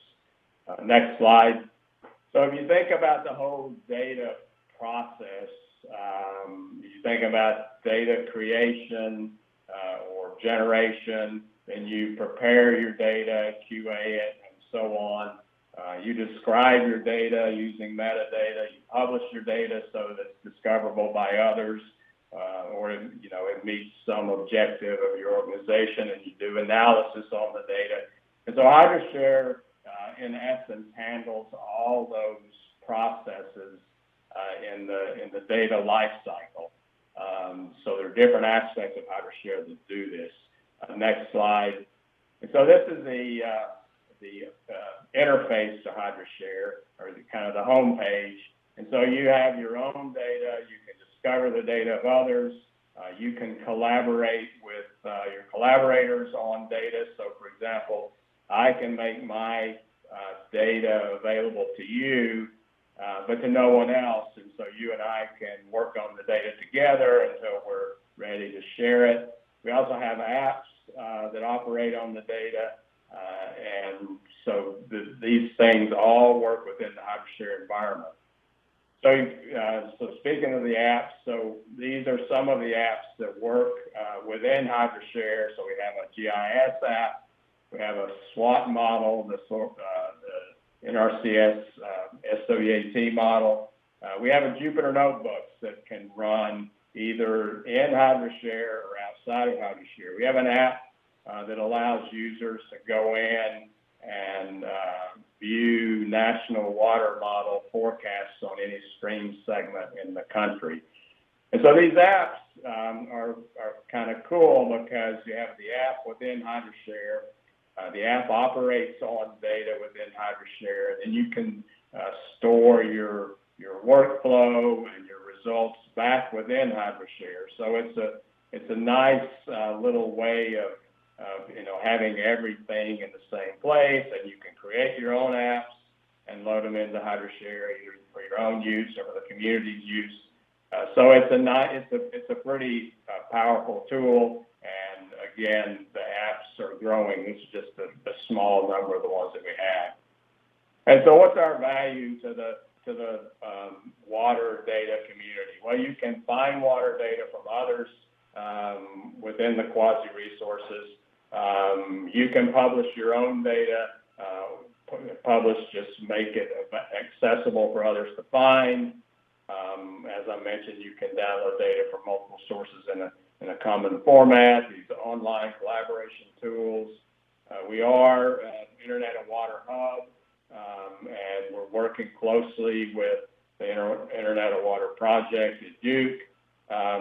Through our apps, you can run models in the cloud that we provide for you. Within HydroShare, we host a number of kind of use cases that the community may, for example, find useful. So we have a very comprehensive set of Harvey, Irma, and Maria hurricane data, and we're, so these data sets are useful to meteorologists and hydrologists and flood emergency response people and so on. And of course, we have our community services that I mentioned, and then all of our software is free and open source, so you can grab it, you can do with it whatever you want, but you can see it. We also collaborate with federal agencies, a variety of agencies, and so I've listed those here. But at this point, I think, I'll wrap it up, and Greg, if we have time for questions, I'll be happy to answer them. So thank you very much again for letting me speak to you from lovely New England. Well, thank you very much, Jared.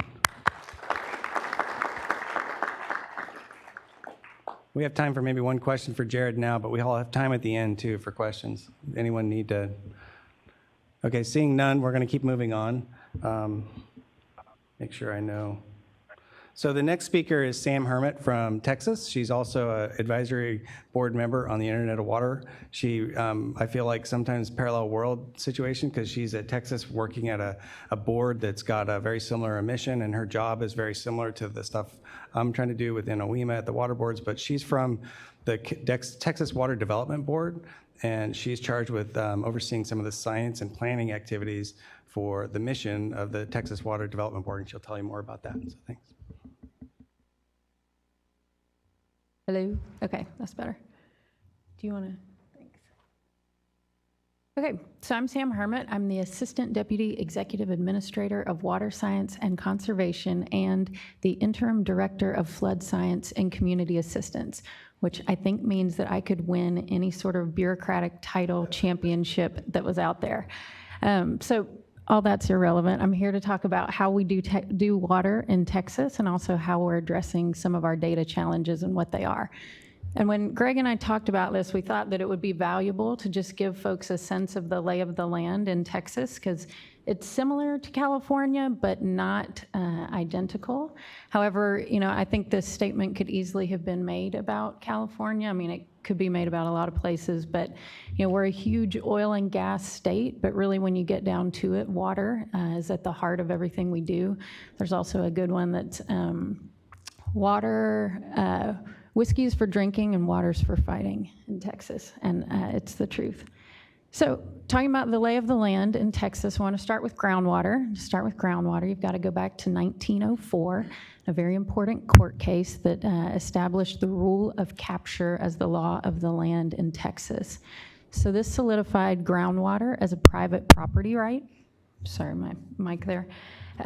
Which is essentially the law of the biggest pump. So you can pump as much as you can pump from your own land, even to the detriment of your neighbor, so long as you're ostensibly putting it to a beneficial use, literally not just dumping it out on the land, only to the point that you do not cause subsidence on your neighbor's property. And there's some really great language describing this decision. The movement of groundwater was considered so secret, occult, and concealed that any attempt to administer legal rules would involve hopeless uncertainty and therefore be practically impossible. And so that's the logic behind the rule of capture. We have, however, evolved beyond that somewhat. And in the 1940s, we established groundwater conservation districts for the first time in Texas. So groundwater is still a private property right. However, groundwater management districts are local entities, and they're the state's preferred mechanism for groundwater management. And so I know that you guys are now moving into the realm of groundwater management in Texas and have had sort of a similar past in terms of private property. And so I know that this model was part of the conversation. And although we don't cover, we cover a little more than half the state with our districts, we cover over 90% of the use. And so some of the different functions of groundwater conservation districts are listed there. But this is a good example of how Texas prefers to operate from a local control standpoint as much as possible. So there are some uniform authorities, but how each district manages those authorities is determined locally. Shifting now to surface water. Surface water is owned by the state, and we have a prior appropriation system, so first in time, first in right, and all of our water rights have been adjudicated. The riparian rights were incorporated into the prior appropriation system in the 1960s. And just because you have a water right does not necessarily mean that you have water. In times of scarcity, in times of drought, those with senior rights can make priority calls on those with junior rights. So we saw that in our recent drought in 2013. Dow Chemical, who happens to have a very old water right and be at the mouth of the Brazos River and one of the largest plastics and chemical production factories in the United States, they made a priority call, and a lot of users with junior rights upstream were cut off in order to fill their water right. So we follow prior appropriation in Texas. And in terms of surface water and groundwater, we treat them entirely separately. Groundwater, as I mentioned, is considered private property, and surface water is the property of the state, and they are not managed conjunctively. So that's how we treat, the major bodies of water, I guess you could say, at the state level. But in terms of how we manage them, we have 4 different agencies that are involved. The Texas Parks, a couple of them are just very minorly involved. The Parks and Wildlife Department manages water when it's in the channel, manages sedimentation, dredging permits. Then this is one of my favorites, the Texas Railroad Commission. Yes, you're thinking the Railroad Commission and water. Well, it gets even better than that. The Railroad Commission doesn't actually regulate railroads anymore, as of 2005, regulates oil and gas production. And so the Railroad Commission comes into play in the water world because they're in charge of making sure that groundwater is protected in the development of oil and gas, underground drinking water sources. And then also we have a phenomenal amount of produced water in Texas because we are extracting oil and gas at phenomenal rates. And whereas in the northeastern United States, there's better economies, folks have been pushed more towards reuse and recycling that produced water. It's real cheap in Texas, and we haven't gotten very far in that direction yet. So we also have a lot of produced water, and the Railroad Commission is in charge of regulating that. I'm going to skip my agency for a second because we'll get to that in the next slide. But then the big beast for us is the TCEQ, or Texas Commission on Environmental Quality. And it makes me think a little bit about your chairman's remarks earlier today when he talked about an authority that now has been brought to his entity. So you have the entire cycle monitored and managed through one entity. That's essentially how it works in Texas. The Texas Commission on Environmental Quality, they manage or they regulate water quality in our rivers, lakes, estuaries. They regulate drinking water quality. They regulate stormwater, drainage. They also regulate wells installation, so the entire permitting process, and they handle surface water rights. So anything that is regulatory is handled through the TCEQ, and that makes it really awesome to not work at the TCEQ because nobody likes a regulator, especially in Texas. So I'm very glad that I actually get to work at the Texas Water Development Board. Oh, sorry, my A seems to have migrated there. So at my agency, we have 3 fundamental purposes. The agency was born in the 1950s out of the drought of record, which took place in Texas from about 1950 to 1957. And it really shook people up. It shook a lot of things up in the state. And so at that point, our legislature said, hey, we can't let this happen again and not be prepared. And so they developed a statewide water planning process to plan for a repeat of the drought of record, looking 50 years into the future. And that's done every 5 years. We're on a 5-year cycle.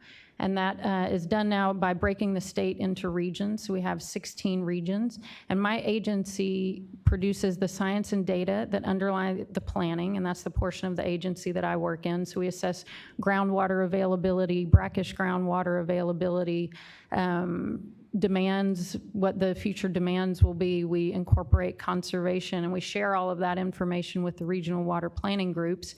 and they identify strategies, water supply strategies, to meet the gap over the next 50 years in terms of what's identified as the need or what's identified as the demand and what we show as having availability. And so they aim to fill that gap through various strategies, including conservation. Conservation counts for about 30% of future supplies in Texas. And then we finance those strategies. We finance more than just those strategies, but we finance the strategies to meet the state's future needs in times of drought. So fundamentally, we're a bank, but we're a bank that's built on planning, that is built on science and data. And so what about data, right? That's why we're here. So in California, I was thinking about this earlier, and I was thinking that California is sort of more leans toward regulate or mandate, and Texas leads more toward percolate. And so whereas you guys have AB 1755 that is really pushing the conversation forward, and I think has led to a lot of exciting things in California, we're not there yet in Texas because we don't have an AB 1755. What we do have is our crises. And right now, crises, just like in the 1950s, that's what brought my agency to fruition. Crises are really what is driving the conversation in Texas, and that also leads to a lot of data-related needs. So behind door number one, the biggest crisis in recent history in Texas was Hurricane Harvey back in 2017, and this is just a little snapshot. We developed a flood viewer, essentially got in the flood business after the significant floods in 2015 where there was loss of life. And we have a flood viewer where we display gauge data and some other pieces of critical information. And that website usually gets about 10,000 hits in a month. And in Hurricane Harvey, we had 92,000 hits in 2 days. So that shows how much attention there was and how intense the event was. And we just finished our first legislative session following Hurricane Harvey. And so now my agency, where I was just describing all that drought planning, well, now we've been tasked with doing the same thing for flood. So they threw a whole lot of money at us. They threw about 60 more people at us, and they said, you know that drought thing that you're doing? Go and do that for flood. And so there's going to be a phenomenal amount of data that comes along with that and data production. But what I'm most excited about is in this massive, I think it's $1.7 billion endeavor that we are now entering into, much of those dollars already dictated out for certain purposes. We squeezed in 2 FTEs and about $300,000 in contract funds to develop a data hub for Texas and a flood dashboard. And so for us, this little seed that's kind of in there is going to be where we really start doing some of the things that California is already doing in terms of trying to standardize the data. We're already aiming for FAIR, which Jared already described. But so now this will be the mechanism by which we're able to start developing a platform for services to make sure that they're findable, accessible, reusable, and everything else that we would like. It's going to take time, and it's only 2 people, but we're going to get started on the hub, and we're going to get started on trying to demonstrate the value of water data by integrating information for our flood first responders. One of the things that we learned during Hurricane Harvey, I was talking to a colleague in a county near the county that Austin is in, and he was talking about how during Hurricane Harvey, he had about 14 different windows up on his screen. He had, we have an Earth Observation Network, the Tex Mesonet, and so he's looking at precip on the Tex Mesonet. He's looking at the USGS flood gauges. He's looking at the USGS, at the gauges that the USGS doesn't display on their portal because they limit what they display on their portal. He's got the National Weather Service forecasts. He's got road closures because he's got to know where to station all the different supplies. And so he said, it's like one of those posters, if you remember, that have like lots of tiny images and you squint and then the wolf comes out. It's like looking at all these different things and then squinting and hoping that you can figure out where the overlay is of all of these different pieces of information to identify where your greatest risk and critical need is. And you're doing that during a hurricane when you're tired and hungry and under a phenomenal amount of pressure and you have 911 calls going off the hook. And so what we're going to try to do is actually take that squinting out of it by integrating some of those data sources to improve decision making for our first responders. So that's one of our use cases. We're striving for 3 in Texas.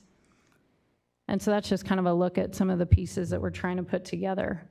So this really outstanding slide is because the conversation, the percolation that I mentioned, we're percolating right now. And so I had to turn my slides in on Wednesday, and we actually got our advisory group together in Texas for the first time to identify our use cases. We had a smaller group, and we've had various efforts going along, but in the form that will really take this Internet of Water effort forward in Texas, we got together on Friday to talk about it. And so I didn't know what was behind door number 2 or door number 3 until Friday.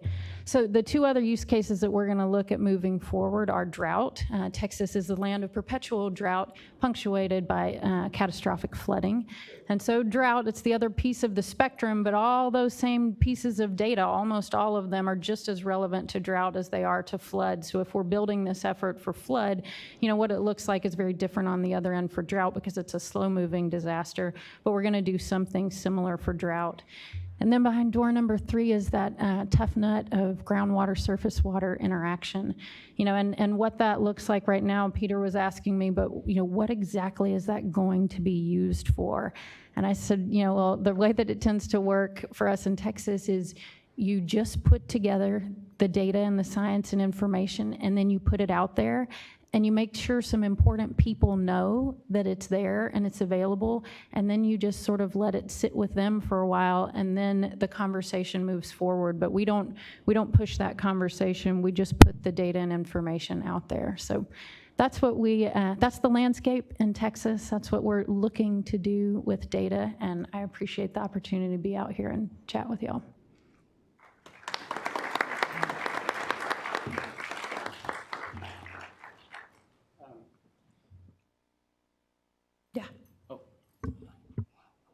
So I can go to door number 4. Go ahead and click it ahead. So our next speaker, thank you very much. Our next speaker is Adil Abdallah. He is from Utah and the Western States Water Council. He is, in his bio in the book, it says candidate PhD. He is now a PhD. He has received his doctorate, and he has also received a new job because his colleague, Sarah Larson, some of us worked with, has moved to another job. So Adil has a lot of new responsibilities and a new title, so updating on that. But he's also the unique holder of a degree in water cyber infrastructure. And I don't know if that's totally accurate, but I'm always blown away when I hear water data cyber infrastructure is a program and a degree you can get. And then I met one of his advisors in Adil, and you'll hear why it's such a big deal and important. So.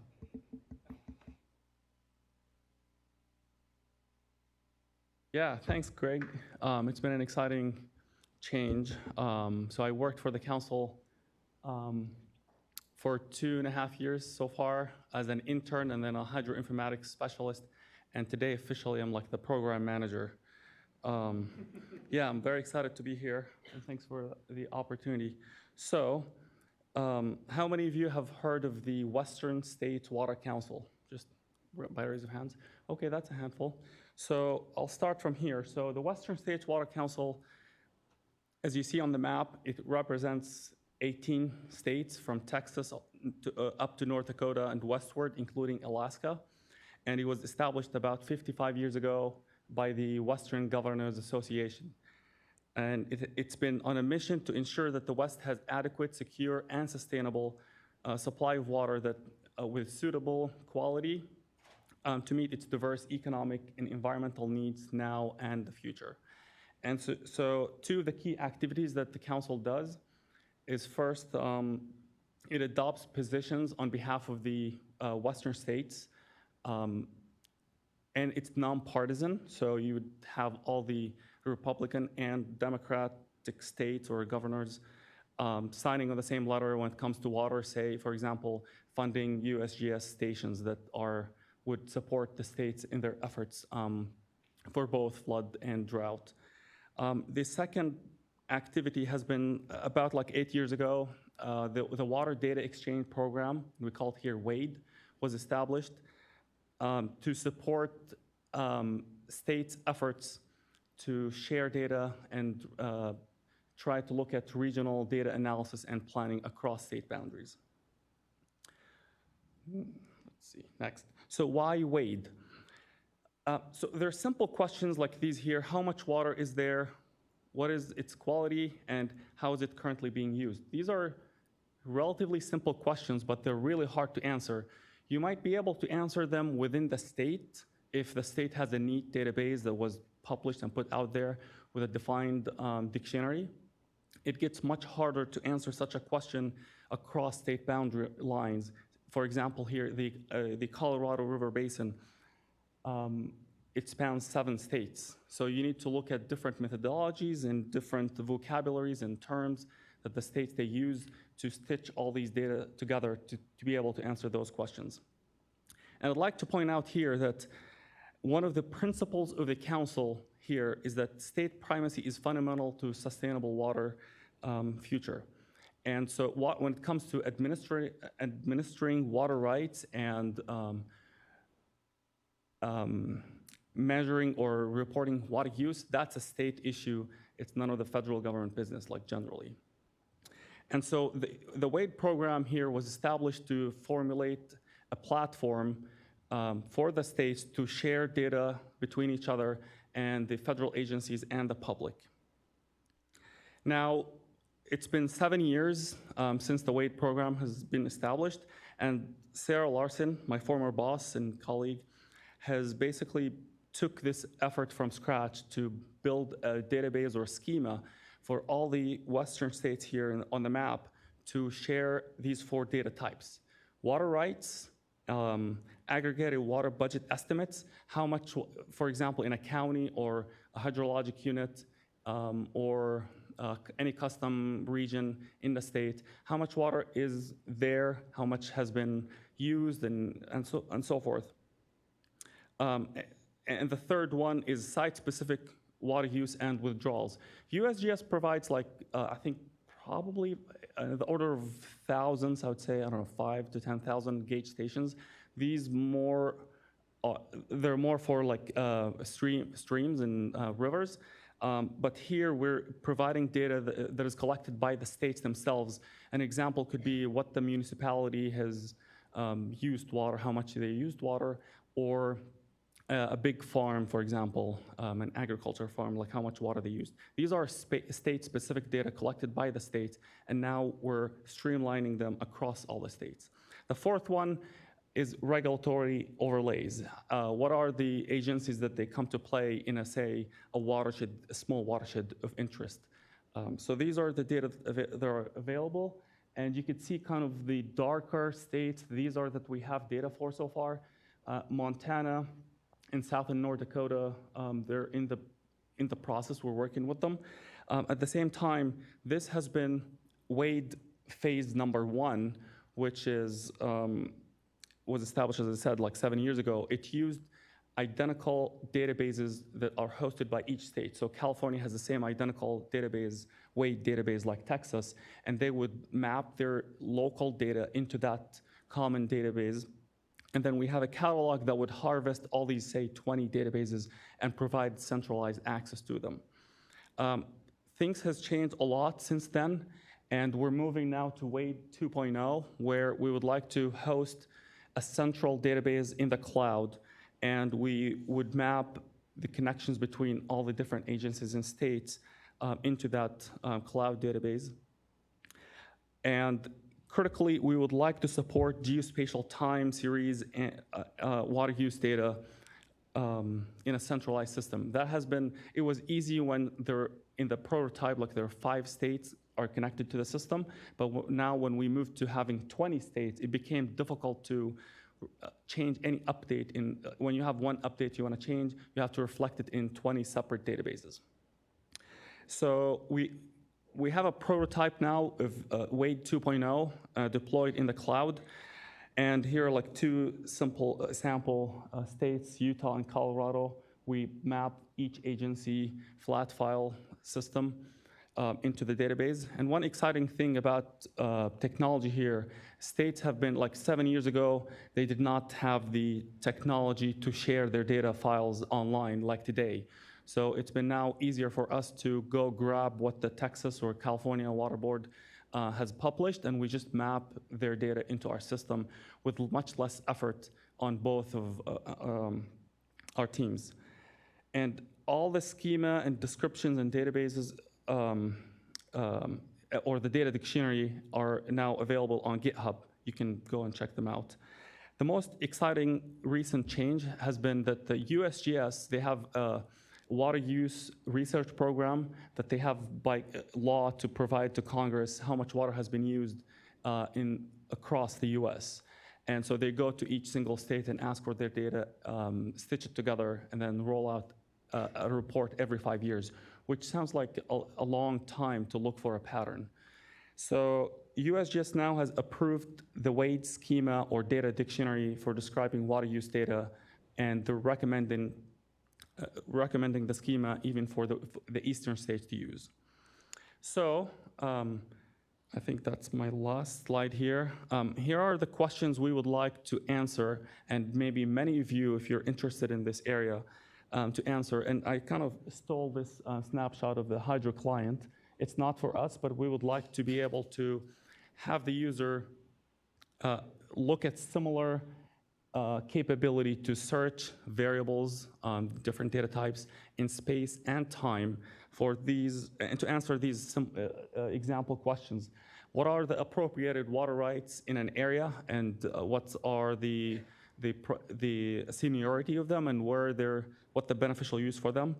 And then what is the annual water budget in a watershed over time? So you would select a watershed in the Western US and you would look at a water budget over time, how water has been coming in or going out and where it's being used in that single watershed. And the third question here, how much water is being used for a location? That's a site specific. Like if you're looking at a municipality or a farm, an agriculture area, you could look at the time, how much they've been withdrawing water. And that's kind of a similar capability to USGS and Quasi, but this is more of a data that is specific to the states that now we're making it available. The final one, you would select the watershed and ask a question, what are the agencies or the regulatory frameworks in this area that if you're doing a research project, that you have to work with them and coordinate with them, you would be able to answer this question using our system. With that, I conclude, and I'd like to thank our partners and funding philanthropic groups, the Water Foundation, Mitchell Foundation, and Moore Foundation. They're funding my current job and for the next couple of years. And the EPA Exchange Network grant program, it funded WADE for the past pretty much like 6-7 years. And I'd like to conclude here that the WADE program fits under the umbrella of the Internet of Water by providing the missing piece. So Quasi provides more of the water supply, how much water is there in rivers and so forth. And now WADE comes in to provide how much water is being used and where. Thank you so much.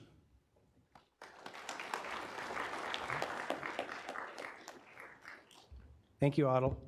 So our last speaker before we open up to some questions is Peter Colahan, who is the Executive Director for the Internet of Water, the newly formed organization after all these years of talk and dream. And he comes from us from NOAA, and I think that was his last position, but he's had a lot of experience doing a lot of wrangling of people over topics and technology and data. So with that, Peter. Sure. All right. Good afternoon, everybody. As Greg said, I'm Peter Colahan. I live in Washington, D.C., and I work at Duke University in North Carolina. It's where my team is.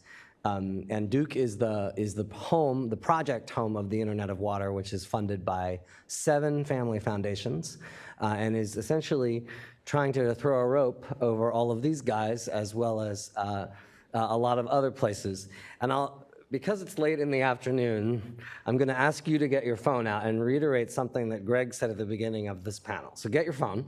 Everybody get your phone. Okay. Now I want everyone to look for a cat video, any cat video, and I want you to raise your hand the moment you've got one. Someone, come anybody's time. I'm timing you. Can it be my own cat video? It can be your own cat video. Just find me a cat video. Oh, boom. All right, in the back. How long did that take you? Yeah, 10 seconds is the average time. It's somewhere between 6 and 10 seconds is about how long it takes you to find a cat video. Okay, now this is a water data science symposium. Find a piece of water data. Go.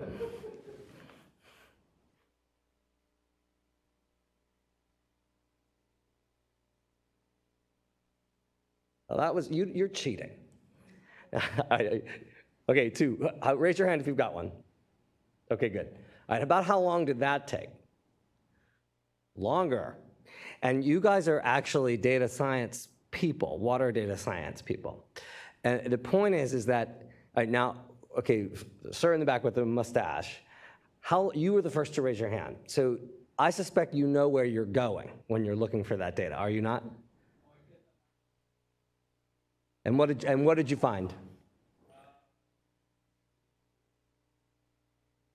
Okay, very good. So USGS is going to always show me up for this as the EPA. So here's my larger point. Let me do the exercise again. I want you to find a piece of water data about a stream or body of water that you care about, specifically, a specific piece of water data, not just any water data. Try that again.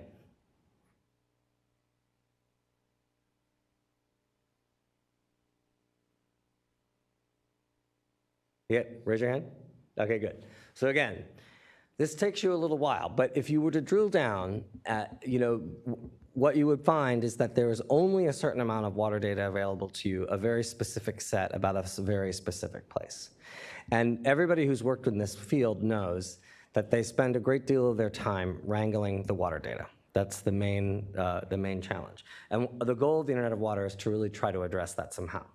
Okay, so as Greg said, it came out of a dialogue that we had among us, a group of 27 experts at the Aspen Institute. We produced a report in 2017 called The Internet of Water. Our key findings from that dialogue was that what we have to do to be successful in this idea is that we have to identify the value of water data. We have to focus on public data, because that's sort of an easy, low-hanging fruit. And we have to create something which we call the Internet of Water. So what do we mean by identifying the value of water data? We have to move from data to information, to knowledge, to action, to impact. That's the value chain of information that all of you are accustomed to and familiar with. But each stage of that process involves a different set of actors, a different cast of characters, a different pile of money. All of this is highly segregated along the value chain. Unless you're being given money or resources to do a single thing from soup to nuts.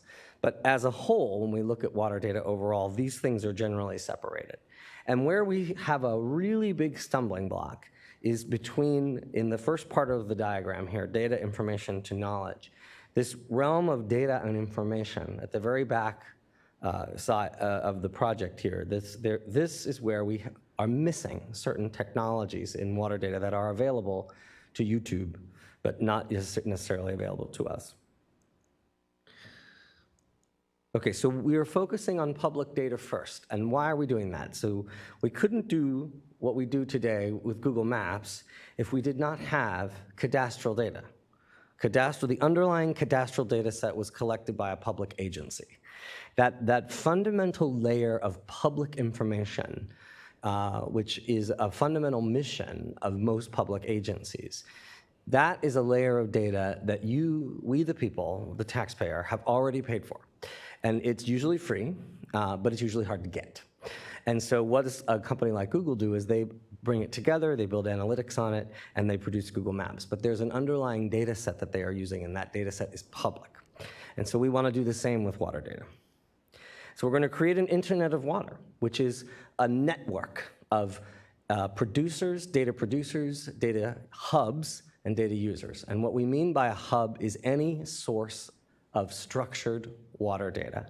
Now, we're going to create an organizational notion of an Internet of Water hub, which are those folks who are formally associated with the Internet of Water. So Wade and Kawazi are sort of the first two hubs of the Internet of Water, along with, you could argue, EPA and USGS, who sponsor us. They're on our board. I should say they're on our board. They don't sponsor us. But they're the water quality portal and the water quality exchange of EPA. We'd like to characterize that eventually as a hub of the Internet of Water. The National Water Information System, we'd like to characterize that as a hub because it's a source of structured water data, which you easily found. And we want to eventually build these up around the country so that there are more and more available sources of open water data. So we have 6 goals to develop our organization that can support this over time, to build water data hubs and their capacity to provide open water data, to create partners and coalitions around this, to demonstrate our value, to demonstrate the value of the concept of open water and the Internet of Water, to establish a technical framework that we all agree on, and to communicate across sectors and geographies. So this is our team, the team we have at Duke and the board. So we have a team of 7, which is a really great group that I'm extremely pleased about. And we have a technical advisor. Ashley Wart is my colleague who does engagement and outreach for us. She's here in the back, so you can say hi to her later.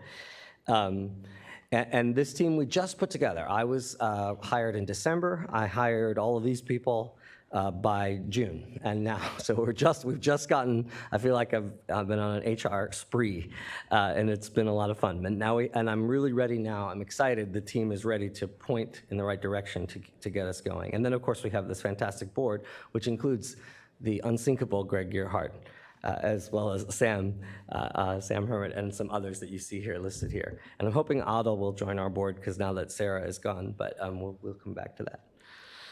These are our partner organizations, mainly the folks who fund us. The 7 foundations that fund us are represented here, as well as Kawazi and the Western States Water Council. Also the Water Data Collaborative, which is a coalition, a citizen science coalition or community science coalition that has been formed by the Pisces Foundation with the support of the Pisces Foundation. And that's how we're going to try to integrate community science along with the public agency data. Okay, so what's the most important thing we're doing? It's trust. It's the cornerstone of all sort of successful human interaction. And it is particularly important in the water data community. It's particularly important, well, it's virtually important in every conversation, but in data, people are very serious about their data. If you think about the issues of, if we think about health data, where that data is very sensitive, and trust issues are very important when you are presenting and sharing health data. The same is true of water data, particularly because of the sensitive conclusions one can draw from it. So this is not as much of a technical problem as it is sort of a cultural challenge, where we partner with one another to share and exchange data. If I walk up to you and say, hi, I'm from the government and I would like your data, nobody wants to hear that, they really don't. And so if I walk up and I say, hi, I'm from the Internet of Water, a project at Duke, and I'm interested in helping you achieve your mission, you're much more likely to give me your data. And I'm not really after your data, I'm actually after helping you, because you have a mission to accomplish, which you are accomplishing with data. But you trusting me and trusting the folks that I work with and trusting the folks that are in the coalition that are working together, that is actually the most important thing. And so it's a human exercise of collaboration. So what are we gonna do? We're gonna try to do 2 things at the common level. We're gonna create some common tools for the entire community to use. First of all, a water data glossary, for heaven's sakes. We all use different nouns and verbs to describe water data. It's super frustrating for all of us. So the Internet of Water is going to create a water data glossary, which you are free to use or discard or disparage at your will. The purpose is really to just provide something for the community to work with. Second thing, which is bigger lift, is a water data library, a federated metadata catalog of water data that will include stream gauge data, volunteer monitoring data. It'll be essentially, in theory, a catalog of all kinds of water data from all kinds of sources, and we'll build that up over time. And we'll have a catalog also of standards so that you can come and find what are the standards for that I'm looking to use. Then we want to create a set of community resources for the community, strategies and best practices for long-term management, O&M, operations and maintenance of cloud services. Everybody needs to use the cloud. The cloud is actually what makes the Internet of Water possible today. Because before, as someone said earlier in the conference, we were bringing our data to our desktop to run APIs on it. Now, we are bringing our APIs to data that is in the cloud. And that's a complete paradigm shift that we all have to make.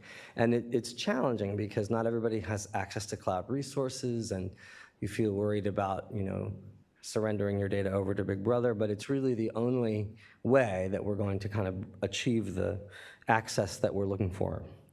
We're going to create tutorials and handbooks for building water data and water data catalogs. We're going to create conceptual approaches to common data models, the most important of which is probably water budgeting, where we're going to rely on the work that Wade has done along with the USGS to kind of expand out and promote a kind of a common framework for water budgeting.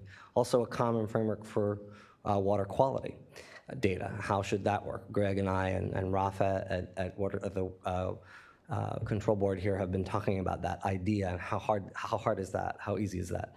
So it's, and then finally strategies for common cataloging and connectivity. Finally, we're going to be doing a set of pilots here in California, in North Carolina, in New Mexico, and ideally in Texas as well. I'm talking to Sam this week about that.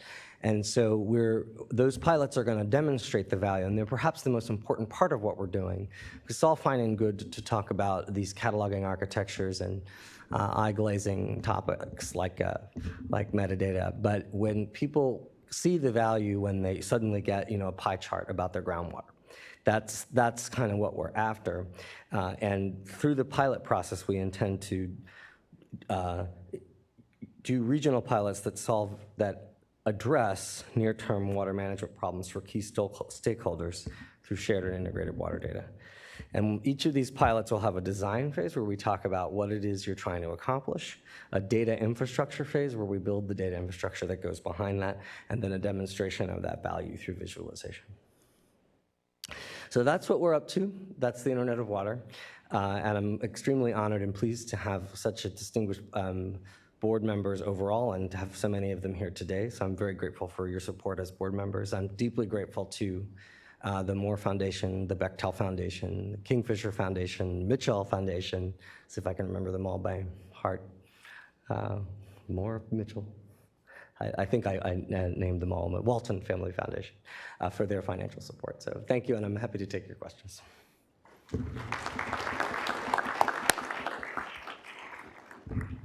Thank you very much. Okay, so we have about 10 minutes for questions from the audience. I encourage you to come up with your hardest hitting question you can at the end of the day, because that's when Peter's and the others are going to be the most lively.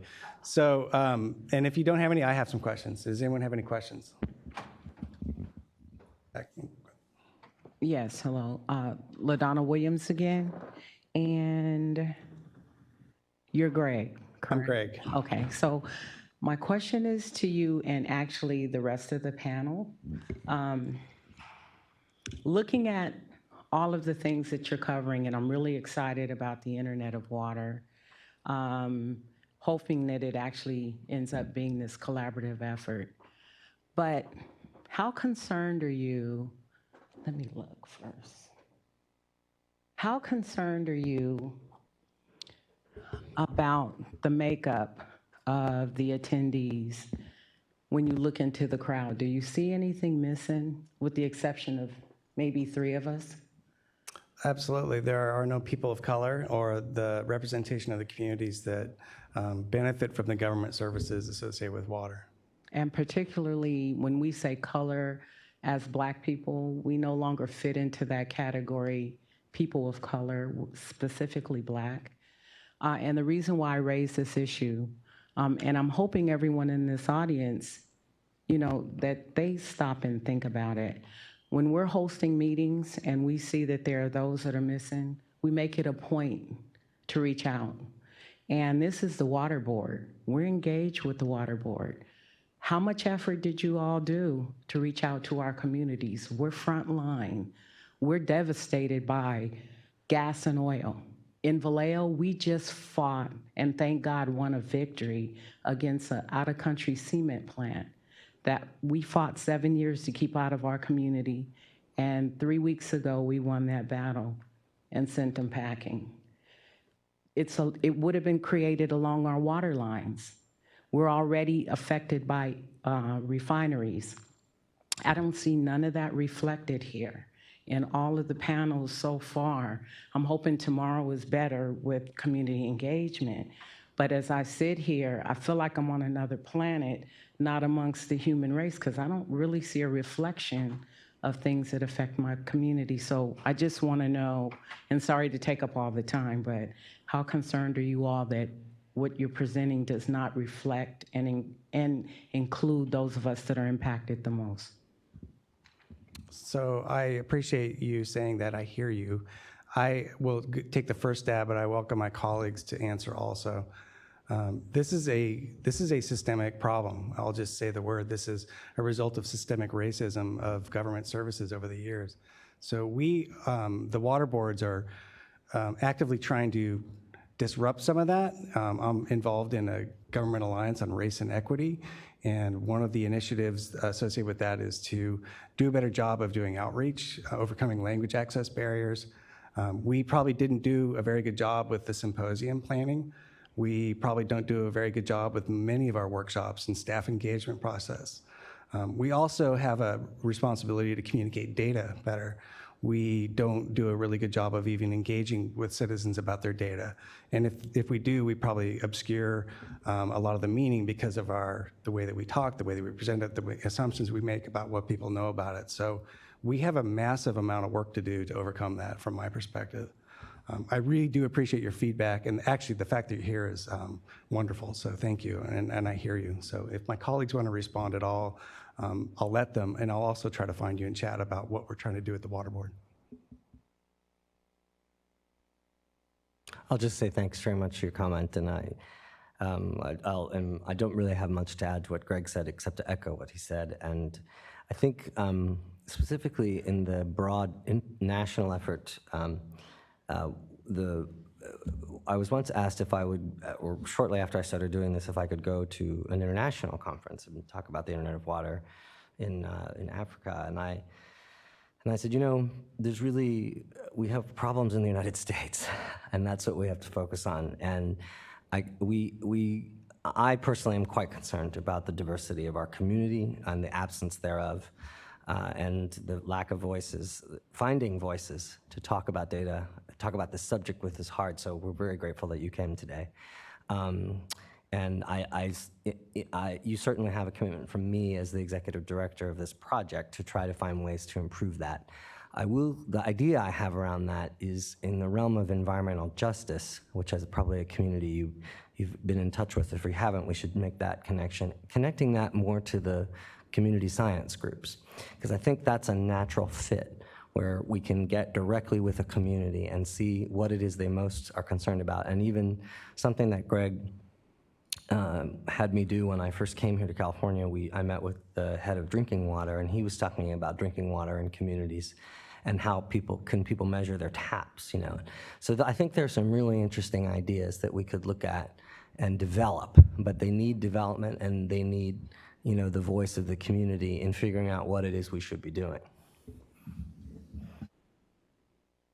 And I will just say, I had the pleasure of participating in a local hackathon in the city of Stockton that was organized by Restore the Delta. It was high school students. I think there was one junior high team all the way up to community college team. And that was the community sitting in the room, spending a whole day on a Saturday hacking on water.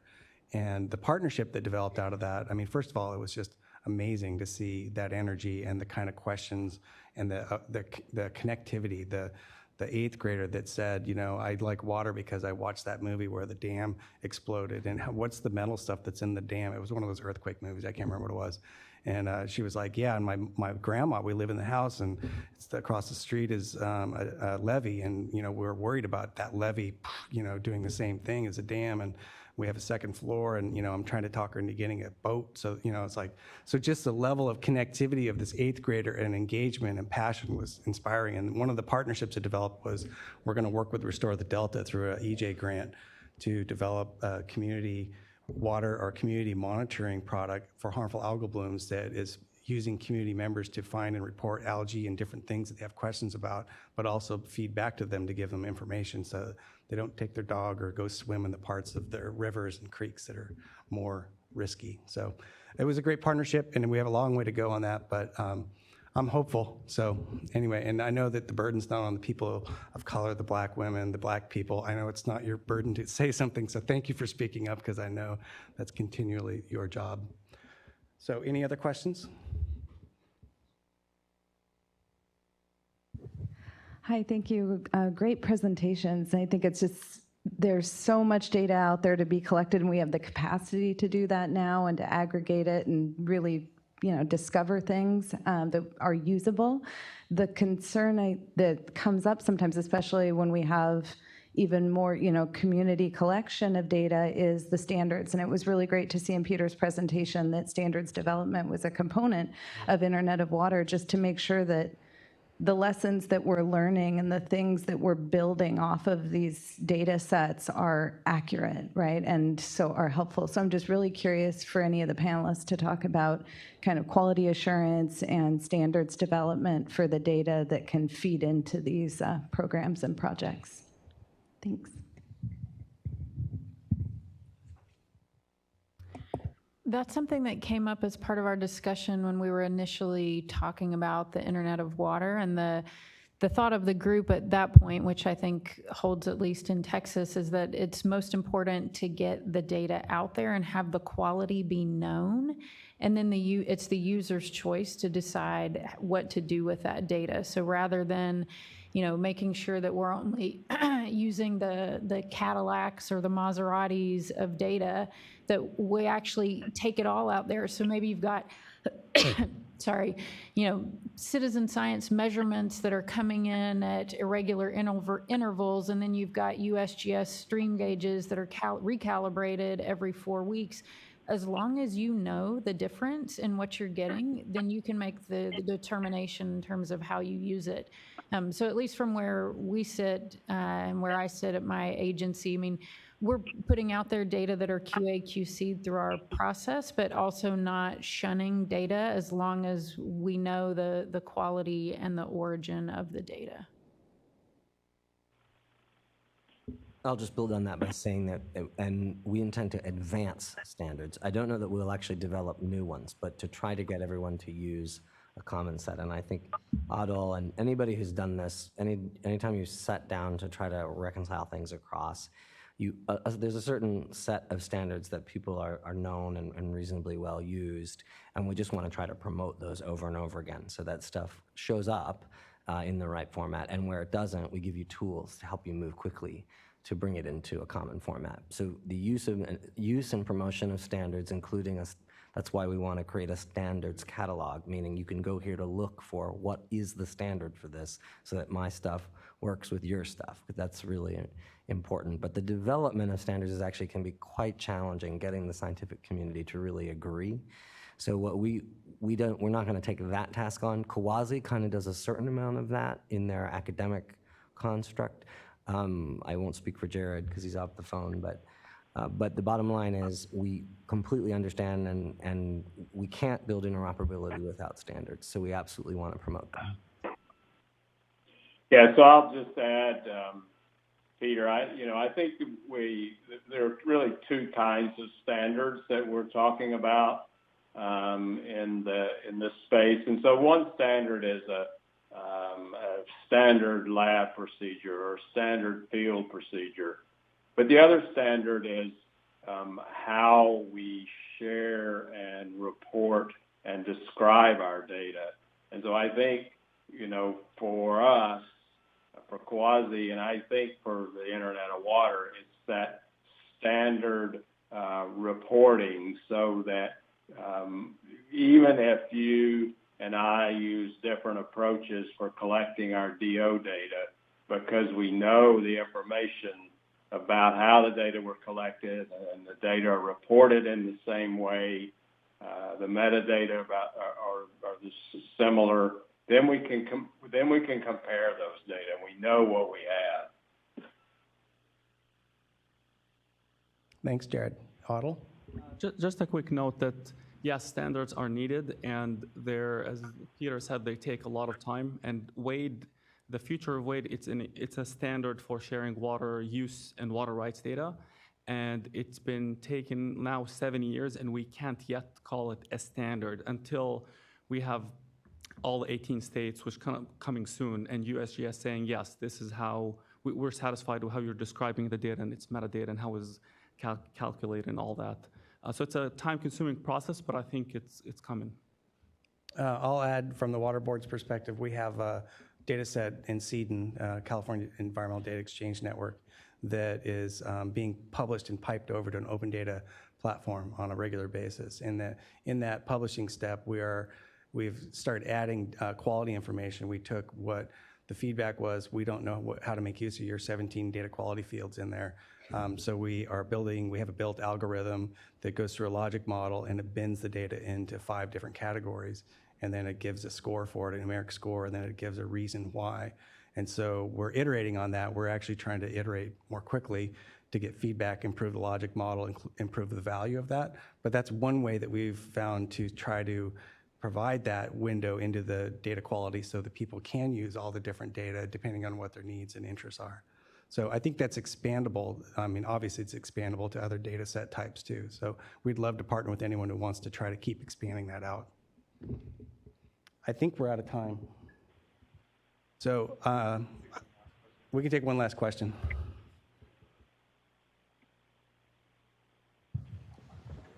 Thanks, Greg.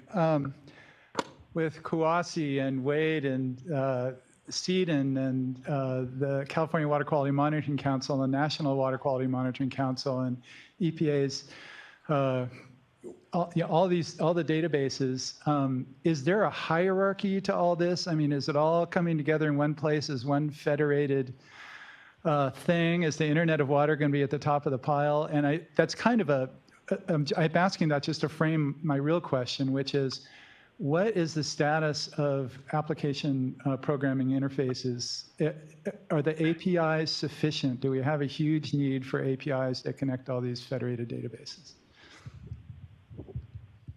Well, I think, so I'll take a stab at it. I don't think there is a hierarchical nature other than the existing hierarchies of governing and data collection. So, obviously federal data sets are federating at that level because of the mandates that they have. We already have Water Quality Exchange, which is a federated water quality site that is enforcing standards and bringing USGS and US EPA data available in one open data sort of structure and standard.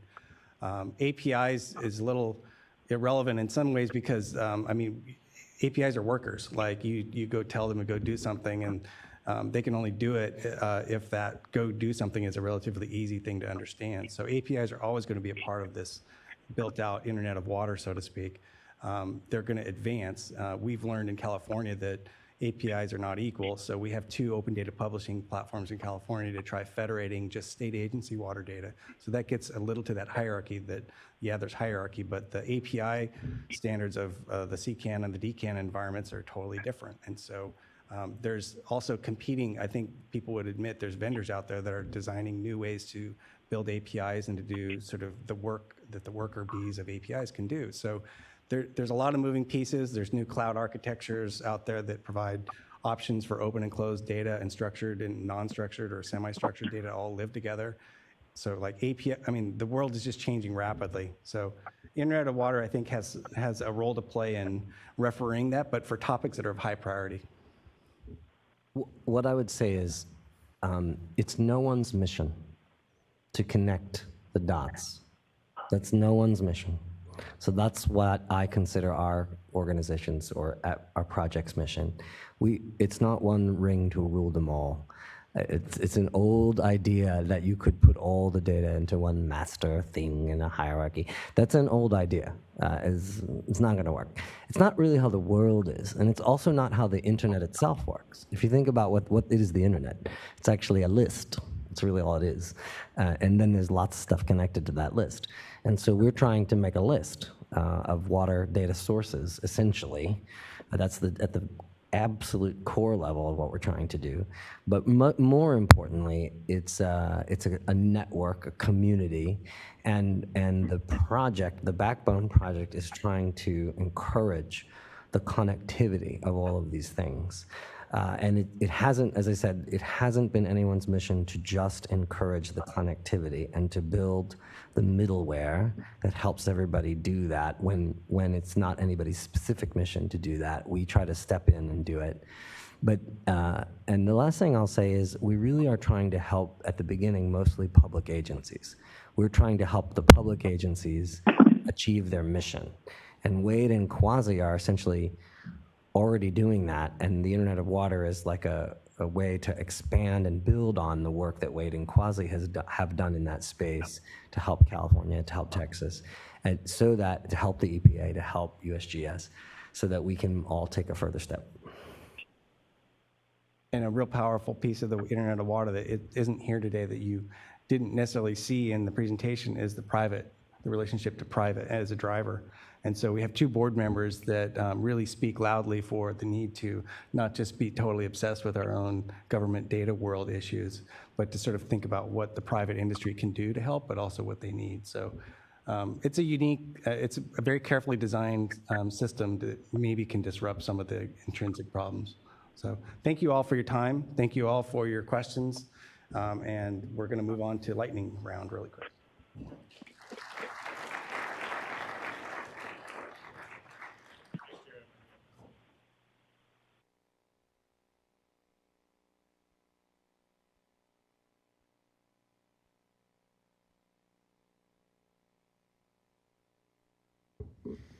All right, as the panelists vacate, can I get the lightning speakers to kind of line up or sit up here in a row? And just for the audience, so this next portion is going to be what we call lightning talks, or kind of quick, fast-paced presentations. Each of the 6 speakers gets about 5 minutes, so 3 to 4 minutes for their presentation and about a minute for Q&A. It's designed to kind of give you a quick run-through of the projects they're working on and hopefully spur you on to speak to them more about their projects in the networking after this is over. So with that, the first presenter is Aiden Sacchetti. How you doing? He's got the timer right here. Okay, cool. Hello, everyone. So my name is Aiden Sacchetti. I'm a PhD candidate working with David Sedlak at UC Berkeley, and I'm studying nutrient removal in a new type of constructed wetland called the horizontal levee. So there are 3 major problems that are faced by urbanized estuaries like the San Francisco Bay Area.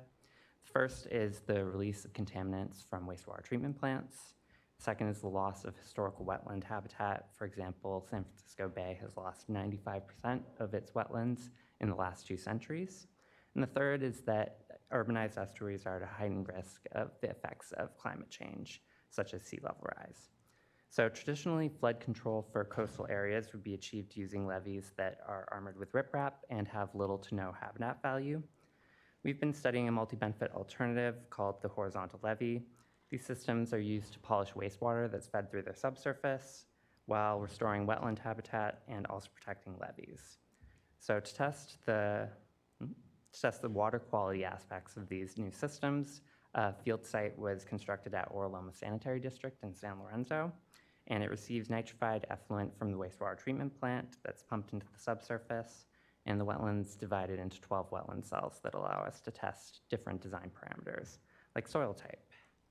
So traditionally in engineering research, treatment systems would be studied by tracking influent and effluent contaminant concentrations, but this doesn't give you much information about what's happening internally. So we've tried to approach monitoring more holistically.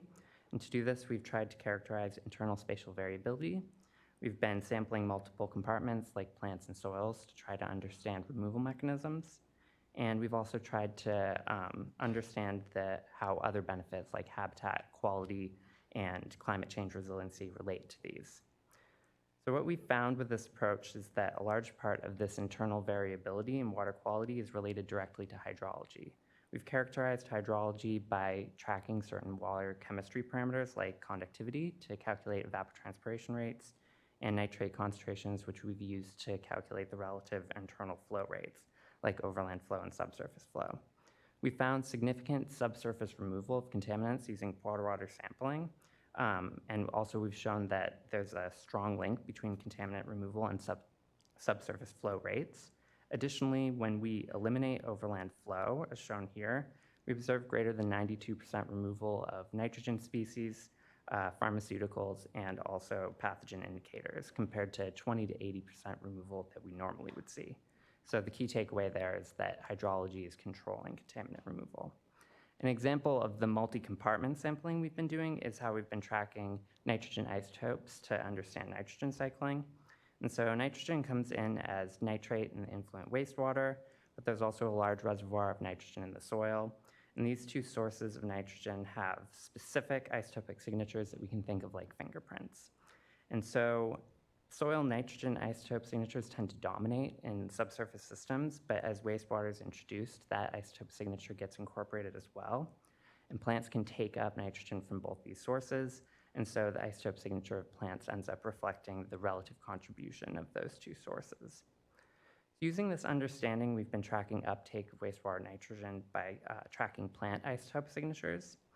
The chart to the right, which is horribly misshapen now, plots the nitrogen isotopic signatures of plants over time, and there are two boxes which in the past showed what the wastewater isotope signatures and soil isotope signatures were as well. And what this chart was supposed to show is that the signature of plants has slowly shifted to match what we see in the wastewater.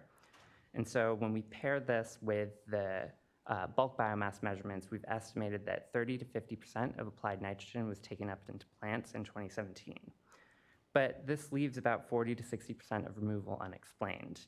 And that's likely due to a combination of various microbial processes in the subsurface, but we're going to use additional isotope tracer methods to quantify those.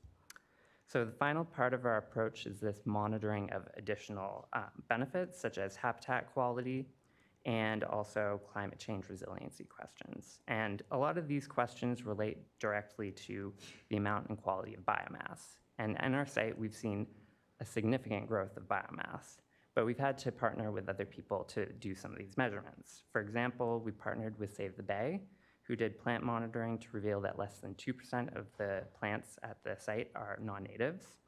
And also we've been partnering with Planet, who actually is here, and the Alameda County Mosquito Abatement District to calculate biomass growth rates, which we know control accretion rates and wave dissipation potential. And so our results have important implications not only because horizontal levees are being constructed around the San Francisco Bay Area to try to combat these issues, but also because we've shown that they can be effective in polishing wastewater, and we've developed some new systems for studying them more holistically. Thank you.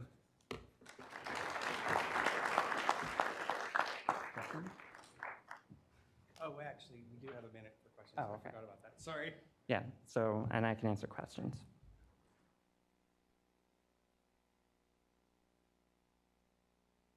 Thanks, Abe. Next up, I have Wiley Jennings, and followed up by, it's not in exact order, so I'm gonna get you prepared. The next is gonna be Emmanuel Rodriguez or Sadie Gill, followed by Victoria McGruer and Wynn Cowger, followed up finally by Matt Herberger. Thanks. All right, thanks for hanging in there, everyone. My name is Wiley Jennings. I'm a PhD student at Stanford, and my research group generally studies fecal indicator organisms, microbial pollution at beaches. So I'm going to be talking about citizen science water quality monitoring project we've been running the last couple of years, looking at a couple of freshwater discharges at beaches in the area. So recreational waterborne illness remains a significant health problem actually in the United States. Rivers and creeks, especially in urban areas, are common sources of fecal indicator organisms to beaches. And because of this, some jurisdictions, such as San Mateo County, actually provide guidance to beachgoers, such as remain 300 feet from a flowing creek. However, the water quality monitoring that's typically conducted at beaches can't actually determine the spatial extent of pollution from these discharges. So the goal of this project was to try to take a couple of popular recreational beaches in the area, do some sampling, and see if we can try to estimate what safe distances from these discharges actually look like. So to do this, we used simple salinity measurements as a conservative tracer of freshwater flow from these discharges in the surf zone, just to try to put spatial bounds on the freshwater plume. We recruited 50 volunteers, and we had about 40 people actually collecting samples. And we asked them to go out once per week for 12 weeks, spanning the wet and dry seasons, each time making at least 5 measurements along the shoreline. So we ran this project in 2017 and 2019, but I'm going to be focusing on data from 2019. And the reason we want people to make at least 5 measurements each time they go out is because we want to estimate the distance along the shoreline at which fresh water is diluted by 90% in the marine water, because typically diluting the fecal indicator levels in these discharges by 90% would result in water considered safe for swimming. Our volunteers also dropped off samples for us so we could validate 20% of the measurements made. And these are the data collected by our volunteers. We had 1,452 measurements submitted, and using very strict quality control criteria, we were able to use 650 of these measurements to estimate our 90% dilution distances. On the left, I'm showing data from San Pedro Creek in Pacifica, and on the right, San Lorenzo River in Santa Cruz. So San Lorenzo River often has about 100 times the flow of San Pedro Creek. So the yellower data points are fresher water, the purpler are more saline water, and you can see that change varying from the mouth of those discharges. It's important to note here that these are the data aggregated. When we're actually estimating this dilution distance, we're treating each profile individually. Okay, so here are those 90% dilution distances. On the left, we have San Pedro Creek, sorry, it's labeled as Lindamar here, and on the right, we have San Lorenzo River. The basic takeaway here is that at San Pedro Creek, the median 90% dilution distance is about 125 meters here, which is not too much bigger than the 90 meters, the current guidance provided by San Mateo County. At San Lorenzo, the distance is around 400 meters, although distances in the 600 to 700 meter range are not uncommon. Okay, so that's kind of the physical science aspect of this project, but I also want to get at volunteer participation in this project. So because encouraging sustained participation in a project like this is super crucial to their success, we wanted to explore what kinds of project management, project design parameters we could maybe tweak and see how that affected participation in the project. So in 2017, we ran this project basically with very low communication with our volunteers, aside from an initial training. And in 2019, we had a lot more communication with our volunteers. These are different groups of volunteers in each year. So in 2019, we also had twice monthly emails with our volunteers, sending them general project updates, ways to improve the data collection process. And what you can see overall is that we found no effect on sampling effort from having a much higher communication with our volunteers than having lower communication with our volunteers over the 3-month timeline of this project in each of those years. So in the 2019 iteration of this project, we wanted to take this question a step further because through surveys in the first iteration of this project, we found out that many people who participated were motivated to participate because they wanted to learn about environmental or scientific issues at their local beaches. So we wanted to know whether providing increased scientific feedback to some of our volunteers would increase sustained participation in the project over those 12 weeks. So we randomly divided our participants in half, and all participants received the same twice monthly general project updates, but half also received more intensive scientific feedback about the data that had been collected in the past couple of weeks, as well as relevant fecal indicator levels and flow data from those discharges. And again, what we find is overall no detectable effect on sampling effort from people who are receiving increased scientific feedback. So the coloring here represents the number of these data reports that people were actually looking at. And you can see that people who were in the lighter colors on the right are actually the people who are looking at more reports are also sampling more frequently, so that makes sense. They're highly engaged with the project. But there's also a group of people who don't have access to this increased scientific feedback who are sampling frequently as well. So overall, there was no effect. I'd really love to talk to people more who are working with community monitoring about engagement in these projects, quality assurance measures, and water quality with communities in general. So thank funding, NSF, other students who have worked with me on these projects, local organizations, and most of all the volunteers who collected data for this project. Thank you very much.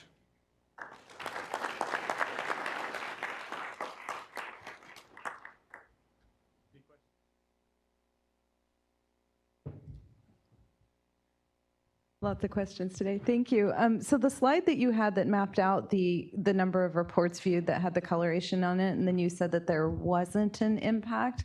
I mean, can you help me? Because I'm seeing that, and it looks like the more you communicate with the volunteers, they actually read more reports than the group that received less communication. So it looks like the opposite conclusion, unless, like I say, I'm interpreting that wrong. So yeah, so this plot is on the left. So we asked people essentially to go sample 12 times on 12 different days, and then half of those people got these data reports. So those are the people in the yes category, right? So overall, if you just compare the two columns, the yes and the no, if one of them were significantly shifted higher than the other, then you could say, look, it looks like there's an effect of receiving this treatment, but we don't see that. Overall, basically kind of the typical number of days that people are going and sampling is quite similar between the two treatments. Does that make sense?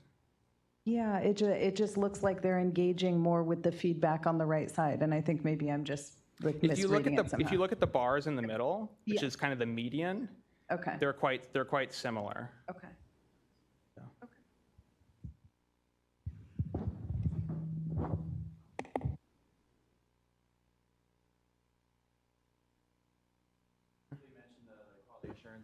So it went from 1,400 to 600?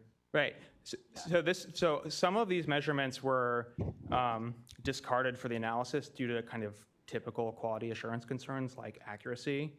Some of the kind of GPS coordinates were not valid. But some of them also, a good deal of them actually were discarded because they weren't useful for making this specific analysis. So it is possible, for example, if we wanted to estimate a distance along the beach at which freshwater was diluted by 50% instead of 90%, which perhaps is less health relevant or less intuitive, then we would be able to include actually a good deal more of those data points. So the way I frame this, and we could talk about this later, is I have a whole flow chart of quality assurance measures, and you can go through and kind of treat this almost as a sensitivity analysis and tweak each one and see how that affects your results. Yeah.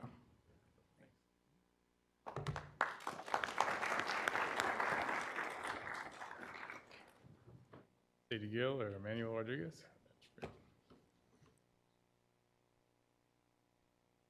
Hello, I'm Emmanuel Rodriguez. I am a data scientist at a consulting firm called Flow West. We're based out of Oakland, California.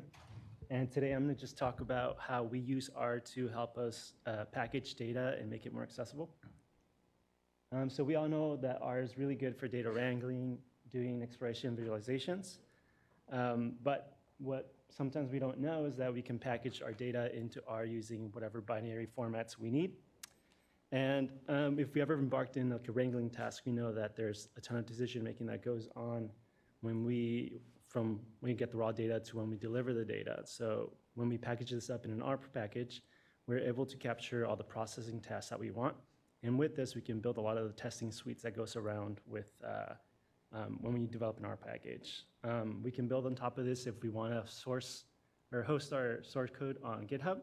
So this way we can not only track like our input into the source code, but also track our collaborators and however we want to share the code. Second thing we want that we get from building packages, data packages with R is improving accessibility. So this is an example of a package we've developed at Flow West called CDEC Retrieve. We kind of wanted to emulate a lot of the work that USGS did with the data retrieval package, as well as what I think Berkeley Labs put together an R NOAA package for the NOAA APIs. So we did the same thing. We did the same thing with CDEC data. I don't know if everyone's used CDEC, but it's kind of like a California-only sort of USGS kind of thing. So being able to use all these three packages, we can build really quick. We can prototype these dashboards super quick. So in the bottom left or bottom right, you see one of our dashboards where we're just porting real-time data that uses our CDEC package as the backend. And sort of the last thing we want that packages enable to do is properly document all of your source code and your data as well. So in this case, this is actually a package that was put together by my colleague, Sadie Gill. This is package that was developed for the CVPIA SIT team, who uses a lot of calcium data as input into their fish models. So what she did was do a lot of synthesis work on the calcium data produce the new data, and document all of the work. Kind of the big thing to take away from this is that there's this package called Package Down from within R that enables you to take your formatted code, your formatted source documentation and make a super snappy website out of it. So actually what you're seeing on the right over there is just a screenshot of the website. And she details every single thing that you need to know about the data. And that's it. Thank you. Are there any questions?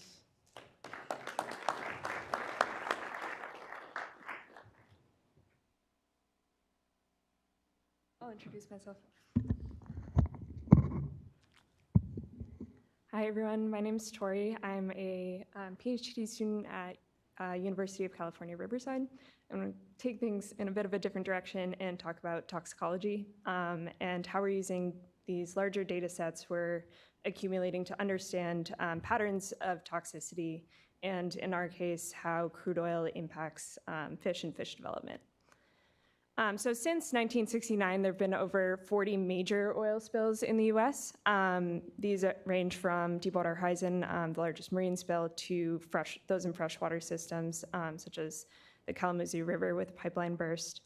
And so with an oil spill or when we're planning for an oil spill, we're interested in kind of what are the ecosystem impacts and how are the resources we utilize impaired, right? And so we're fairly good at understanding acute exposure, so maybe what concentrations cause lethality in fish.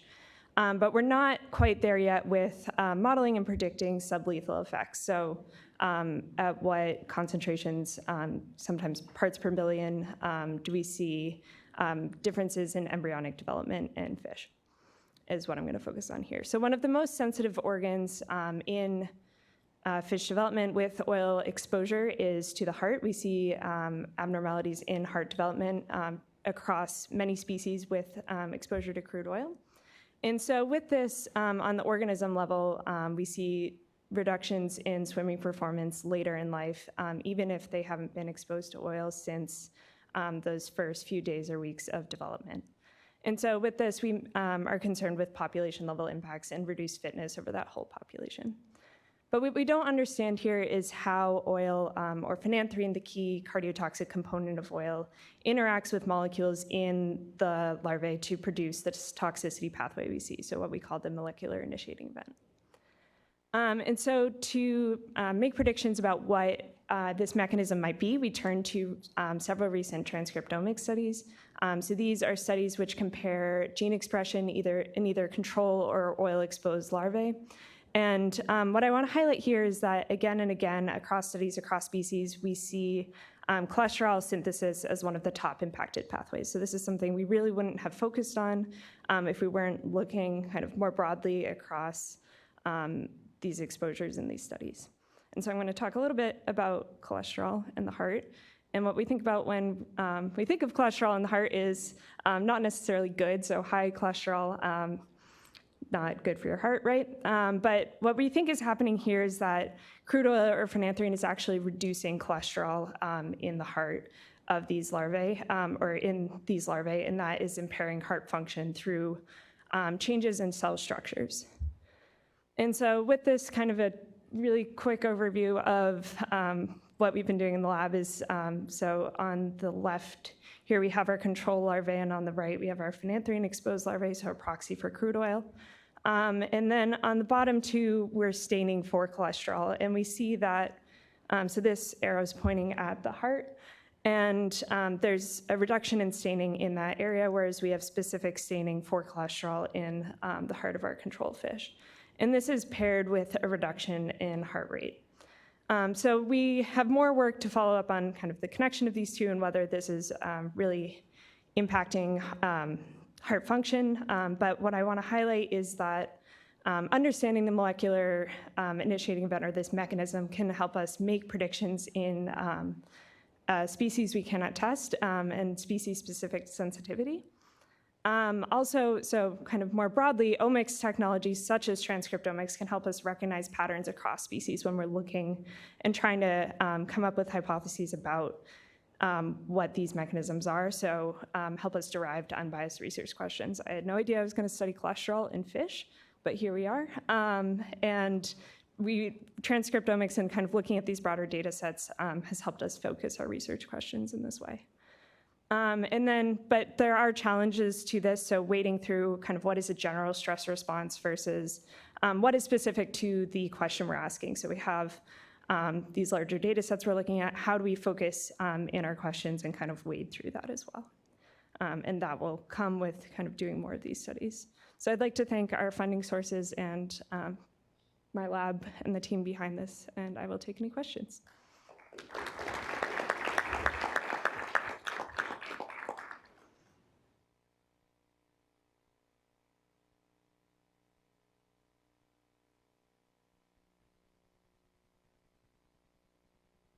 Win Calgary.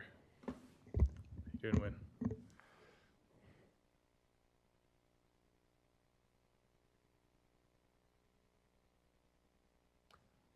Hi, I'm Win. I'm a PhD student at UC Riverside. I study trash, and I try to identify the sources of trash. We have a really cool datathon that happened today, all about trash data, so I'm a trash data geek. And so I'm going to talk a little bit about my motivation. These are the images that keep me up at night. This is what gives me my oomph. So here on the left, if you had to take a guess, where would you think that these images were taken? This isn't China, it's not India, this is Southern California. These are the streams in Southern California. No, these are in Corona, but pretty close. What's really bad about this amount of trash that's in the streams, and what's challenging about it, is that it doesn't stay in one place. So this video shows trash flowing down streams during the storms. It's really hard to manage things that are moving around. We can't just go and clean it all up. I sample trash moving through these streams to try to figure out how fast it's flowing through. And after a 2-minute sample with this net, I found all of this trash. It's like a handful of trash in 2 minutes and through this small net. So it's a really big deal. And this is really challenging and scary because we know that these plastic particles can cause harm to animals.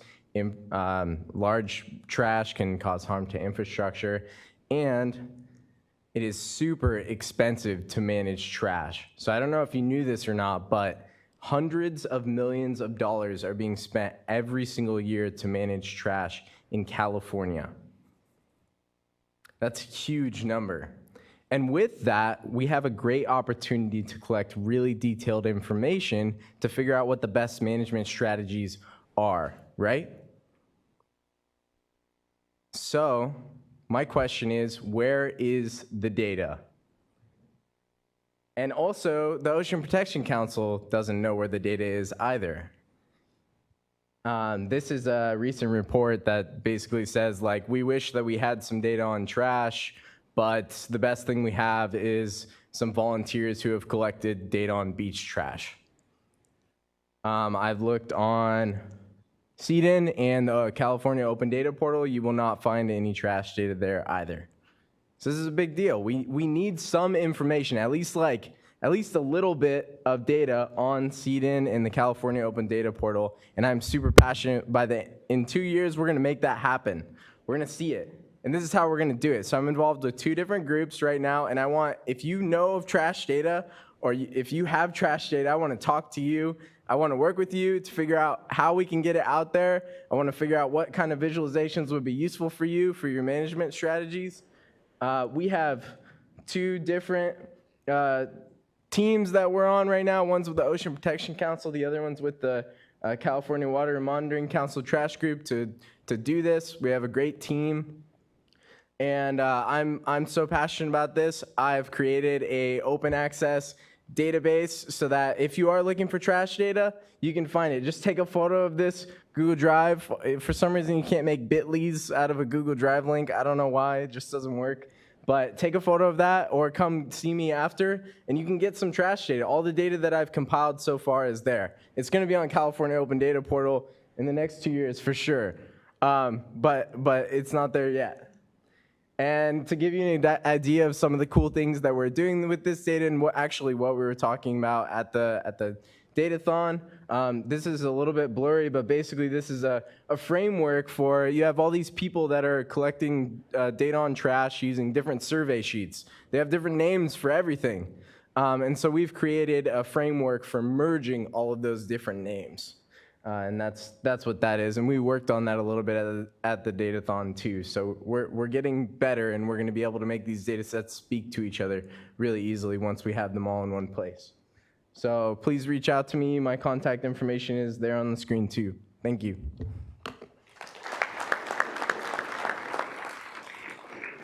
Any questions for Wynn? Aren't there trash TMDLs and dump the regional boards? I would think so too. Isn't there data? There are trash TMDLs, and there should be data that is being created because of them. There are a few TMDL reports which have data.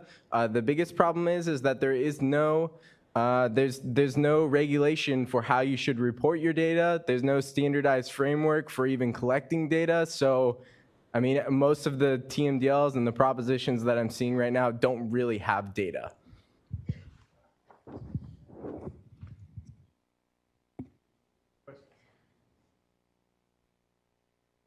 Thanks, Wynn. Thanks, Wayne.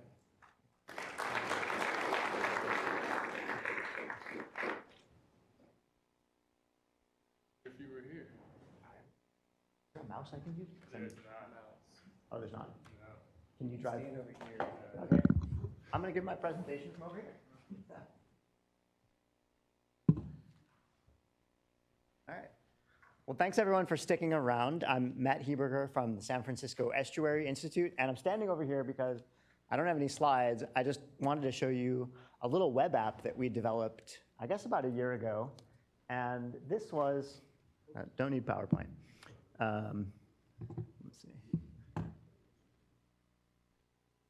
The purpose was, so I manage the Delta Regional Monitoring Program, and the Delta RMP is, it's a program to measure a bunch of different water quality constituents, and one of them is pesticides. And it's a real stakeholder-driven program. We've got 50 different entities that pay into the program and fund us, our work, and keep close tabs on our work. And we're not so interested in producing yet another report, written report, but providing data out to the stakeholders so they can look at it themselves, kind of draw some of their own conclusions. And so we've got measurements of 100, it's 174 now. For the first couple of years, it was 152 different chemicals. And we were measuring them at 5 locations, which represented inflows into the Delta. We've subsequently totally changed our monitoring design, and now we're doing a more of a random trial at all kinds of random locations. So measuring at these 5 locations, inflows into the Delta, 152 chemicals. So if I told you that there were 2.3 nanograms per liter of atrazine in a water sample, like what would that mean to you? Next to nothing. I mean, just a concentration doesn't really tell you much. And one of the ways we try to turn this data into information is comparing it to ecotoxicological thresholds. So could that concentration cause harm to fish or to plants or to invertebrates or things like that? And so that's really, this is a really simple data visualization. I call it a visualization, not just an infographic, because the key is it's interactive. You can interact with it, you can change things, you can filter. So here are the different chemicals. You can look at different locations, and let me make this bigger. So this is the kind of the cool, oh boy, it's not working well today. You can only see one chart. There are other charts as well. Maybe if I try to reload. Is there a, let's try this one more time. Huh, okay, well, I didn't test it in this browser, obviously, before I came. But if you look at sort of some of the different chemicals to see how they're doing, you know, atrazine, azoxystrobin, try to look for one that has some more interesting data. So imidacloprid, if I'm pronouncing that right. There's currently a TMDL under development in the valley for this. And so these lines here represent aquatic life benchmarks. So that's a concentration at which you might expect some kind of negative impact to fish or wildlife. And so you can see the number of exceedances where it exceeded the concentration, and you can turn some of these off, say, you don't care about fish, you're really only interested in invertebrates, you don't care about plants. And so you can just sort of see, looking at this line, like how they compare. And I guess in other browsers, you can see there's some different kinds of charts as well. And this was all made just in HTML, JavaScript. We didn't use any kind of fancy libraries. And I guess I kind of want to give a plug to using sort of free open source software, because it's sort of sustainable software development. You can find a lot of developers that know JavaScript. It's a really common skill set. It's like a fundamental building block of the web. I don't think you can find as many developers that know some of the more specialized software that we like to use sort of in our domain. So that's it. It's just a really simple kind of data visualization with a really specific purpose to look at, are pesticides potentially causing harm to fish and wildlife in the Delta? Thanks.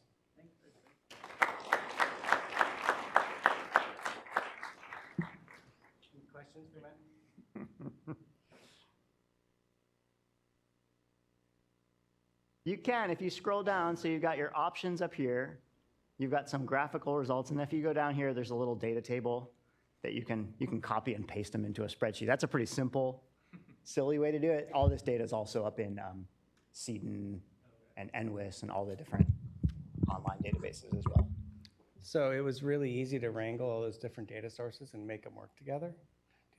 Well, this is just our program's data. So this is a really small, simple, I mean, I can see an area to expand this would be to get all of the pesticide data in all of CEDN and put it into here. Another way would be, there's additive toxicity is a thing. Instead of just looking at chemicals one at a time, having some kind of an index of toxicity in here. There's a lot of things we could do, but this was just meant to be like simple, quick, answer some really specific questions for a really specific audience.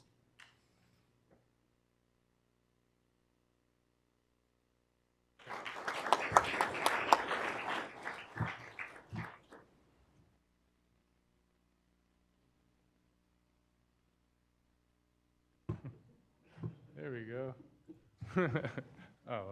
Well, it's broken now. I just want to say thanks to for you for sticking around, and thanks to all of the presenters. It was a great day, one of our best events that I've been involved with. Hopefully that you are all staying for tomorrow as well. There's another great group of talks tomorrow, as well as a community water science workshop focused on providing information to some of those smaller community organizations that are collecting data and providing them with some best practices and standards and information. So we'll be doing that in the Klamath room, but there's also a bunch of great talks that you'll see in the program for tomorrow. If by chance you aren't staying tomorrow and you have to leave, please return your plastic name badges. We're trying to reduce as much waste as we can by recycling these. So there's a box down by the security box where you checked in. Just toss them in there and we'll take care of it. I encourage you guys all that are staying to talk amongst yourselves. If you saw a good talk, pull them aside and give information. If you got trash data, talk to Win. There's tons of great restaurants we put in the program as well, and then we try to highlight a few events that would be kind of fun to do. The River Cats are playing in town. They're not very good, but they're cheap tickets, and they're right over there. There's the Bank, which is a kind of a cool new bar. It used to be an old bank. There's lots of different things in there, a good space to network. So I encourage you all to network, and I'll see you guys all tomorrow morning. But thanks again.